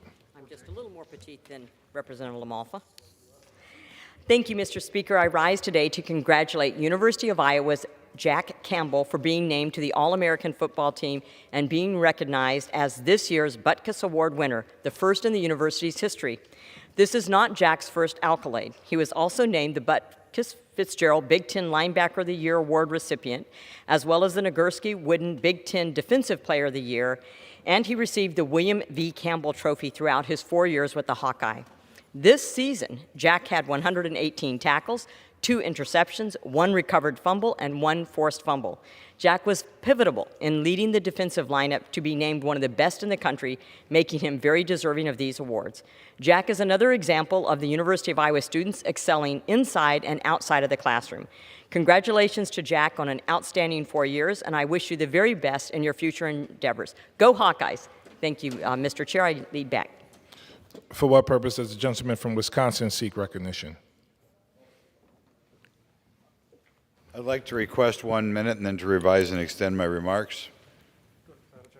Without objection, the gentleman is recognized for 1 minute. Okay, just a few minutes on this floor. We were admonished for not wrapping up our budget in time, and that's a fair thing. We said we're supposed to take care of our budget.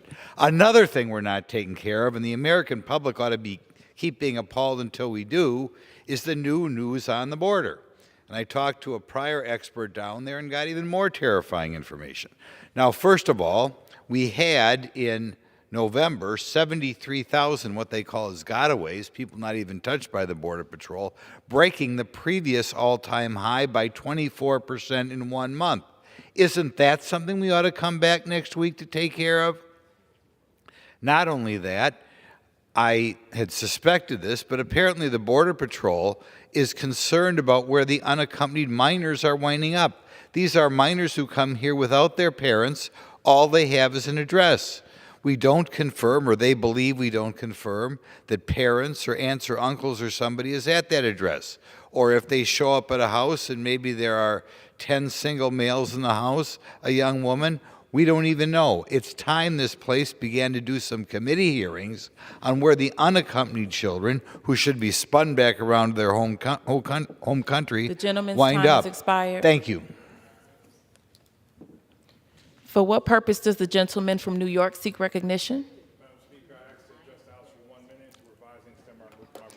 Without objection, the gentleman is recognized for 1 minute. Madam Speaker, today I was proud to vote for the Puerto Rico Status Act in supporting its passage in the House of Representatives. Now it's time for the Senate to do its job and free the Puerto Rico community and the Puerto Rican island to chart its own path towards self-determination. Puerto Rico has been a U.S. territory since 1898 without proper representation in the United States government. That is unacceptable. Now, finally, if the Senate does its job, the people of Puerto Rico can chart their own path forward and decide for themselves what is best for them. I was proud to take that vote today in support of my constituents as well as my family, as I am married to a Puerto Rican woman, and my children are Puerto Rican as well. Let's continue to support the self-determination of the people on the island and the self-determination of people all over the world. Thank you, and I yield back. Under the Speaker's announced policy of January 4th, 2021, the gentleman from Michigan, Mr. Levin, is recognized for 60 minutes as the designee of the Majority Leader. Thank you so much, Madam Speaker. This is an hour to celebrate members who are departing this Congress, including myself, and I will have some remarks to share. I'll also be joined later by the gentlewoman from New York, Ms. Maloney. But first, we're going to hear from the chairman of the Legislative Branch Subcommittee of the Appropriations Committee of the U.S. House of Representatives, one of our cardinals, a great public servant from the state of Ohio, Representative Tim Ryan. Tim, you're recognized for 5 minutes. Thank you. I'd like to thank the gentleman from Michigan for putting this together. You can see that Ohio and Michigan can periodically get along with each other. But I'm honored to rise for a few minutes here, Mr. Speaker, to address this House for the final time as a sitting member of Congress. And I think it's appropriate to begin with the preamble to the United States Constitution. We, the people of the United States, in order to form a more perfect union, establish justice, ensure domestic tranquility, provide for the common defense, promote the general welfare, and secure the blessings of liberty to ourselves and our posterity. We the people. This is the people's house. 12,421 members of Congress sat here in this Capitol. Of almost 700 million people who at one point or another were citizens of the United States. 700 million, and a little over 12,000 were sent here to govern this country, to meet the obligation that the Founding Fathers put in the preamble of the United States Constitution. And I will tell you, there have been some great Americans, some of the best, that have served in this chamber. But there also have been scoundrels, crooks, liars. This is the people's house. This is the people's house. So it has reflected over, in a few years, 250 years, world's oldest republic. So I hope, if there's one thing, I hope that all members and all citizens can grasp and touch. It's gratitude. I know I feel tremendously grateful to come from a working class family in Ohio and end up here for 20 years serving the communities that I grew up in, that I played sports in, that I raised my family in. It's an honor to be a citizen of the United States. This country has fed more people, clothed more people, cured more people, and liberated more people than all the other countries in the world combined. And I think we get out of this mess that we're in, the polarization, the hate, the anger, the fear. The first step out of that is with gratitude. And if we all start from a place of gratitude, we will have a much different opinion of the country, of each other, and of what's possible for us. Because this country has always done great things, but we do great things when we're together, when we embrace normalcy, when we embrace decency, when we embrace compassion. And when you walk through these doors, you are a leader, and you are charged with making the tough decisions, the hard decisions, not the easy decisions, not the ones that are going to make your next election a little easier. But the challenge today is to be called to lead, and lead vigorously, lead boldly, because that's what the world needs us to do right now. And this country has always been innovative, and we need to enter an era of reform, of reconciliation, and of innovation across the board. The systems are all broken. The economic system's broken, the immigration system's broken, the welfare system's broken, the education system's broken, and we're not going to fix these problems if we're not decent to each other, if we don't talk to each other. Some of the solutions will be conservative, some will be liberal and progressive, but it's through that conflict, those arguments and debates, what this very chamber was set up to do, that we come to the best possible solution. And that ultimately is what we're talking about.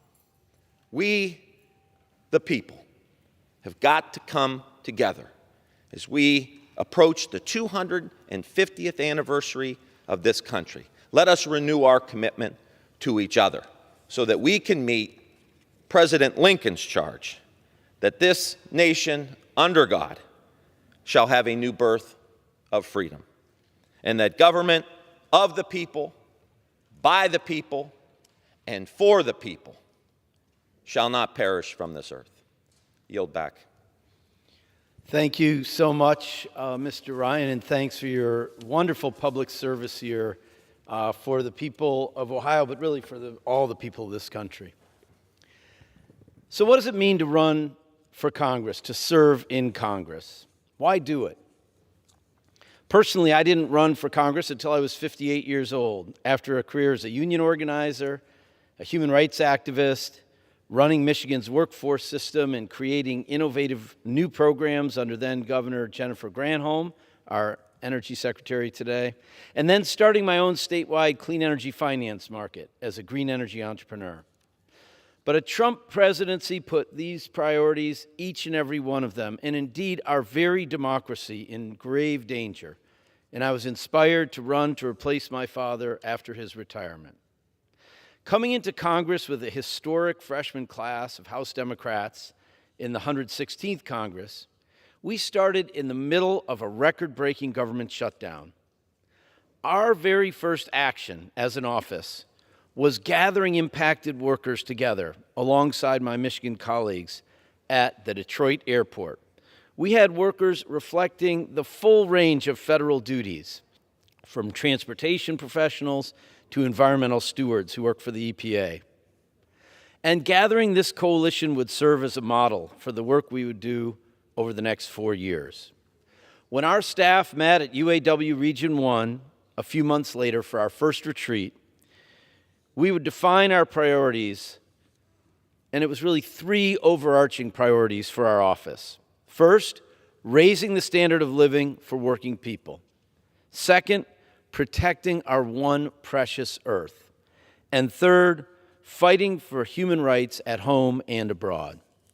And we've organized our work around these priorities ever since. So let's start with raising the standard of living for working people. Certainly, making education affordable is a key part of that. After the Speaker appointed me to the Education and Labor Committee, I was honored to be elected Vice Chair of the committee by my fellow Democrats. And then Chairman Bobby Scott asked me to lead the America's College Promise Act to provide 2 years of tuition and fee-free community college, and also 2 years of virtually free study at historically black colleges and universities and other minority-serving institutions. And we introduced the bill and we debated it. But can you imagine how amazing it was when Joe Biden was moving towards the nomination to be the Democratic candidate for president, and he adopted my bill, and then he made it part of his Build Back Better plan? I had the privilege of welcoming First Lady Dr. Jill Biden to a community college in my district once, and Education Secretary Miguel Cardona to 2 different community colleges to celebrate the inclusion of this bill in the president's Build Back Better plan and fight for its passage.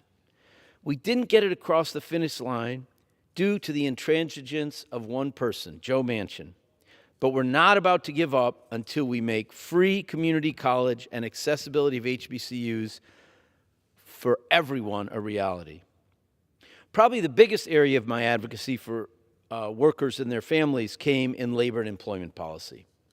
I served as a whip to push the Raise the Wage Act through the House, and we fended off efforts to water it down with things like regional sub-minimum wages that would consign poor areas of this country to permanent structural poverty.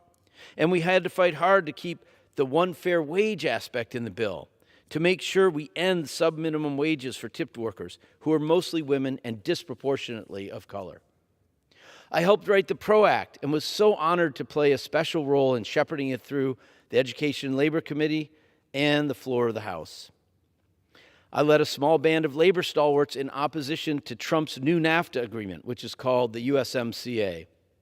While I fervently hope the legislation succeeds, and I've worked with the Biden administration to ensure that Mexico and Canada meet their obligations, I fear too much of our trade policy discards the views of workers here at home and also abroad in the name of furthering the interests of multinational corporations. That has to end, and we have to put workers' interests and the planet's interests first. One core part of my belief about how to be a congressman is that it's not all about passing legislation and overseeing the administration.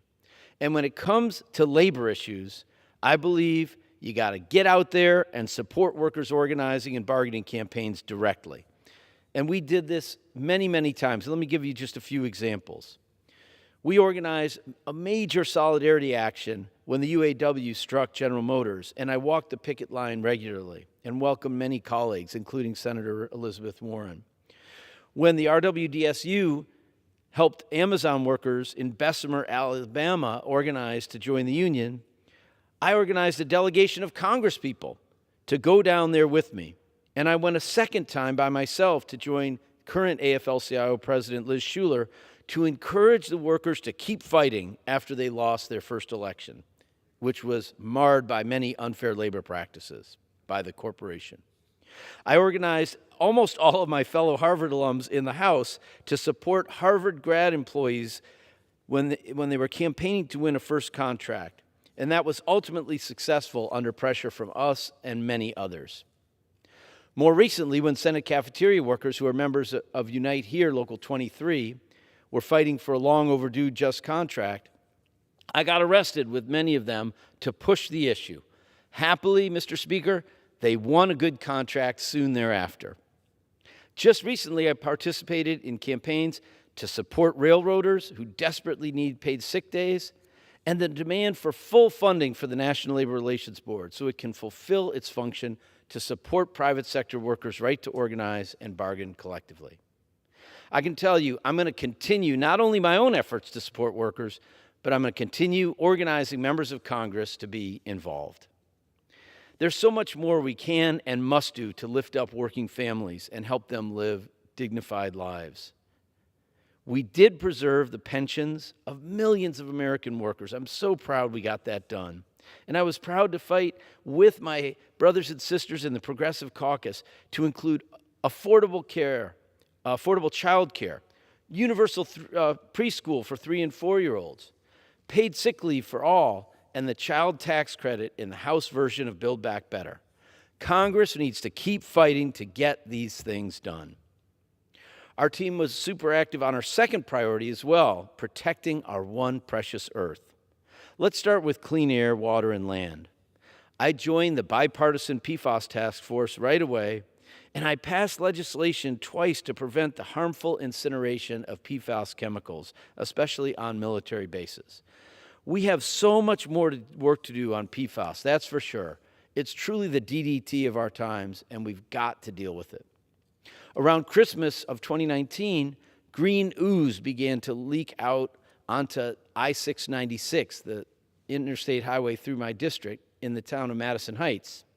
My staff and I led an effort to help ensure the cleanup of toxic waste in coordination with the EPA and state and local governments. And it was really everybody working together that got it done. There were many such efforts, but of course my biggest focus was climate change. I supported the original Green New Deal resolution from day one. I remember being out on the lawn when we introduced it. And I'm one of only 27 senators and representatives out of 535, Mr. Speaker, to support all 12 Green New Deal bills. Even more importantly, I helped put meat on the bones personally in several ways.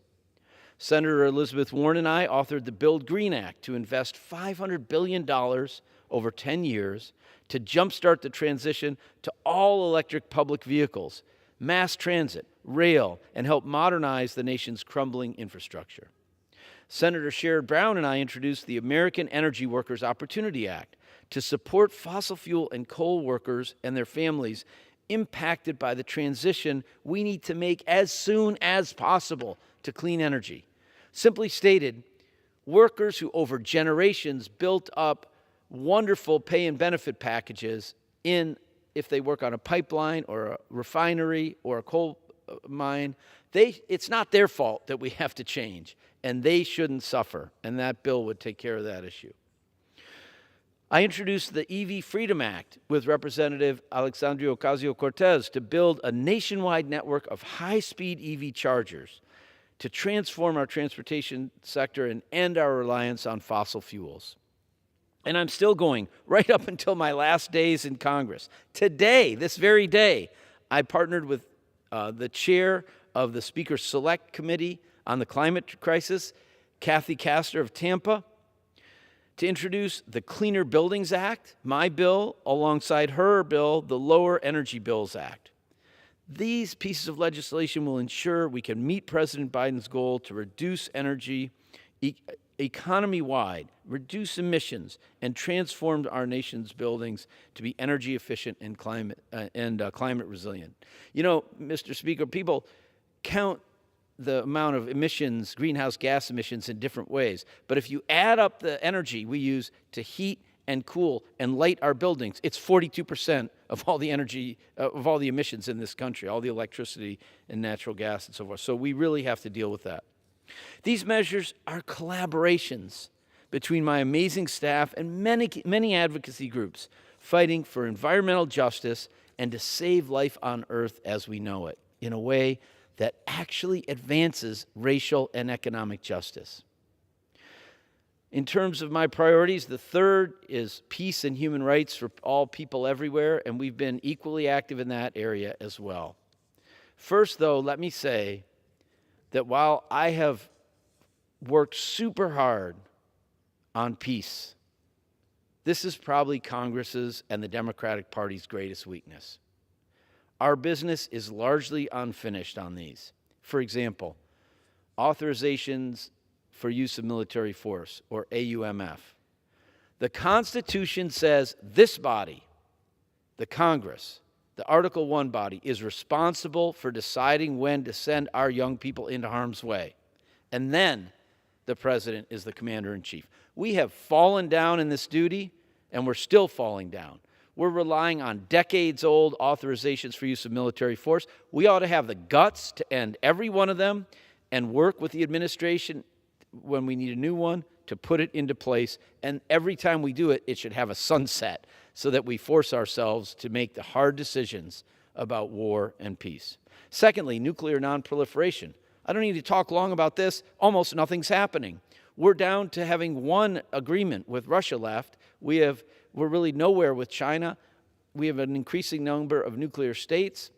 We're hopefully battling hard to keep Iran from joining them. But we need to get back to the business that was really bipartisan. Who can forget Ronald Reagan taking on ending the use of nuclear weapons? And so we've really got a long way to go there. And also, Mr. Speaker, reducing military spending. My goodness, just the increase in the Pentagon budget that we passed through this House in the NDAA recently, the other day, just the increase above what the Pentagon asked for, that Congress stuffed in there, would have paid for my whole America's College Promise Act, plus some other big needs of the American people. I'm for the U.S. absolutely being the strongest military in the world, but we shouldn't be spending more than the next 8 to 10 countries combined. We've got to have a diplomacy first, a peace first, a human rights first foreign policy, and take care of the needs of our people and poor and working people all around the world. As a lifelong human rights advocate, I feel I could say that we had more success in the human rights area, although the situation is certainly dire in so many parts of the world. Let me mention just a few highlights. The House passed my bipartisan resolution condemning the coup in Burma, and we've continued oversight of the very troubling human rights situation there, as well as the inspiring efforts of the Burmese people to resist repression. Indeed, my first foreign trip as a congressman was to Bangladesh to visit Rohingya refugees just over the border from Burma there. I've been a vocal advocate for human rights in places like India, which is in danger of becoming a Hindu nationalist state rather than a secular democracy, the world's largest democracy. I'm a lover of Hinduism, a lover of Jainism, Buddhism, other religions that were born in India, but we need to protect the rights of all people there, whether they're Muslims, Hindus, Buddhists, Jews, Christians, Jains, whatever. I've been active on human rights in Egypt, where thousands of political prisoners languish in jail. Israel and Palestine have been a particular focus of mine, and I'm proud to have written the Two-State Solution Act, the most forward-leaning U.S. bill in many years, to try to hold Israeli and Palestinian leaders alike accountable to take steps to advance a two-state solution. Now, with a far-right government filled with troubling racist and homophobic leaders taking over in Israel, all of us who love that country's democratic ideals and seek justice for Palestinians as well will have to redouble our efforts. Perhaps my biggest focus in this area has been Haiti. I founded the first House Haiti Caucus, the first Haiti caucus in Congress in decades, and recruited 3 dynamic congresswomen who represent large Haitian American constituencies to co-chair it with me. Val Demings of Florida, Yvette Clarke of New York, and Ayanna Pressley of Massachusetts. With the support of our great Foreign Affairs Committee Chairman, Greg Meeks, we greatly increased congressional oversight of U.S. policy on Haiti, including 2 standalone hearings with witnesses representing diverse perspectives and a Department of Homeland Security review of its policies after the humanitarian disaster in Del Rio. We've pointed out that the status quo is untenable, and we've demanded inclusion of the breadth of Haitian civil society in dealing with the ongoing crisis there. Whether on our 3 overarching priority areas that I've just discussed or other vital matters, like reducing the epidemic of gun violence, one thing I want to emphasize is that working in Congress is all about teamwork. We've got a tremendous amount done in these last 4 years, and it's all due to an amazing team of individuals who've brought tremendous idealism, passion, professionalism, hard work, and love to make life better for working families. So I'm going to share the names of everyone who's worked on Team 11 these last 4 years. Let's start with the district office in alphabetical order. Jenny Beyer, Robert Chirara, Will Cochran, Eleanor Gamalski, Jolie Hibashi, Walt Herzig, Zenith Hussein, Dan Klein, Kyle Paulette, Lauren Shandoval, Amaris Simmons, Justin Walters, Sean Walsky, America Yaya, and Stephanie Yaldo-Sheena. And here in the Washington, D.C. office, Abbas Alawiya, Mezariah, Taryn Brown, Don Chen, Erica Fine, Ben Gerstein, Julia Kaluzniak, Courtney Laudick, Austin Laufersweiler, Mary Grace Menner, Ven Narala, Colton Puckett, Catherine Rowland, Jamari Torrance, Alex Schmidt, Sabrina Steele, Derek Utley, Janae Washington, who's sitting here with me now, and Jacob Wilson. And what did we get done? This amazing group of people. In the 116th Congress, speaking of legislation, we introduced 59 pieces of legislation, 22 bills, 30 amendments, and 7 resolutions. We passed 40 pieces of legislation through this House of Representatives, 10 bills and 30 amendments, and we got 6 pieces of legislation all the way through the process and signed into law by that previous president. In the 117th Congress, as of earlier this week, we introduced 50 pieces of legislation, 32 bills, 13 amendments, and 5 resolutions. And we're introducing 3 more pieces of legislation yet this week, one of which I mentioned. We passed 21 pieces of legislation through the House so far, 6 bills, 2 resolutions, and 13 amendments. And we saw 3 pieces of legislation signed into law. And Mr. Speaker, we're still hoping for 2 more, renaming the post offices in Bloomfield Township and Hazel Park to Michigan communities in my district. But passing legislation is just one part of our work. Serving all of our constituents, regardless of their political views or their circumstances, is another big part. The bottom line, being a good member of Congress is about taking care of people, whether their problems relate to immigration, Social Security, veterans benefits, whatever. And rather than get into numbers here, let me focus on just a few stories. We led a bipartisan push to prevent the deportation of Iraqi nationals, and we secured the return of Jimmy al-Dawood's remains to the U.S. after he was deported and he died of diabetic shock just weeks later. That man had never set foot in Iraq. He spoke no Arabic. He was obviously American. I won't go into all the upset about that, but his tragic story helped awaken society to these senseless deportations. Together, we helped our residents navigate a once-in-a-century pandemic. We worked with state partners to help constituents obtain expanded pandemic unemployment benefits that this House created. And we worked with the State Department to help constituents stuck overseas during the early global COVID shutdown. We helped them make it home. And we helped countless small businesses, of course, obtain PPP and EIDL loans. We fought successfully for the release of a black high school student who was put in juvenile detention for not completing her homework, Mr. Speaker, during remote learning. Put in, essentially, jail for young people. Remember the story of Grace, as she was called? It made national news.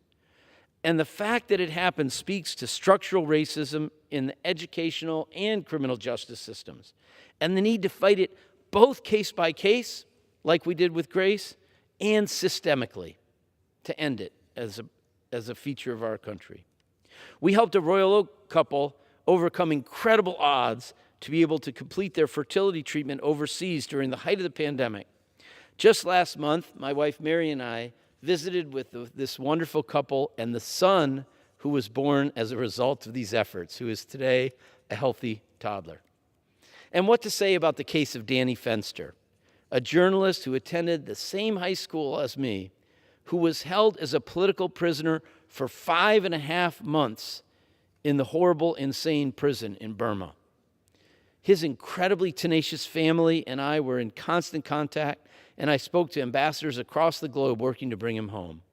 My staff and I were so honored to join the family to welcome him home to the U.S. when he touched down in New York, and to follow his continued advocacy for press freedom in Burma and everywhere. And today he's a journalism fellow at one of our most prestigious universities.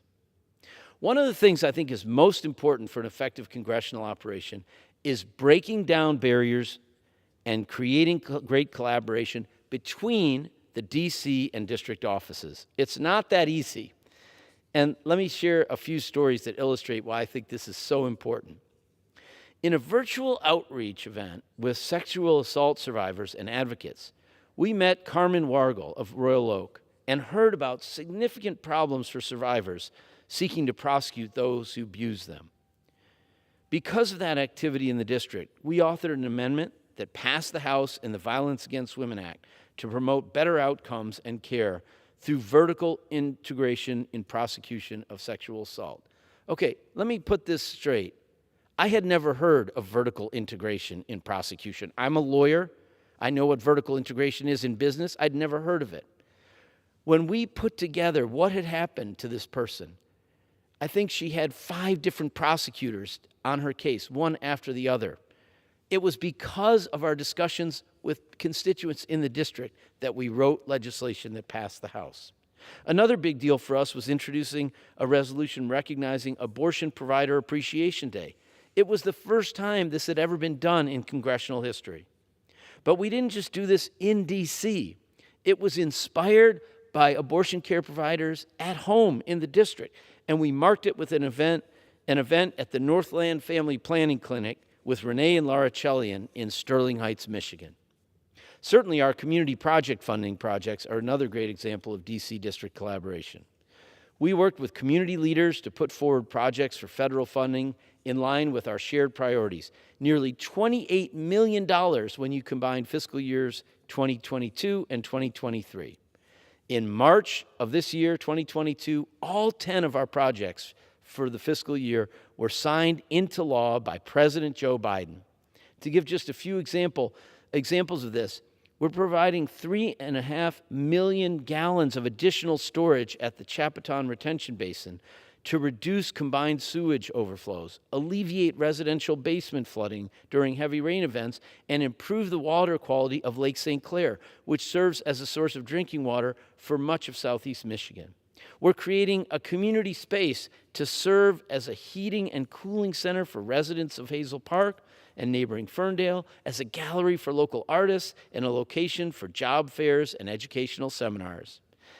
We're establishing an individual development account program at Macomb Community College for workforce development and certification courses, offering direct services to individuals to enhance employment opportunities and regional prosperity. We've done a lot, and I'm so proud of all that this team has accomplished, and especially the way we've done it. Not just working hard, but supporting each other, building the beloved community from the inside out, even as we fight for justice in our local communities and in far-flung areas all across this planet.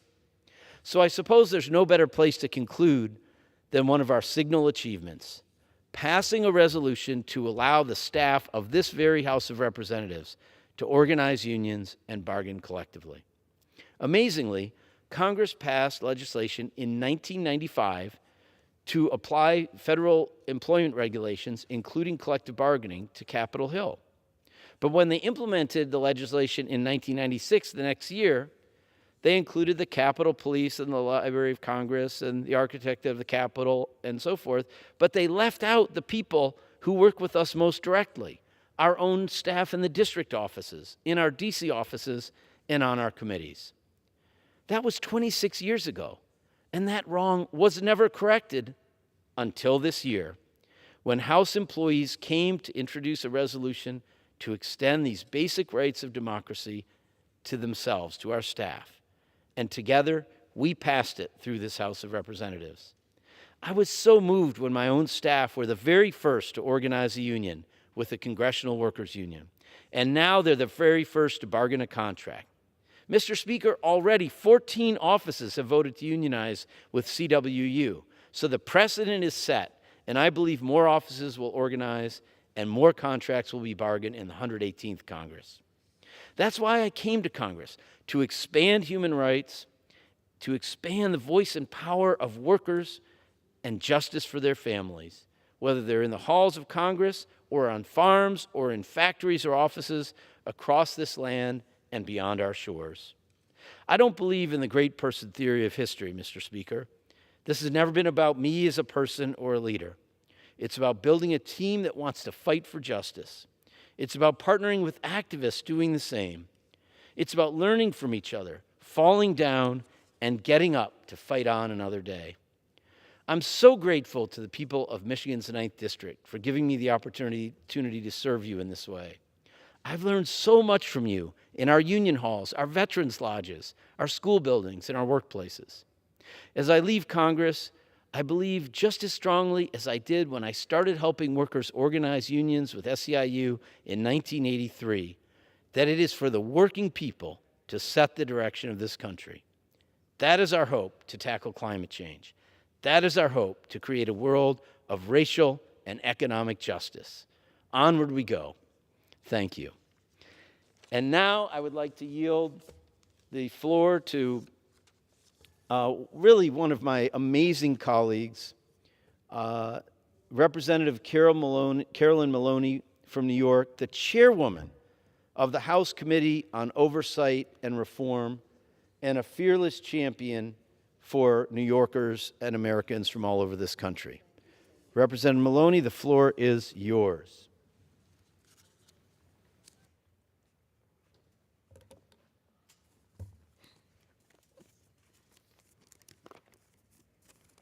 I'm going to take my coat off. But you made it in the well with it on, okay? So you still get Okay. the way. I'm going to turn it around. I'm going to turn it around. We're going to get Okay, it. you're going to get it around so that that's there.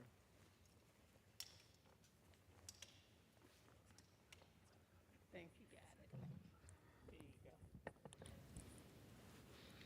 Madam Speaker, to my colleagues on both sides of the aisle, it has been a privilege to have had this extraordinary opportunity to serve with you for the past 30 years in the House of Representatives.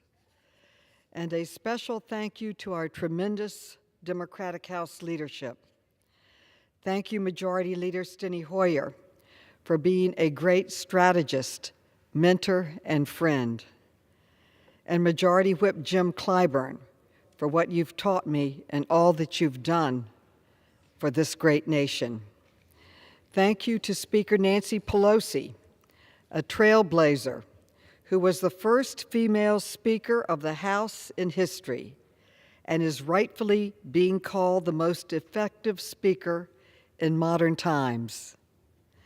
And a very special mention to the new Speaker, Hakeem Jeffries. New York is so proud of you. Like Speaker Pelosi, my career has been a series of firsts. I was the first woman to represent my district on the City Council and to represent my district in Congress, and the first in history to give birth while in the City Council. Many men became fathers, but I was the first one to become a mother while serving in the City Council. I was also the first woman to serve as chair of the Joint Economic Committee, as well as the House Committee on Oversight and Reform. I remember almost as if it were yesterday, walking towards the Capitol as a newly elected member. I had just defeated a 14-year incumbent Republican who outspent me 4-1. No one thought I could win, yet I did, and I had such a feeling of hope and optimism of what could be done to help people. I will never forget walking down the aisle, not to get married, but to be sworn into the United States Congress. I said it then, and it's still true today, that serving in the United States Congress is the thrill, honor, and extraordinary opportunity of a lifetime. The first time I ever walked onto the floor of this historic chamber was 1992. It was called the Year of the Woman. I announced my run for Congress on the day of the Casey versus Planned Parenthood Supreme Court decision, which placed restrictions on Roe to a woman's right to choose, along with New York great leaders like Bella Abzug, Geraldine Ferraro, and Elizabeth Holtzman. They expressed their outrage, and I announced my run for Congress to fight to reverse this situation and to bring other changes. It is really hard to believe that years later, in 2022, the Supreme Court didn't just chip away at abortion, they bulldozed our rights into the ground, depriving 33 million American women of access to abortion. When I first entered Congress, about 10% of Congress were women. Back then, the entire Women's Caucus could meet in an elevator. Our numbers have now moved to 149, or nearly 28%. As the great New Yorker Shirley Chisholm once said, and I quote, You don't make progress by standing on the sidelines, whimpering and complaining. You make progress by implementing ideas, end quote. And there is no better place in the world to implement new ideas than the United States Congress of America. And that is just what I did. In the last 30 years, I have authored and passed more than 80 bills and had 12 presidential bill signings with 5 of our presidents, which are usually reserved for transformational legislation. President Clinton signed my Nazi War Crimes Disclosure Act and the Standby Guardianship Act for Children. President Bush signed my Debbie Smith Act, which has been called the most important anti-rape legislation ever passed, as well as many sex trafficking prevention laws, and CFIUS, the Committee on Foreign Investment in the United States, to protect our infrastructure and to protect our country. In 2009, President Obama signed my Credit Card Bill of Rights, which, according to the CFPB, the Consumer Financial Protection Bureau, has saved consumers over $16 billion a year, $16 billion each year since 2009. Even President Trump signed my Never Again Education Act to support Holocaust education, as well as the 9/11 Health and Compensation Bill, which is part of the reason why my coat is hanging here. I wore this coat for well over a year, every single day, until we approved the necessary funding for this vital program to help our heroes and our heroines. They were there for us. We need to be there for them, and they still need more help. More legislation needs to be passed this year to help them. Just this past April, President Biden signed my Bipartisan Postal Reform Act, and thanks to Oversight Committee Ranking Member James Comer, we proved that bipartisanship can prevail over partisan bickering in the best interests of America. All of these achievements would not have been possible without my fellow members of Congress, who have proven to me that if you work hard enough, our government can provide for the people. I truly believe that the best legislation is always bipartisan, and I hope our Congress can come together more for more meaningful legislation, as we did after 9/11, as we did after natural and financial disasters, as we came together during the COVID-19 pandemic, and as we came together in our bipartisan infrastructure bill, and so much more. Believe me, there is no nation that is better or stronger or more innovative than the United States when we work together. I'd also like to recognize those who have worked in my office over the years, including my district office staff and my DC staff and the staff of the Oversight Committee and the Joint Economic Committee. Our work truly would not have been possible without your hours of dedication, your intelligence, and your selfless dedication to public service.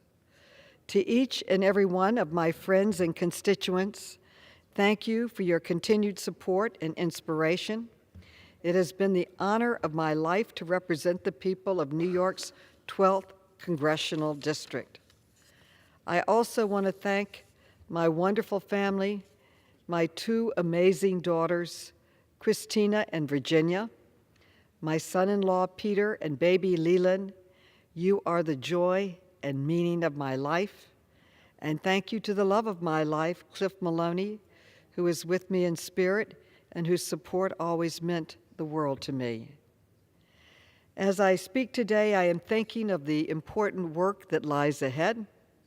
Rest assured, I will continue to keep fighting for the issues that are near and dear to my heart, including the Equal Rights Amendment. Let's get it ratified and in our Constitution. There can be no time limit on equal rights, and the ERA is needed now more than ever to stop any more bulldozing over of women's rights. We need Senator Schumer, and over 150 of my colleagues have joined me in writing him and requesting him to put the time limit bill on the floor for the vote so that the American people can see who is for equal rights and who is against it. Infrastructure is in my DNA, especially in these times when modernization and new systems for transportation are so vital to our future. I am proud that the two largest federally funded construction projects, not in New York City, not in New York State, but in the entire country, are in the district I am privileged to represent: the 2nd Avenue Subway and the East Side Connector. I am proud to have brought over $10 billion in infrastructure funding to my district alone, and as I part, I will continue to work towards building high-speed rail between New York and Boston. Nothing would build our economy stronger or better. My dear colleagues, together, we have bent the moral arc of this nation in the direction of justice and fairness, but we mustn't rest until equal means just that, equal. Finally, I have always regarded public service as a loan, one that I must repay each and every day I am in office. And thanks to your tireless efforts, wisdom, and support, I feel like I leave office debt-free. The best is yet to come. It has been an honor to work and serve with all of my colleagues. Madam Speaker, thank you once again, and I yield back. Thank you so much, Representative Maloney. Your account is overflowing with the work of justice that you did for the people of New York and indeed the American people, and we all know it, so thank you so much. Thank you for being arrested with me as we protested, that was quite an honor.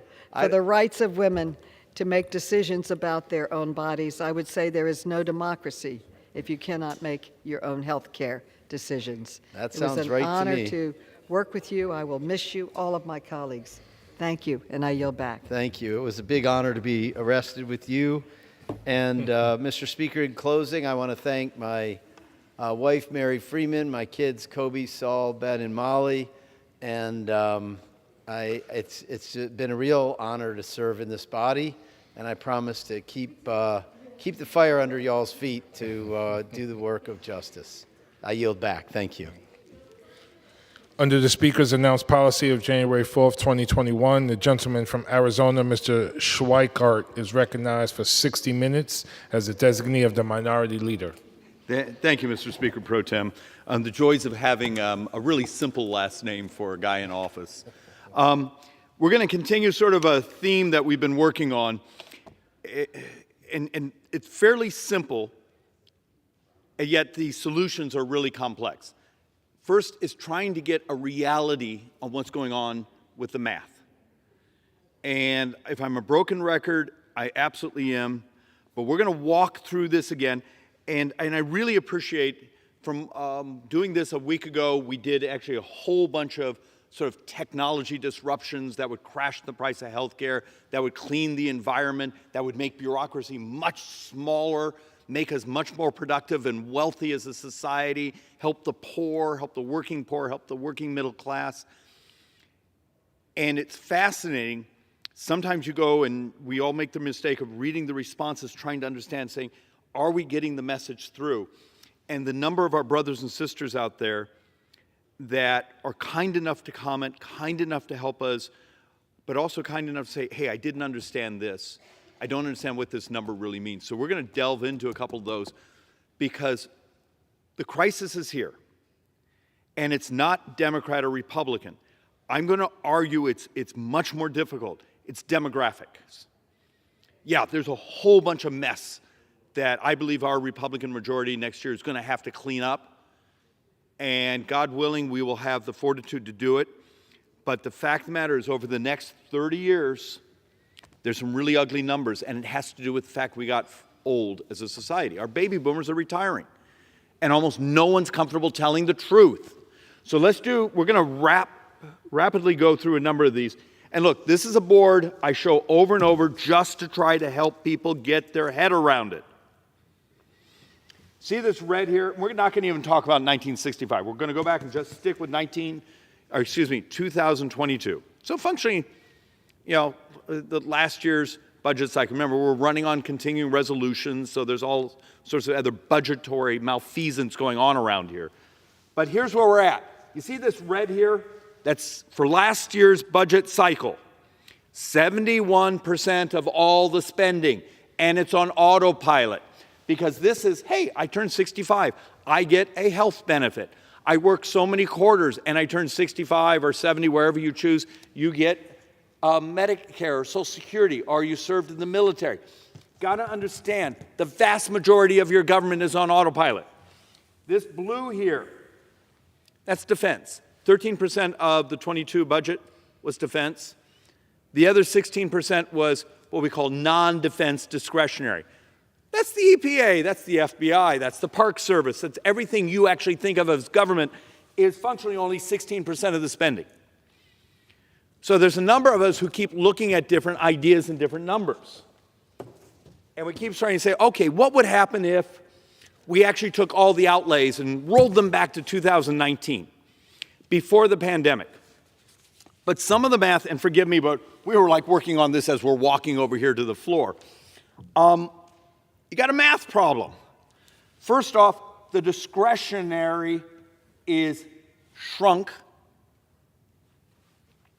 from, let's see, it's $52 billion bigger in 22 than it was in 2019. So that's real money. But what has exploded are two things: the mandatory, Social Security, Medicare, all these other things that are formula, and interest. 2019, we spent basically $376 billion in interest. We're functionally heading towards doubling that in the coming budget cycle. So you got to decide, if I could adopt the 2019 budget, we would actually, with the really substantial increases we've had in tax receipts, tax revenues, tax collections, whatever you want to call it, if we adopted the full 2019 budget, we would be even. How many members of Congress are ready to get up here and we're going to cut Medicare, we're going to cut Social Security, we're going to cut veterans benefits, we're going to actually somehow pay less interest on our debt? And this is the point I'm trying to make, is the vast majority of what is government is autopilot. And what we actually debate, the theater around here. So in 2019, 50% of what we'll call discretionary, 50% was defense. The other 50% of that $1,330 billion or $33 billion, and half of it was true discretionary. I'm trying to make the point, if you're going to save us, it's got to be an actual discussion mostly about healthcare costs. I'm going to show you some boards here. And this is another one I bring back and forth. And I'm shocked how many, even my brothers and sisters who are actually hopefully watching parts of this, or their staff are watching parts of this on their televisions, a few hundred televisions around this campus, will digest. And for some of my brothers and sisters on the left, they actually get really upset with me on this. You can't tell people that, but it's the math. Over the next 30 years, so starting today, 30 years from now, I'm getting tired of hearing myself say this, but I can't seem to get my brothers and sisters around here to digest the number. We're going to borrow $114 trillion. In today's dollars. 38 trillion of that is the shortfall in Social Security. When you add up, here's our shortfall and here's our financing costs. 80 trillion and a half are the shortfall in Medicare. So about 75, 25. How many politicians do you hear, how many accountants, how many smart people you see talking on financial television say, hey, we're heading towards a debt crisis and it's healthcare costs? Oh, by the way, the rest of the federal budget actually has about $1 trillion, $1.9 trillion positive balance. And you got to understand, it's autopilot. These are earned benefits. Your society, your government, your country made a deal with you. You work this many quarters, you reach this certain age, you're part of a certain tribal group, other things, you get these benefits. Fine. You think back 20 years ago, if we had taken parts of a little sliver of Social Security and allowed the individual to put it in private accounts, the accounts would have been so much more robust. Democrats absolutely demagogued that. Oh, that's the end of the world. And now we're here 20 years later, and we're a decade away from the Social Security Trust Fund being gone. How many members here get behind these microphones are willing to tell their constituents the truth that you're heading towards about a 25 to 27% cut in Social Security unless we come up with some big, bold solution? And the problem is the constant, oh, let's just raise taxes. Except the problem is that's just the Social Security portion. The Medicare is 3/4 of all the coming debt. And the amount of taxes you have to raise, are you prepared for the amount that actually starts to slow down the economy? So there's another board. I have not shown this one in about a year. This is actually 2020 data. The numbers are actually much worse today because the healthcare inflation, I live in a place that has about 12% inflation. We're the highest in the continental United States, the Phoenix, Scottsdale area. But base inflation, healthcare inflation has been up around 16%. So these numbers are much uglier today.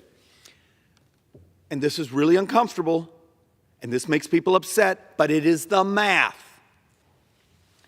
A typical couple retiring, so let's say you're retiring right now. You functionally are going to receive $3 for every dollar you put in. It's the math. Now on Social Security, you get what you put back in. You get a little bit of a spiff, but if you'd actually been able to put those dollars into the markets or into some other, a bond, you'd have much better. But on Social Security, you basically get back what you put in. Okay? Problem is, for that couple, on Medicare taxes, you will have paid about $161,000 in taxes, and you're going to get about $522,000 in benefits. It is this gap right here that bankrupts your country.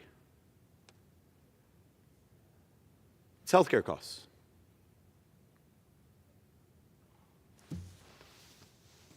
It's the math. And I know it upsets people, and if you want to read the actuarial reports, we'll be happy to send them to you, but it's the truth. And at some point, the political class needs to start treating the public like adults, tell you the truth, even when it's not what the political class here has said. It's waste and fraud. We don't tax rich people enough. Well, all that's a fraud. And going on right now, you got to understand the numbers are rolling on us. All the trillions and trillions of dollars of stimulus that were pumped into the economy, that set off inflation, that has made almost every American poorer. You got to understand, inflation is higher than wage growth. You are poorer today than you were a year ago. How many members of my brothers and sisters on the other side do you see get behind the microphones and show like they give a damn that America's workers and poor people are poorer today? Well, let's subsidize them more instead of blowing up the economy. And now you start to look at what's going on at this moment. We're already at $250 billion debt. And remember, our fiscal year began October 1st. And our spending is still exploding. The federal government spent $500 billion last month. And we're supposed to be out of the COVID spending crazy, and we're not. And I bring this chart just as a simple, sort of get our heads around the trajectory. So look, these two lines here, That's the 20 and 21, COVID. You see there just huge amounts of government spending. But what's important here is you see this line right here. That's just, if you go back to normalize, get rid of these 2 years, just normalize. The debt is just going where everyone has modeled it. And this isn't new. This is being talked about for a quarter century. Does anyone remember when, what was it, one of the senior commanders of the U.S. military came here to Congress and testified and said, I believe the greatest threat to the United States long run is our debt. And the spenders around here, no, you can't talk about that. And one of the reasons I believe the public should be just livid with us is our unwillingness to treat them like adults. And the other thing that's going on, back to telling the truth again, 1980s. Does anyone remember the 1980s? Well, apparently, if you did the mean of the interest on U.S. sovereign bonds at that time, we were financing around 10% interest rates. But we had this artificially low interest. Now, killed you if you were a saver, killed you if you were trying to save for retirement. It was great if you wanted to go into debt. But I need you to look at something here. During 2020s, we had an average of 2.2% was the CBO calculation. They even project that when we go off into the future, we're going to double that. And it's already doubled today. So do we go back to the magic times where, hey, we're around 2%, 2010, 2% for the decade? Or if we double it, and what happens if we double U.S. interest rates? If we go up 2%, 30 years from now, we're at 280% of debt to GDP. Do you know if you go up, I think it was, what was the math, long term? I think it like 25 years, a 2% increase on here basically consumes every projected dollar of tax receipts. It's all our money. How many of you plan to live another 25 years? How many of you really believe we're going back to the age of 2% or less interest on U.S. sovereign debt? How many of you agree with the Congressional Budget Office that because we're going to be borrowing so much of the world's capital to finance our debt, that we're going to push up interest rates for ourselves in the world, and by doing that, we drive ourselves into bankruptcy even faster? Now, you don't actually go bankrupt. What happens is the economy slows down. You live in this sort of flatlined economy. There's almost no prosperity. There's no growth. Jobs become, every day you fall further behind. But that's the future the crap around here is heading towards. But we'll do some great virtue signaling bills. Maybe we'll ban plastic straws or do something really useful. And you sit down with our progressive friends and say, okay, let's walk through your math. Your math, not mine, your math. And understand, if I take your wish list, free college, the climate proposal, the jobs guarantees, the Medicare for all, and then add them already on the 15.7 baseline deficit, which is already higher today because of the growth in interest rates. And then I turn around and say, okay, we're going to tax all unearned income over $1 million. So you own rental houses, you do this, we're taking every dollar. You make more than $1 million, we take every dollar. And we'll add into that, we're just going to take all the wealth of billionaires, just every dime of it. Hey, why don't we take basically the entire defense budget and we'll just wipe out all defense protecting the country, even though that's constitutional. It doesn't get you anywhere. There's this, and this is the wish list on top of the fact we're already upside down. Do you understand how loony this place is? And you go over and over the math. The roster of the tax hikes. If we do all the tax hikes, hey, a 50% income rate for anyone making $200,000 or more.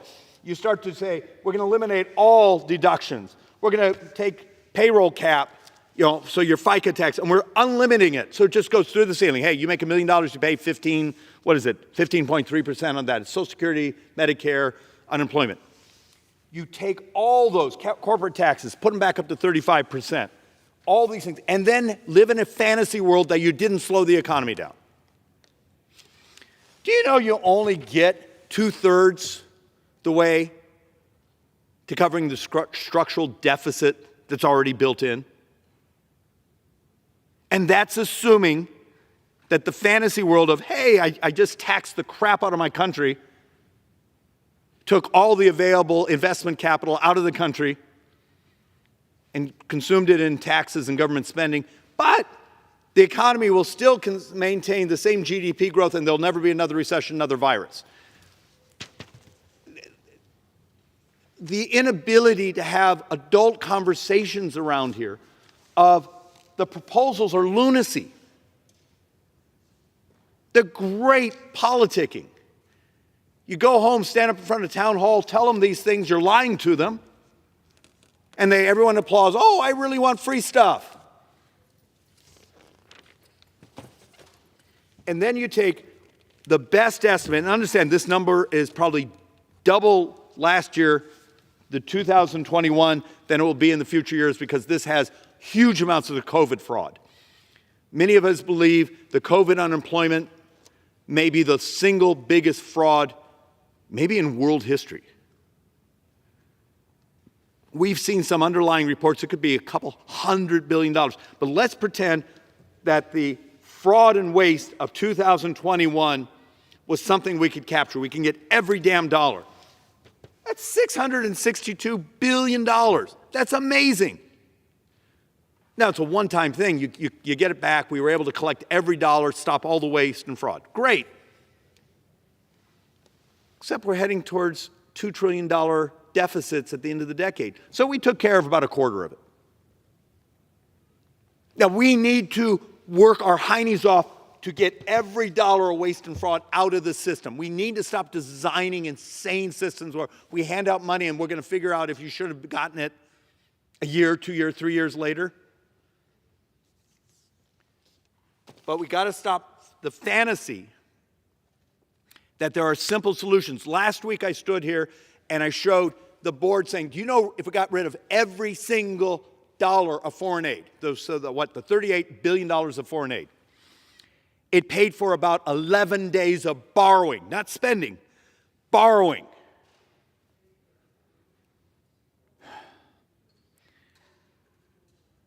I know we've been told over and over, hey, there's simple solutions, tax the rich, get rid of foreign aid, waste and fraud. They're rounding errors in the scale of what's hitting us. But there are solutions, and damn it, I need us all, whether you be on the left or the right or the public that's just trying to understand, be willing to think differently. Be willing to stop this insanity of, well, we'll just do entitlement reform. Yeah, like that's going to ever happen. How many members of Congress are going to come here and vote? I cut Social Security, I cut Medicare. It's never going to happen, nor should we. Those are promises we have a moral obligation to keep. Now the moral obligation is, how do you finance them? How do you keep them? And every member who refuses to tell you the truth about the math is also putting them at peril. And you can't lie. My brothers and sisters on the left, you got to tell the truth. Playing this game, oh, the 2017 tax reform, oh, it crashed revenues. Do you understand we are $1 trillion higher receipts, for those of us on Ways and Means Committee, than we were when we did the 2017 tax reform? It's a spending problem. If I had come to you in 2017 saying, hey, 4 years from now, we're going to be taking in $1 trillion additional revenue, you would have laughed your hiney off. But we did. But how can we still be so upside down?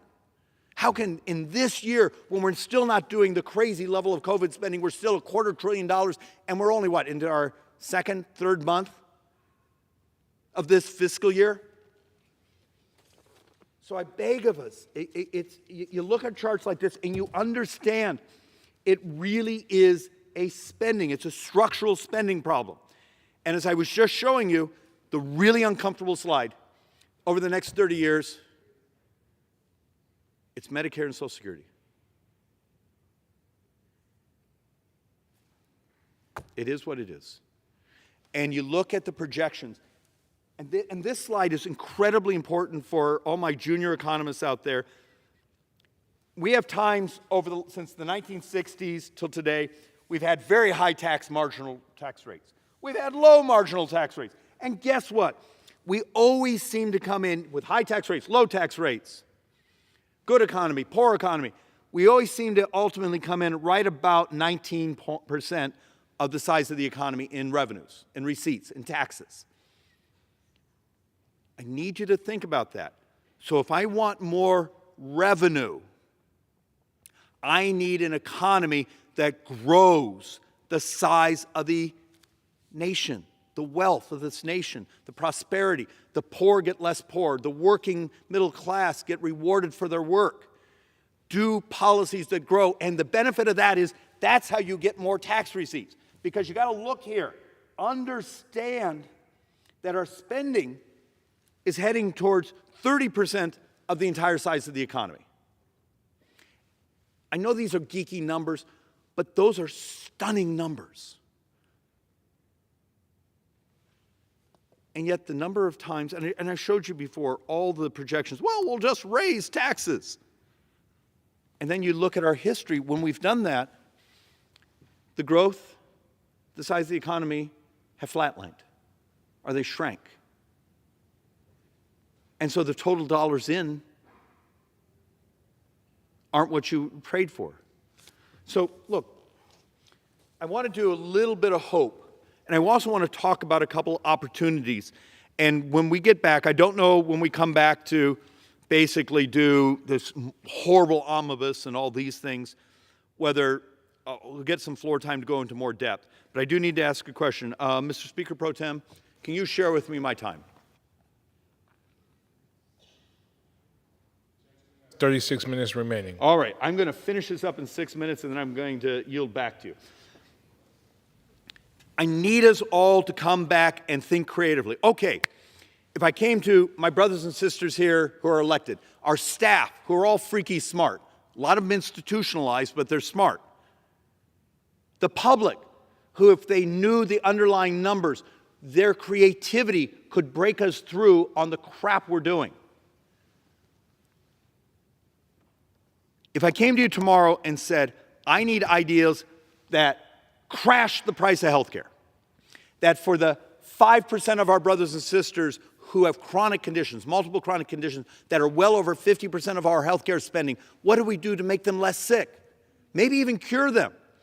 What do you do to actually deal with environmental issues, but do it in a way where the economy still grows, instead of this model the Democrats have brought us of, we're just going to subsidize everyone, and then wonder why the math ultimately blows up on us. And there's one opportunity that specifically interests me. I never want to hear another member basically come behind the microphone and say, we need to regulate this more, or on my side, we need to deregulate this more. Can I beg of us to use the language, why don't we try some smart regulation? Why don't we join this century and use the technology we all walk around with supercomputers in our pocket. So what was it? We had the Supreme Court case, what was it, West Virginia versus the EPA, that basically says Congress has been derelict in its duty for years, decades.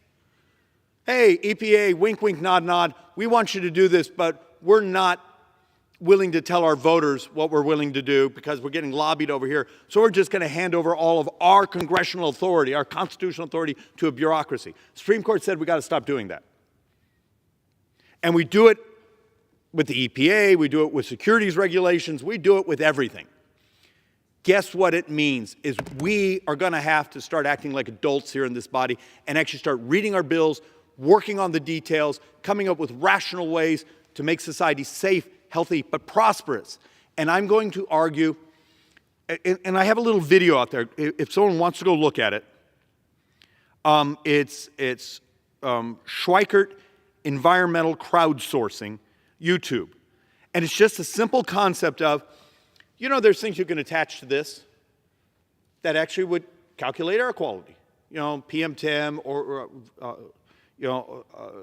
organics, other things. What would happen if you had a couple thousand of those floating around your community? You'd always know what's going on. If you had someone painting cars behind your house, you'd catch them immediately. But if you had a model like that, do you need the same 1938 command and control system? So I'm the motorcycle paint shop. Do they really need to file paperwork, fill up paper, file cabinets full of paper, because we all know file cabinets full of paper make the air quality cleaner. If you had a crowdsourced model of data, government could say, screw it. We're going to leave you alone, and we're just going to get the bad actors. If you're playing by the rules, you're using your scrubbers, you're playing by the rules, you get left alone. You don't need the permitting model. You can crowdsource the data, and you can do this with sound and water and transportation and smart cities. It would crash the size of the bureaucracy. And I know lots of folks saying, but what about all the government unionized workers? This is about getting a productivity bump and then holding that bump long term, because even if we can use technology to crash the price of healthcare and we don't get enough growth, I can't make the numbers work. We just adopted I have a 5-month little boy we're adopting. When he is 25 years old, his tax rate will be double all of ours. And it's already baked in the cake. It's done. We've already done this to our kids. Corporate tax rates, I don't know why corporations don't have to disclose that their taxes are doubling over the next 25 years.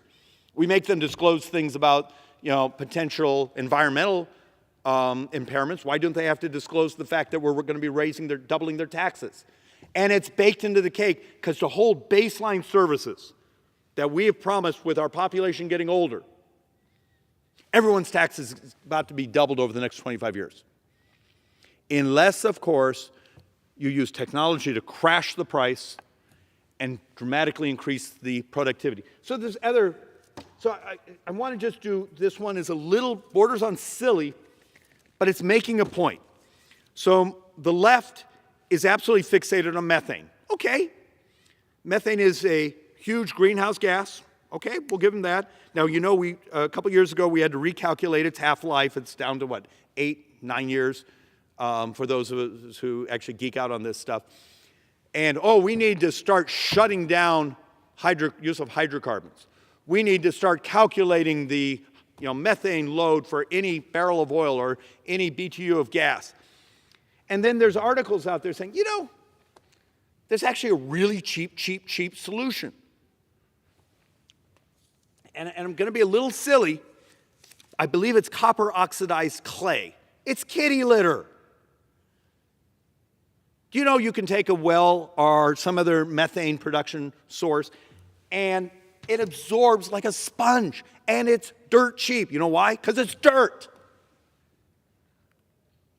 How many members of Congress have you seen here saying, we need to bring the researchers who did this and their academic studies and bring them here because we want to understand, is there a way we could actually be making the environment cleaner, better, faster, and still keep the economy growing?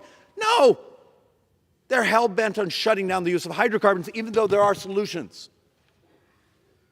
Why wouldn't this place expand its intellect and be willing to at least bring in the scientists saying, wow, you did this study and it really works?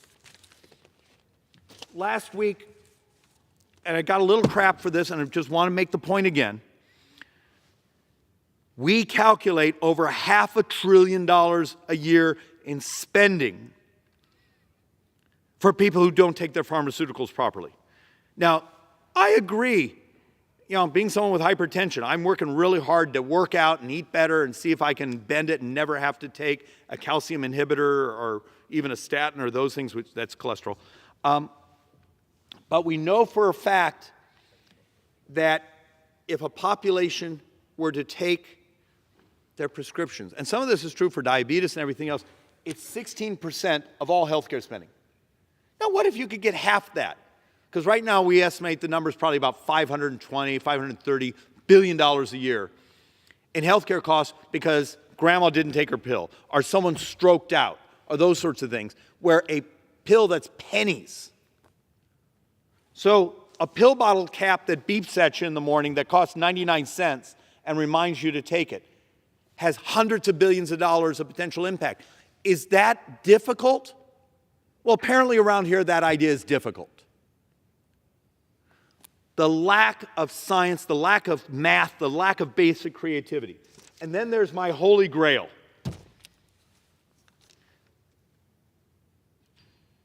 And this is truly the holy grail. And I pray to the dear Lord, let what I'm reading be true. 33% of all America's healthcare spending is diabetes. 31% of all Medicare spending is diabetes. Now, most of that's type 2, it's not type 1. And type 2, in many ways, there's a lot to it. It's ultimately autoimmune, but it is partially self-inflicted. Is this body willing to have one of the most difficult political debates and conversations it's ever considered in the modern times?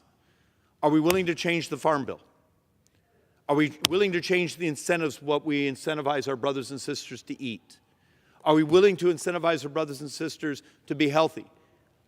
You all saw the numbers of the misery this place brought to the nation with the shutdowns and how many of the zip codes around this country have doubled their obesity numbers. But why this is important is apparently we've been on the cusp. We've had a handful of people who look like they've been cured of type 1 diabetes. And it's less than a year. Maybe it ultimately doesn't work. But this is a big deal. Why aren't we working on it? Why aren't we? Because if it's 31% of all Medicare spending, and we were able to help our brothers and sisters who are getting their feet cut off and going blind,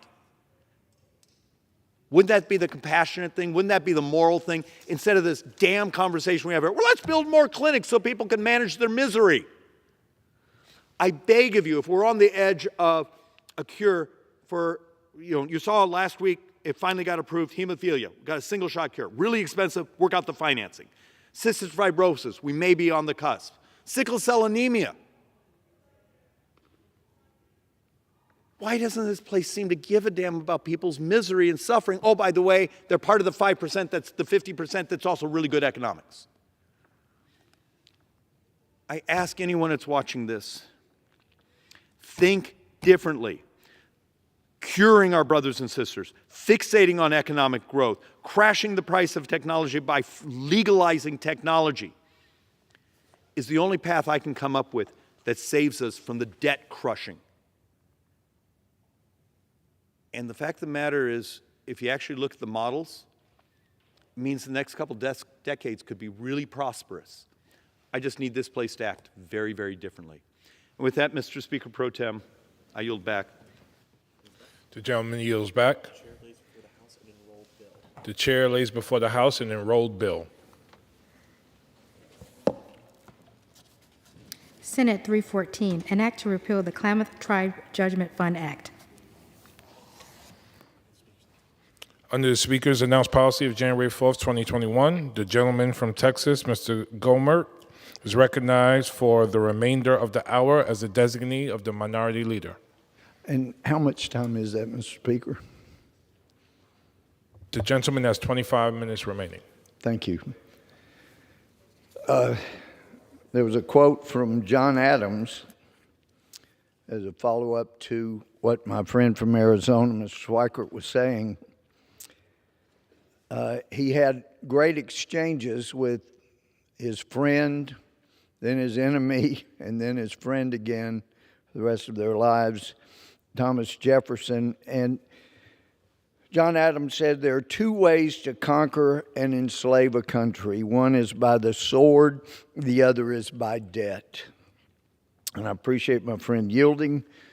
This will likely be the last speech that I will be able to give from the House floor. I can imagine there are people clapping all over that are watching C-SPAN, but it's been a tremendous honor to serve in this hallowed body. It just has. This was not something that I aspired to from my earliest days, and in fact, I really didn't want to be a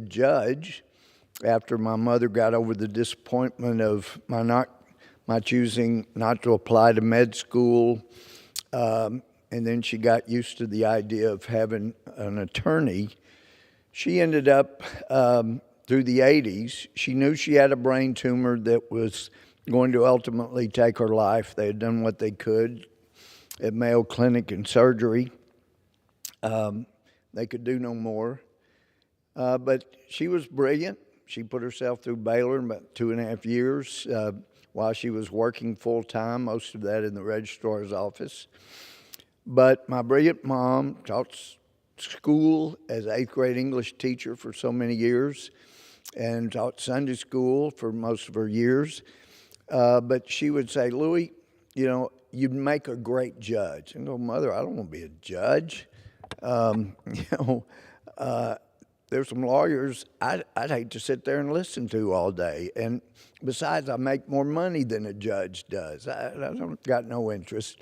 We lost her in January of 1991. And after that, I'd been thinking about what my brilliant mother used to say. And a few months later, I had a judge call me and ask if my female client would go out with him before her trial. It was a civil trial on a breach of contract. And I told him basically I couldn't help him, but I knew we needed a new judge. So I tried for months to find somebody that would run against him and talked to all kinds of Republican lawyers that I thought had been considering. Nobody would step up. By Thanksgiving, had to file around the 1st of December. My wife and I both just had this piece. This is what I was supposed to do, was run for judge. So I did, and as the most politically astute person in our county, Republican that is, told me the night before the primary election, he said, you know, nobody gave you a snowball's chance of winning because, you know, this guy was the first Republican elected in the county. In fact, I had Republican leaders that said, look, we know it's not great, and there were some issues there, but he was the first Republican elected in our county, and we just feel like we owe him the job. Well, nobody's owed a public service job, so at Thanksgiving, we had this piece. This is what I'm supposed to do, win or lose. Ran and ended up not just squeaking by as was predicted the day before, and a 50-50 chance of winning, won with 70% of the vote. After years on the bench, I just had this feeling. I applied the law as it was, whether I liked it or not. But that I need to go change some of these laws, try to change some of them. And then I had the invitation from Governor Perry to an appointment to be Chief Justice of the Court of Appeals there. And I thought, well, perhaps this is a way to finish my career on the bench. My wife thought so after we prayed about it, contemplated. And then when I finished that term, Governor Perry wanted to provide another appointment to the appellate bench and said, no, I think I'm supposed to run for Congress. So I did and got elected. Have won with 70 to 80% of the vote ever since. So what I thought was, you know, this country is in trouble. And maybe I can go help get this country on track. Maybe I can make a difference. After one term, Newt Gingrich, we lost the majority November of 2006. After I'd been here 2 years, I was talking to Newt Gingrich about it. And he said, I've heard you. You ought to be on the floor every day talking about these issues. We got 2 hours of special orders every day. And I thought maybe so. And I took it to heart. And since then, yes, I've given a lot of special orders talking about the issues that I think are critically important. when the Democrats took the majority back, my Democrat friend, hope that doesn't hurt his reelect, but John Garamendi said, Louis, we just voted on the new rules of the House and we passed the Gohmert resolution. I said, what does that mean, John? He said, it means you can no longer have but multiple special orders in 1 week. You can only have one. That's the new Gohmert rule. Informally, that's what some of us call it, because we don't want to hear you every night. Because I told the cloakroom years ago, look, if somebody's not going to take our time to talk about these issues, and yeah, there's usually not much anybody around here on the House floor, but as Newt said, you may have 200,000 to 4 million people watch C-SPAN different times. You never know how many you're going to watch, but you can make a difference if you talk about what's important. So I told the cloakroom years ago, look, if somebody's not going to take our time, I'll get my tie back on and come back over there and take it. So that's what I've done. 18 years later, this country is in deeper trouble than it was when I got here. I know, having gotten my degree in history and never stopped studying history, so many great stories, profound stories about our history. And I know my daughters have suffered abuse from people because they were my daughters. Not that they agreed with me on everything, but in fact, we have disagreements, but I love them. And I never meant for them to suffer. But recently I read a sermon that was prepared by Pastor Tommy Nelson in Texas. Well, there was a governor, Thomas Nelson of Virginia, who was a commander back during the Revolution.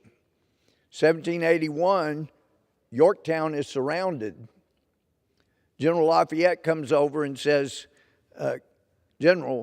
Governor, where should we fire first with our cannons? And Governor Nelson, General Nelson, he knew that the British command was in his home. They'd taken his home, they made it their command center. And he told Lafayette, right there, my house. There were some reportedly that said, we didn't want to fire at that. It's your house. And he said, that's where the enemy is. That's where you got to fire. And cannonball after cannonball went through his home. The founders suffered so much, gave so much, many with their lives. You look at the 56 signers of the Declaration of Independence, they suffered immeasurably. Many of them forfeited their lives for the cause of freedom. But John Adams, in one of his letters to Jefferson, toward the end of his life, he said, the general principles on which the fathers, about the founding fathers, achieved independence were the general principles of Christianity. I will avow that I then believed, and I now believe, that those general principles of Christianity are as eternal and immutable as the existence and attributes of God. John Jay himself, one of the authors of the Federalist Papers, Supreme Court Justice, our nation's actually first Chief Justice, he wrote in his own handwriting, the Bible is the best of all books, for it's the Word of God, teaches us the way to be happy in this world and in the next. Continue, therefore, to read it and to regulate your life by its precepts.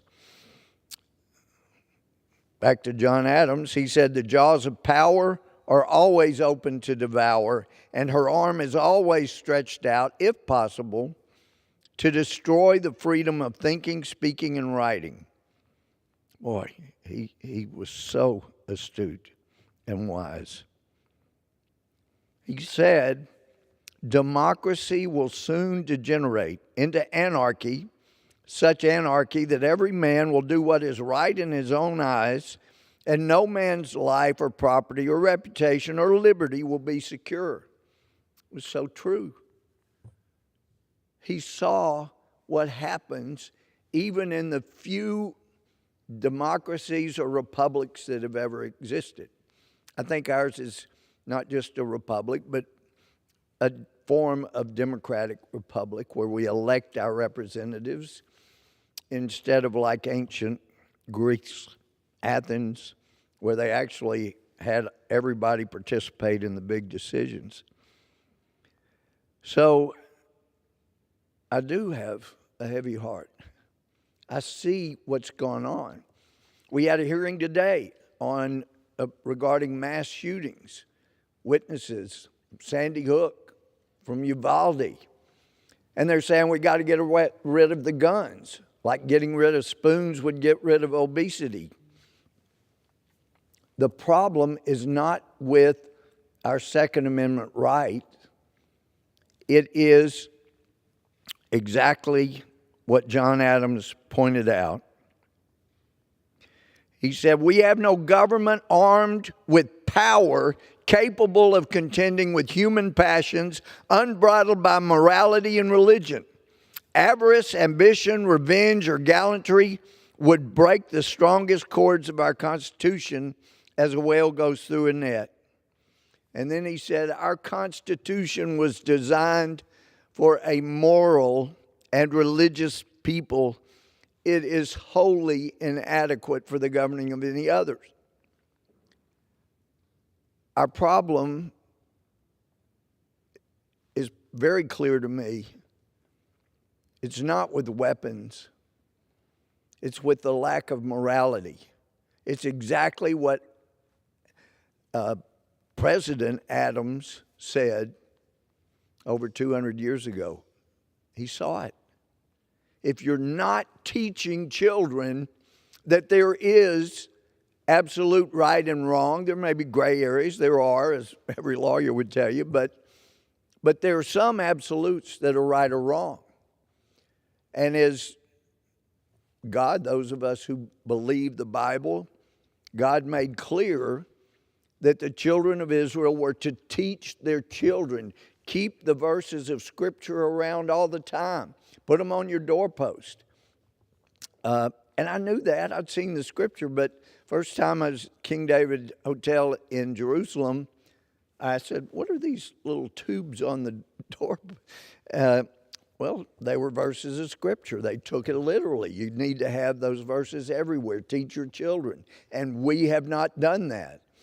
So after people like Bill Ayers, Weather Underground, violent hippies, after they had tried to push us into a Marxist country or make us one, and they had no success whatsoever, the violence didn't help, they realized the way to go is to go into the universities, get tenure, and in the meantime, be teaching future teachers that Marxism is a good idea. Whether you call it socialism, progressivism, might change the name, call it progressivism. Still Marxism. But as Dostoevsky said in response to this nut named Marx in the 1800s, he said the problem with Marxism is not economic. We know that's a huge problem. It's always going to fail. But the problem with Marxism is atheism, because the government has to become God. That's what he was meaning. And that has, for so many people, become God.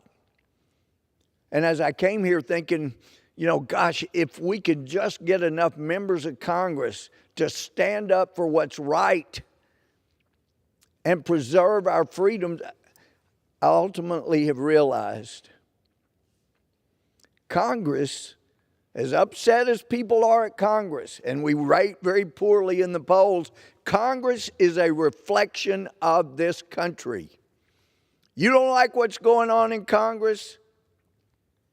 Well, it's a reflection of what's going on in the country. This House is the only elected body I'm aware of in the whole country where you can only get there by being elected. Senators, senator leaves or dies, they can be appointed or elected, either one, but normally they're appointed to fill until the election. This body, you can't get in here as a member unless you've been elected.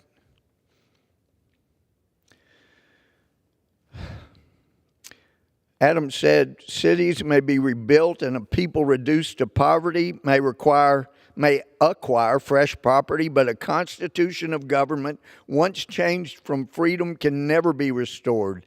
Liberty once lost is lost forever.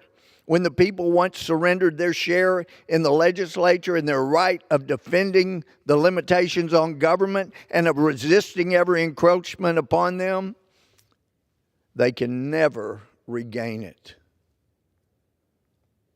If we want Congress to be better, the country's got to become better, because we're headed toward Marxism, and many realize that. If you looked at the original Black Lives Matter, and it was never about black lives, it was about moving toward Marxism. At one of their tenets, they took it off, one of their goals, eliminating Western-style marriage. No, Western-style marriage? We don't have Western-style marriage.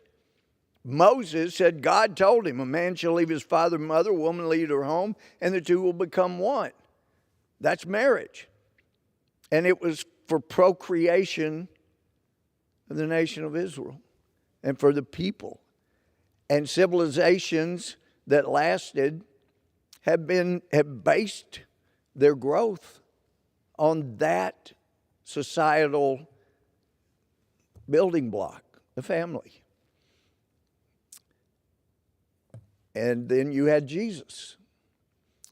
When asked about marriage and particularly divorce, he quoted Moses verbatim. Man shall leave his father and mother, woman leave her home, two will become one flesh. And then he's the one that added, and what God has joined together, let no one put asunder or separate. But this body, just this month, we've come in here, now that we have a majority that is much wiser. It's a bipartisan majority that's wiser than Moses and Jesus.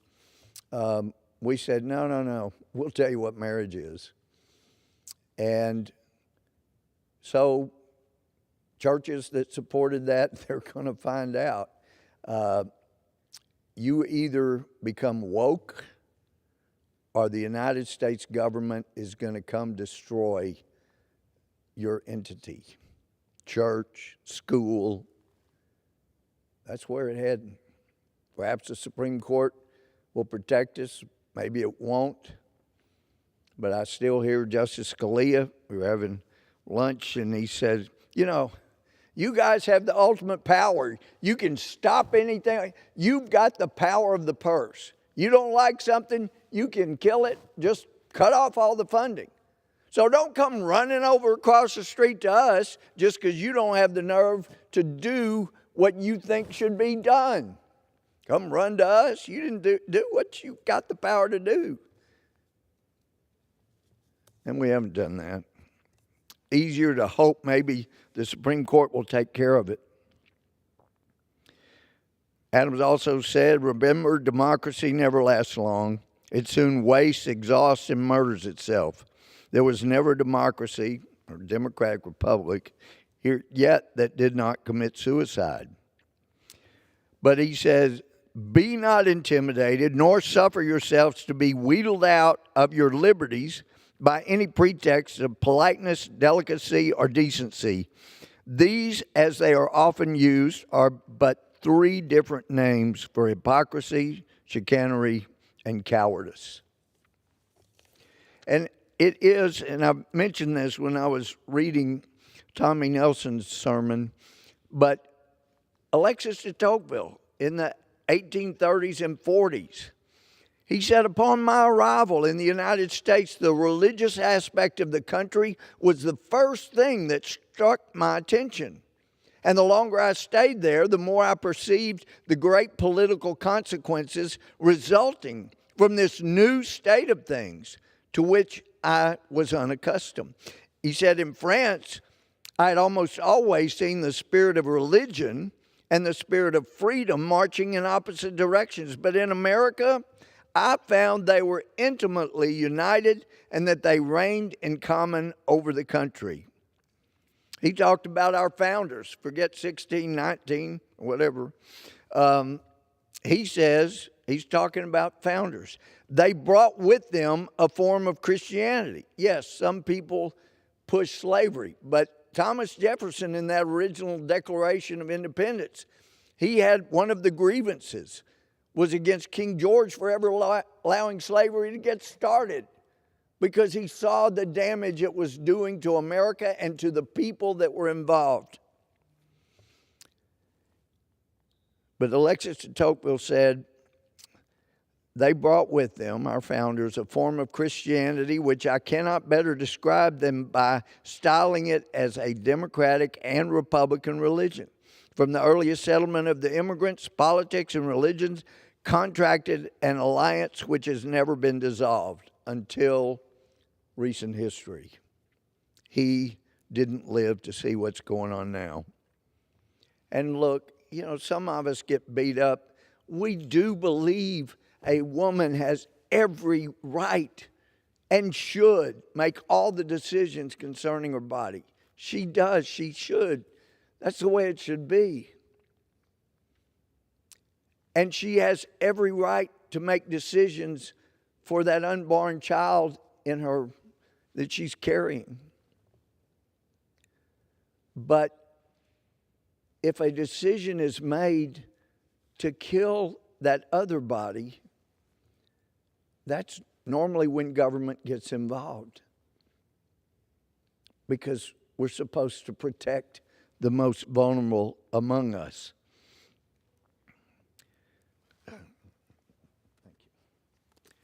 Some people continue to try to say, gee, you know, we didn't see Christianity mentioned in the Constitution. Of course, the Declaration of Independence mentions our Creator, and also, you know, nature's God. But, and actually, if you look at the way the Constitution was signed, it was signed in the year of our Lord, 1787. Yeah, that's the way they dated it. And that date, I mean, it's amazing. Some people say, well, it's unconstitutional to sign anything with that date if it's government. Well, if it's signed like the Constitution is signed, I don't see how it can be unconstitutional. But there was First Presbytery of the Eastward, a group of clergy from Massachusetts and New Hampshire, and they wanted Christianity to be mentioned in the Constitution, but they wrote a letter and they declared that as they see, because of Washington's piety and his support for Christian morality, which really is Judeo, but that morality, that they see that we're in good hands.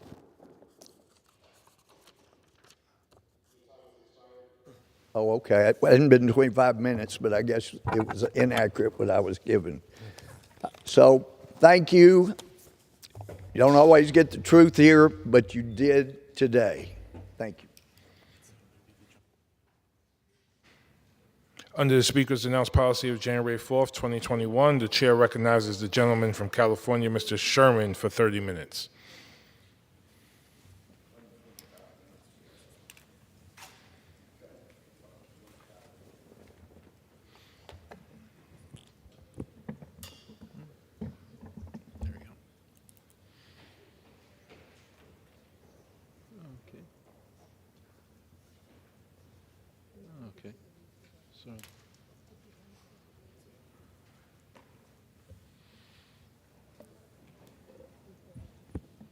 Mr. Speaker, for 5 years I've been trying to ban American investments in cryptocurrency. I'm the only member of this House to get an F grade from the only crypto-promoting organization that rates members of Congress. My fear is that we will view Sam Bankman-Fried as just one big snake in a crypto garden of Eden. The fact is, crypto is a garden of snakes. Now, from the outside, crypto just looks like a token. an electronic pet rock for the 21st century. Something that might be good to invest in, though it has no apparent value, because you might get somebody else to buy it from you for more than you paid for it. But in reality, crypto aspires to be a currency and compete with the US dollar. It's not a currency yet, but if it has any long-term value, it is because its promoters are successful in turning it into a currency. Now, the US dollar is an excellent currency. It's a medium of exchange that will be used billions of times today for people to buy this or that. It's a medium of exchange. It's a measure of value. So how can a cryptocurrency compete with the US dollar and other established currencies? Whenever you come up with a new product, you find an advantage that you think you have, at least for part of the market, of your product over the incumbent products, and then you name your product after that advantage. The advantage that crypto hopes to be its ticket to become a currency is right there in the name. Cryptocurrency literally means hidden money. Well, is there a big market for hidden money? Well, there are the drug dealers, the human traffickers, the sanctions evaders, who will find that to be a good feature. And as Sam Bankman-Fried would tell you today, there's a hell of a market for those who need a currency that will help them hide assets from the bankruptcy courts. But the true big market for a hidden currency is tax evasion. Now, I know there are some on the other side who are kind of happy every time the IRS is defeated. It is said that any time a billionaire successfully cheats on his taxes, a member of the Freedom Caucus earns his wings. The other announced purpose of cryptocurrency design is not just to be a currency available to those who want hidden money, but to compete with the US dollar as a world reserve currency. This would enrich the crypto oligarchs beyond measure and take thousands of dollars a year of advantage away from every American family, because every American benefits from the fact that the US dollar is the established world currency. Now, Sam Bankman-Fried, or should I say inmate 14372, had one purpose in his efforts in Congress, and he was well known in Congress, only when wearing shorts, walking around. His one purpose was to keep the SEC, the Securities Exchange Commission, out of the crypto world, to provide a patina of regulation, baby regulation, by assigning crypto to the Commodities Futures Trading Corporation, an organization a little laxer and a lot smaller than the SEC. I have one admonition for my colleagues. Don't trash Sam Bankman-Fried and then pass his bill. I fear this could happen because Sam was not the only crypto oligarch with PACs and lobbyists and all the pressure and all the money coming from the pro-crypto side. There is no PAC in Washington. There is no lobbyist here getting paid millions of dollars to work for efficient law enforcement or investor protection or sanctions enforcement. Now, I've heard some criticize the SEC, and I'll do a little bit of that later in this speech. In July, I chaired a hearing of our subcommittee, the Capital Markets Subcommittee, and pushed the SEC's head of enforcement for not doing what should have been done, and that is to go after every crypto exchange. Because the SEC has taken the position in court that virtually every cryptocurrency is, in fact, an unregistered security. That means that every crypto exchange is an illegal exchange. But the SEC has been unwilling to act on that conclusion because they're under intense pressure from a few in Congress. Without objection, I'd like to put on the record a letter signed by 19 members of Congress that was designed as a pushback pitch, if you know baseball, to push the SEC out of enforcement of crypto. Without objection. Now, this letter tells the SEC to back off, and here's a quote, from dealing with the, and here's the quoted language, purported risk of digital assets. Well, it's a few months after that letter was written, and there are a lot of people who sent their money to the Bahamas who do not think that the risk of digital assets is merely purported. And I'd like to also put in the record, hopefully there being no objection, statements from 8 members of the Financial Services Committee on the Republican side that were designed to attack the SEC from even trying to get involved in the regulation of cryptocurrency. The chair cannot entertain that request.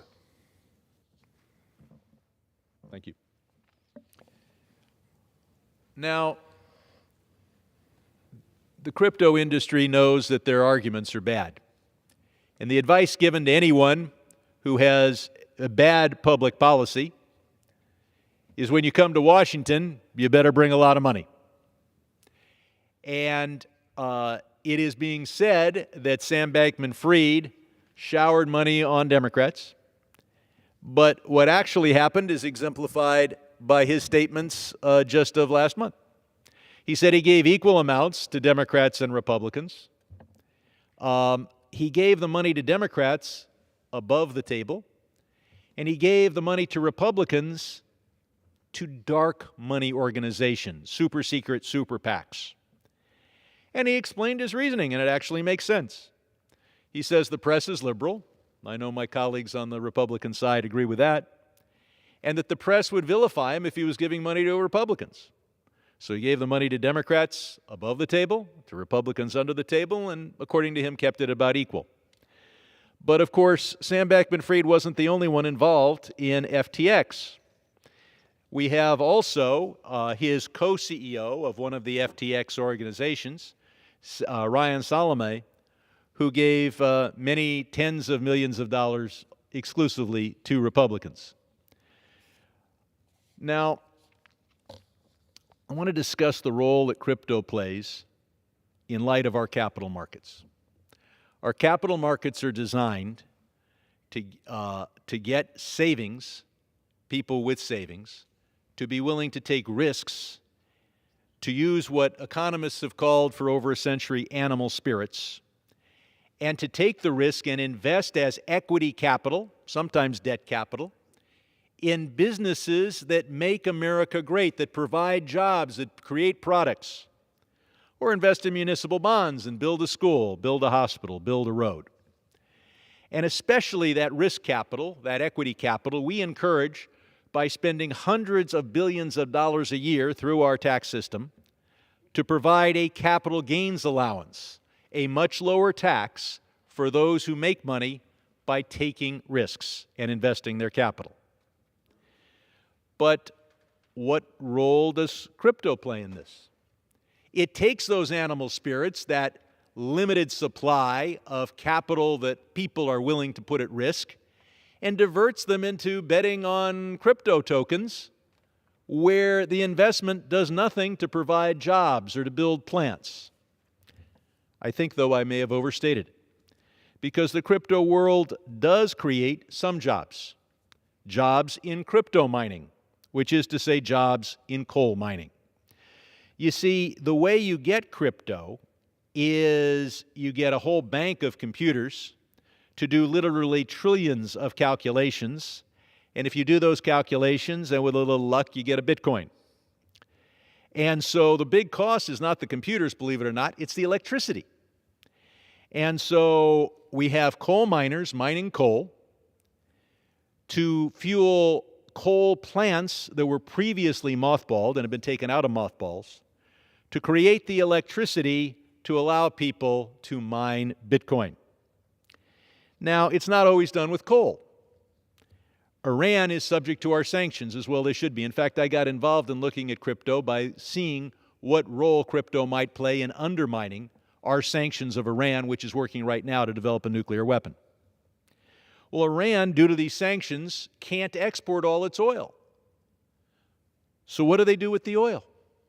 They burn it, create electricity, mine crypto, and then they have a hidden currency that they can use to fund Hamas, Hezbollah, the Houthi, and those are just the terrorist organizations whose names begin with H that are funded by the government of Iran, which is engaged in crypto mining right now. So the issue, I guess, one of the issues is, will crypto succeed? Not if we are successful in imposing the Know Your Customer, anti-money laundering laws to the entire crypto ecosphere. Because if you take the hidden away from the cryptocurrency, it has no advantage over the dollar as a currency. But we in Washington may fail to act. After all, the money and the power is in the hands of the crypto billionaires. But the bigger threat to crypto is crypto.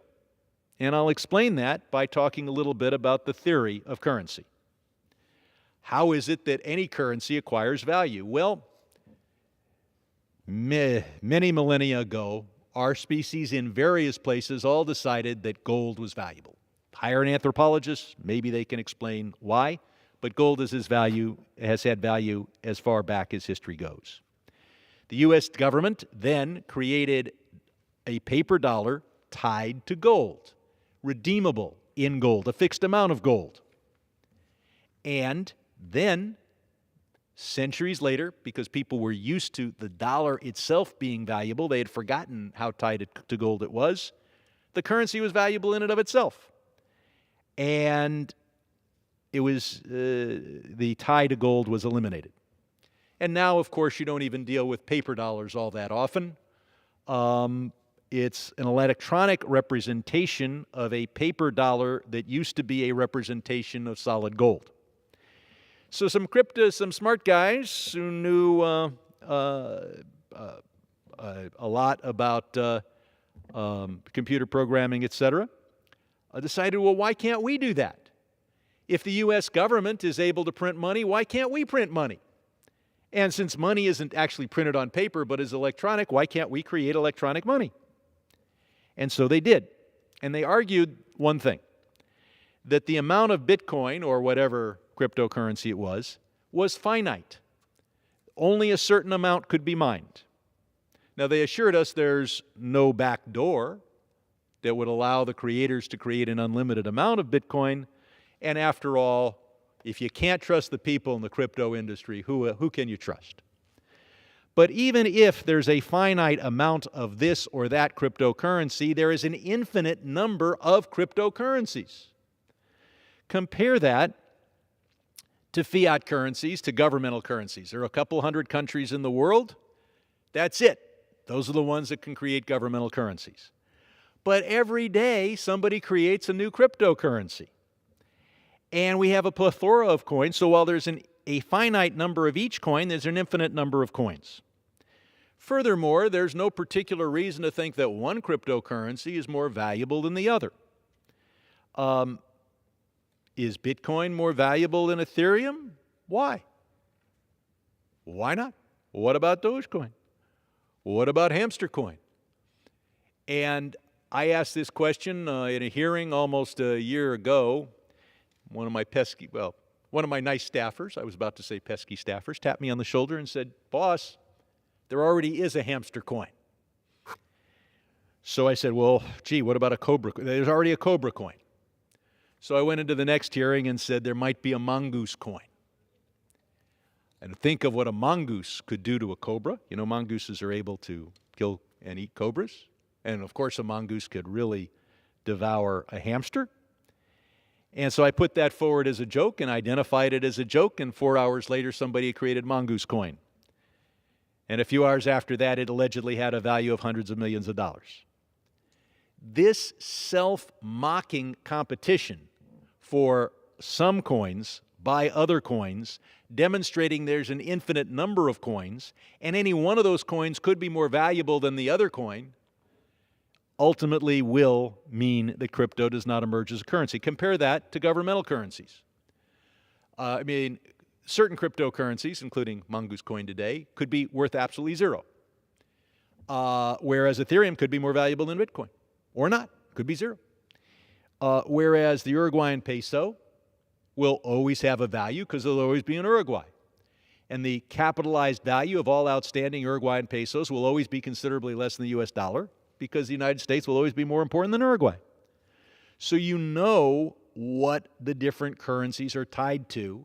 You know the pecking order. You know the size of the U.S. economy. You know the size of the Uruguayan economy. And if you make up a country and print a currency, it's going to be worthless. You make up a cryptocurrency, could be as valuable as Mongoose Coin. So crypto has no apparent value, and yet one crypto coin competes with the other. I think this is a house of cards that collapses, but not right away. FTX was not the end of the story. But let's say you're looking for a crypto exchange, God forbid. If you saw FTX, they had no audit at all. And I speak as, I believe, the only Democratic CPA returning to the next Congress. I'm an old auditor. No audit. You go to Binance, which right now has had $3 billion withdrawn in the last 24 hours, and they have no audit, but they did have a proof of reserves done by an auditing firm, but a proof of reserves is not an audit. Or you could go to Coinbase. They have an audit, but no internal control report on the audit. And if you listen to the testimony of John Ray before the Financial Services Committee, he's the bankruptcy trustee for what's left of FTX, the focus of his problem, or the problem he identified, was no internal control. So you look at the major exchanges, you don't have a true audit with an internal control audit on any of the ones I identified. You have to wonder, why would you want to play in that world? Now, as I said, the SEC is acting way too slowly. And they need to be aggressive and go after every crypto exchange if any of the crypto assets being exchanged is a security, and most of them, in the opinion of the SEC, is a security. I wish I could tell you it was cut and dry which cryptocurrencies were securities and which were not. Believe it or not, it all depends upon a statute passed in the 1930s and a court case decided in the 1940s, the Howey case. And so it is probable, but not certain, that the vast majority, but perhaps not all, cryptocurrencies are subject to SEC jurisdiction. That is why Sam Bankman-Fried was here in Washington, to try to get us to pass a statute that would reduce or eliminate the likelihood of success that the SEC would have in courts, to show that cryptocurrencies are a security and the crypto exchanges are securities exchanges. I would hope that, emboldened by recent events, that the SEC would shut down these exchanges. They are exchanging unregistered securities. Now, I would hope that Congress would pass a law at least defining all cryptocurrencies as subject to SEC jurisdiction. But I think, given the money and power of people who make money, literally, I mean, the crypto billionaires, they make money by making money. They've got a lot of it. Now, I know that crypto's down about 60% from earlier this year. There's still a lot of money. In every other business, in order to make money, you have to make a product, provide a service. They've made money without doing any of that. So it's a very profitable business. And so they will continue to press Congress, I fear successfully, into not passing legislation that undermines the SEC. But for God's sakes,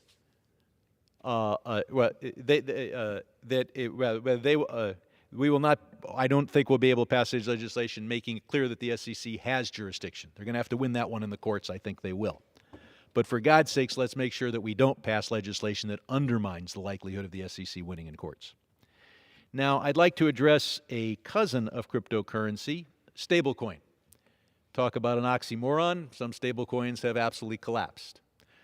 But a well-regulated stablecoin tied to the dollar is really just a money market fund, but hipper.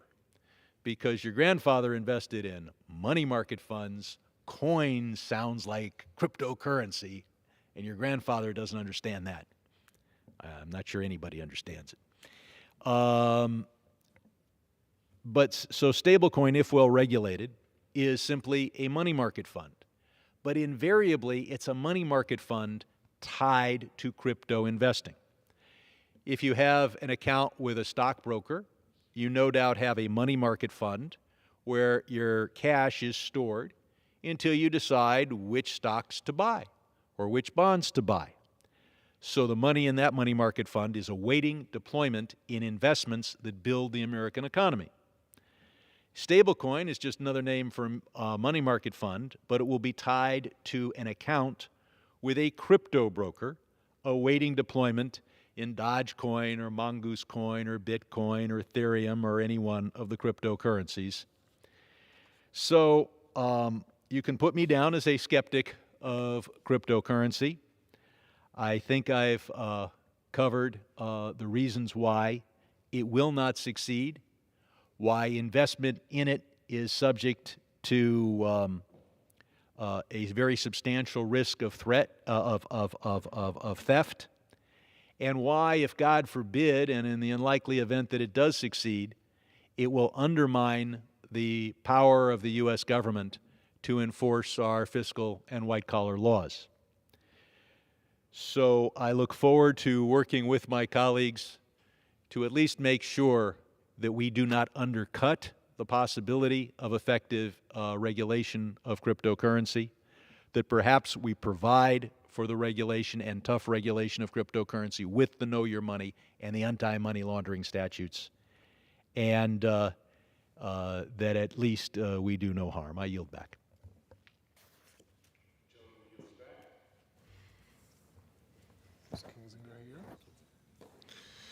Under the Speaker's announced policy of January 4th, 2021, the Chair recognizes the gentleman from Illinois, Mr. Kingsinger, for 30 minutes. Well, thank you, Mr. Speaker. Mr. Speaker, it's with great pride that I rise today, and for the next few minutes, I'd like to reflect on my 12 years serving this body. I knew from a young age that I wanted to serve our nation. While I was still in college, I was elected to the McLean County Board, the youngest person ever to do so. In 2003, I was commissioned in the Air Force, a responsibility that I took very seriously and one I still serve to this day. Returning from Operation Iraqi Freedom and Operation Enduring Freedom, I ran for Congress and I won. Well, at the time, I didn't have a family. I promised to myself to leave them a better country than the one that I inherited. Unfortunately, Mr. Speaker, I cannot in good conscience say that I have done that. When preparing this speech, I knew that reflecting on our country's past would be the guiding light to our destiny. What made the experiment of our great nation so remarkable was that the American people put their faith in their fellow citizens to tell the truth and to make difficult choices. We've taken these ideals for granted for far too long. Instead of using our platform to advance the well-being of our nation and our people, we've turned this institution into an echo chamber of lies. Coming home from war, I truly believed that American democracy was infallible. How could a nation that fought a civil war for the freedom of all, a nation that vanquished fascism and communism in Europe, how could it falter? How could we stand atop Mount Everest only to decide that we prepare to fight in the mud?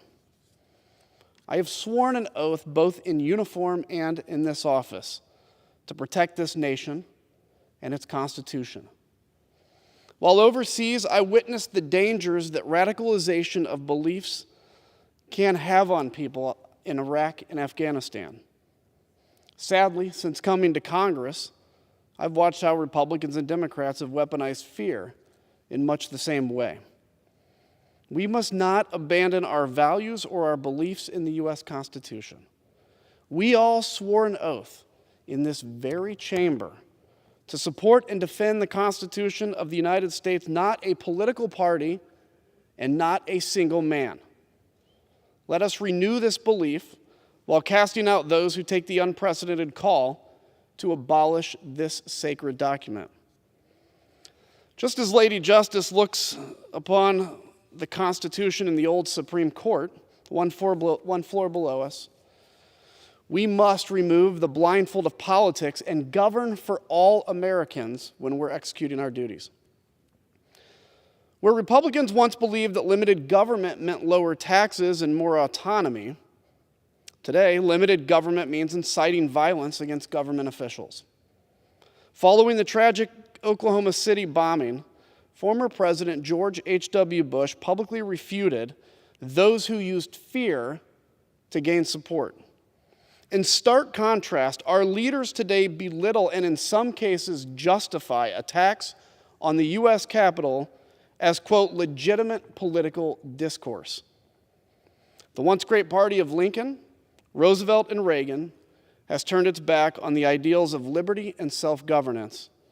Instead, it has embraced lies and deceit. The Republican Party used to believe in a big tent, which welcomed the tired, the poor, the huddled masses yearning to breathe free. Now, we shelter the ignorant, the racist, who only stoke anger and hatred to those who are different than us. Our constituents voted us in based on our beliefs, but we cannot use our faith as a sword and a shield while ignoring the fact that we are all children of God, that we are all Americans. To my Democratic colleagues, you must too bear the burden of our failures. Many of you have asked me, where are all the good Republicans? Over the past 2 years, Democratic leadership had the opportunity to stand above the fray. Instead, they poured millions of dollars into the campaigns of MAGA Republicans, the same candidates President Biden called a national security threat, to ensure these good Republicans did not make it out of their respective primaries. This is no longer politics as usual. This is not a game. If you keep stoking the fire, you can't point the fingers when our great experiment goes up in flames. Unfortunately, there are too few Republicans and Democrats that have the spines to stand up and put country over party. This is not how our founding fathers intended for our democracy to function because, Mr. Speaker, our democracy is not functioning. When one party's megaphone echoes calls for a civil war, and the other tacitly and in some cases openly supports it, then we are clearly lost, Mr. Speaker. Much like the Titanic on its maiden voyage, if Republicans and Democrats don't urgently course correct, I fear we will hit the iceberg right in front of us. While our politics are more divided now than any time over the past 160 years, we're often reminded of the magic of America at its best. Following tragedies like the Boston Marathon bombing or Hurricanes Sandy and Harvey, Americans from all walks of life banded together to support their neighbors, regardless of their political affiliation. Through hardship, hope reigns. And with this in mind, we cannot allow the loudest voice in the room to become the voice of reason. While we in recent years have failed our constituents, there have been times where we have come together to find common sense solutions to some of the pressing challenges of our times. As a nation, we achieved more when we worked together.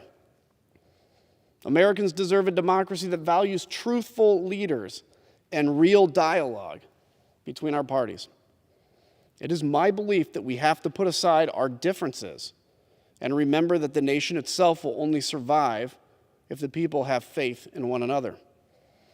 Unfortunately, we now live in a world where lies trump truth, where democracy is being challenged by authoritarianism. If we, America's elected leaders, do not search within ourselves for a way out, I fear that this great experiment will fall into the ash heap of history.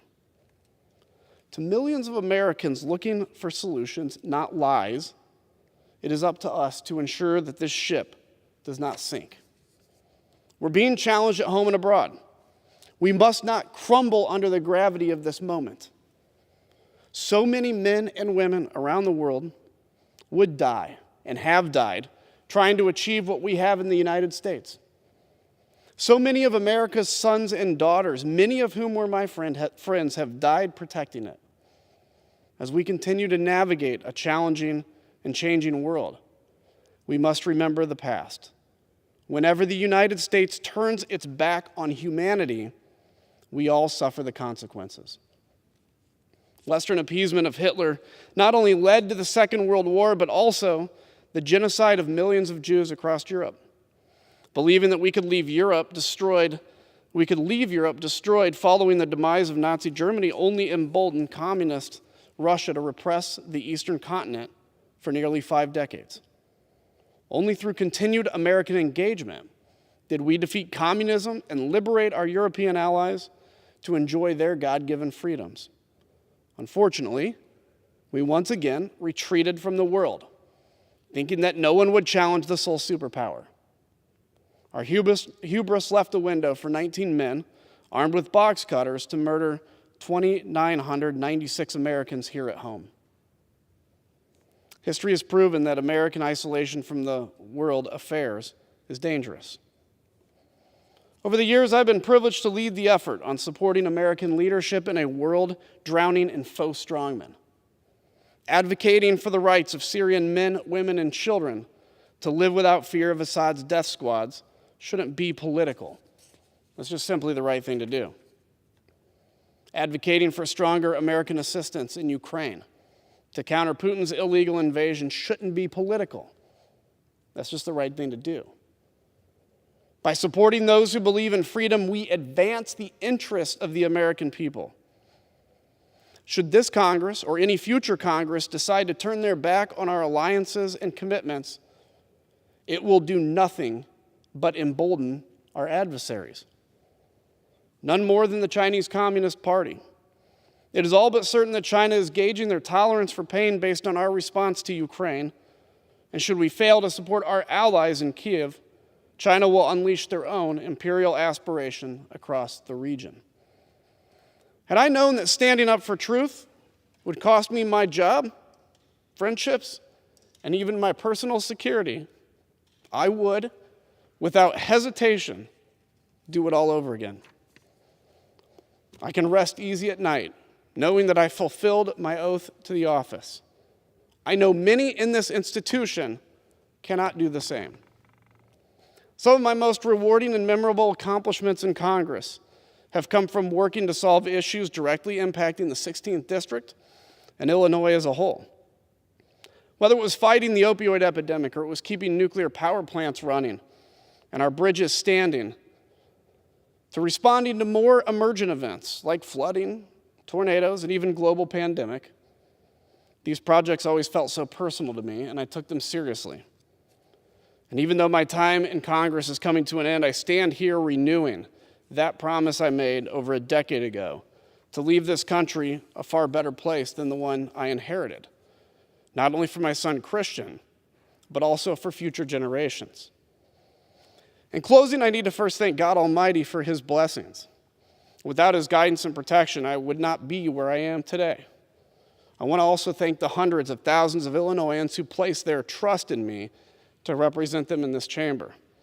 While we may not have always agreed on every issue, I always work to best represent my constituents and my nation. I certainly would not be the man I am today without my family.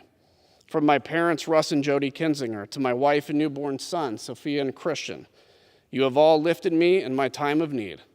While others fled, you stood your ground and you supported me through thick and thin. And for this, I am eternally grateful. And last but not least, I need to thank my staff, both past and present. Over my 12 years in Congress, I had the privilege of having dedicated young men and women who sacrificed long hours, weekends, and holidays, and special events in support of my goals. Without them, legislating would have been impossible. They serve on the front lines every day, prosecuting casework for my countless constituents, advancing my legislation, and taking the brunt of the vitriol from angry and lost individuals. Their work was never easy, and they never wavered.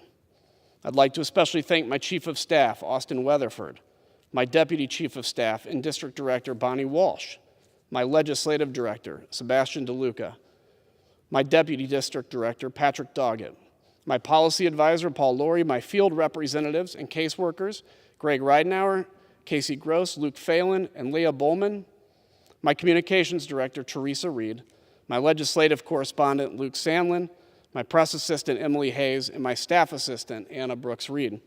I was truly blessed to have such a dedicated staff to advise me through this whole process. They've become like family, and I will never forget the work they have done in service to me and into their nation. With that, Mr. Speaker, I yield back the balance of my time. The gentleman yields back. Pursuant to Section 1 of House Resolution 1230, the House stands adjourned until 9:30 a.m. tomorrow.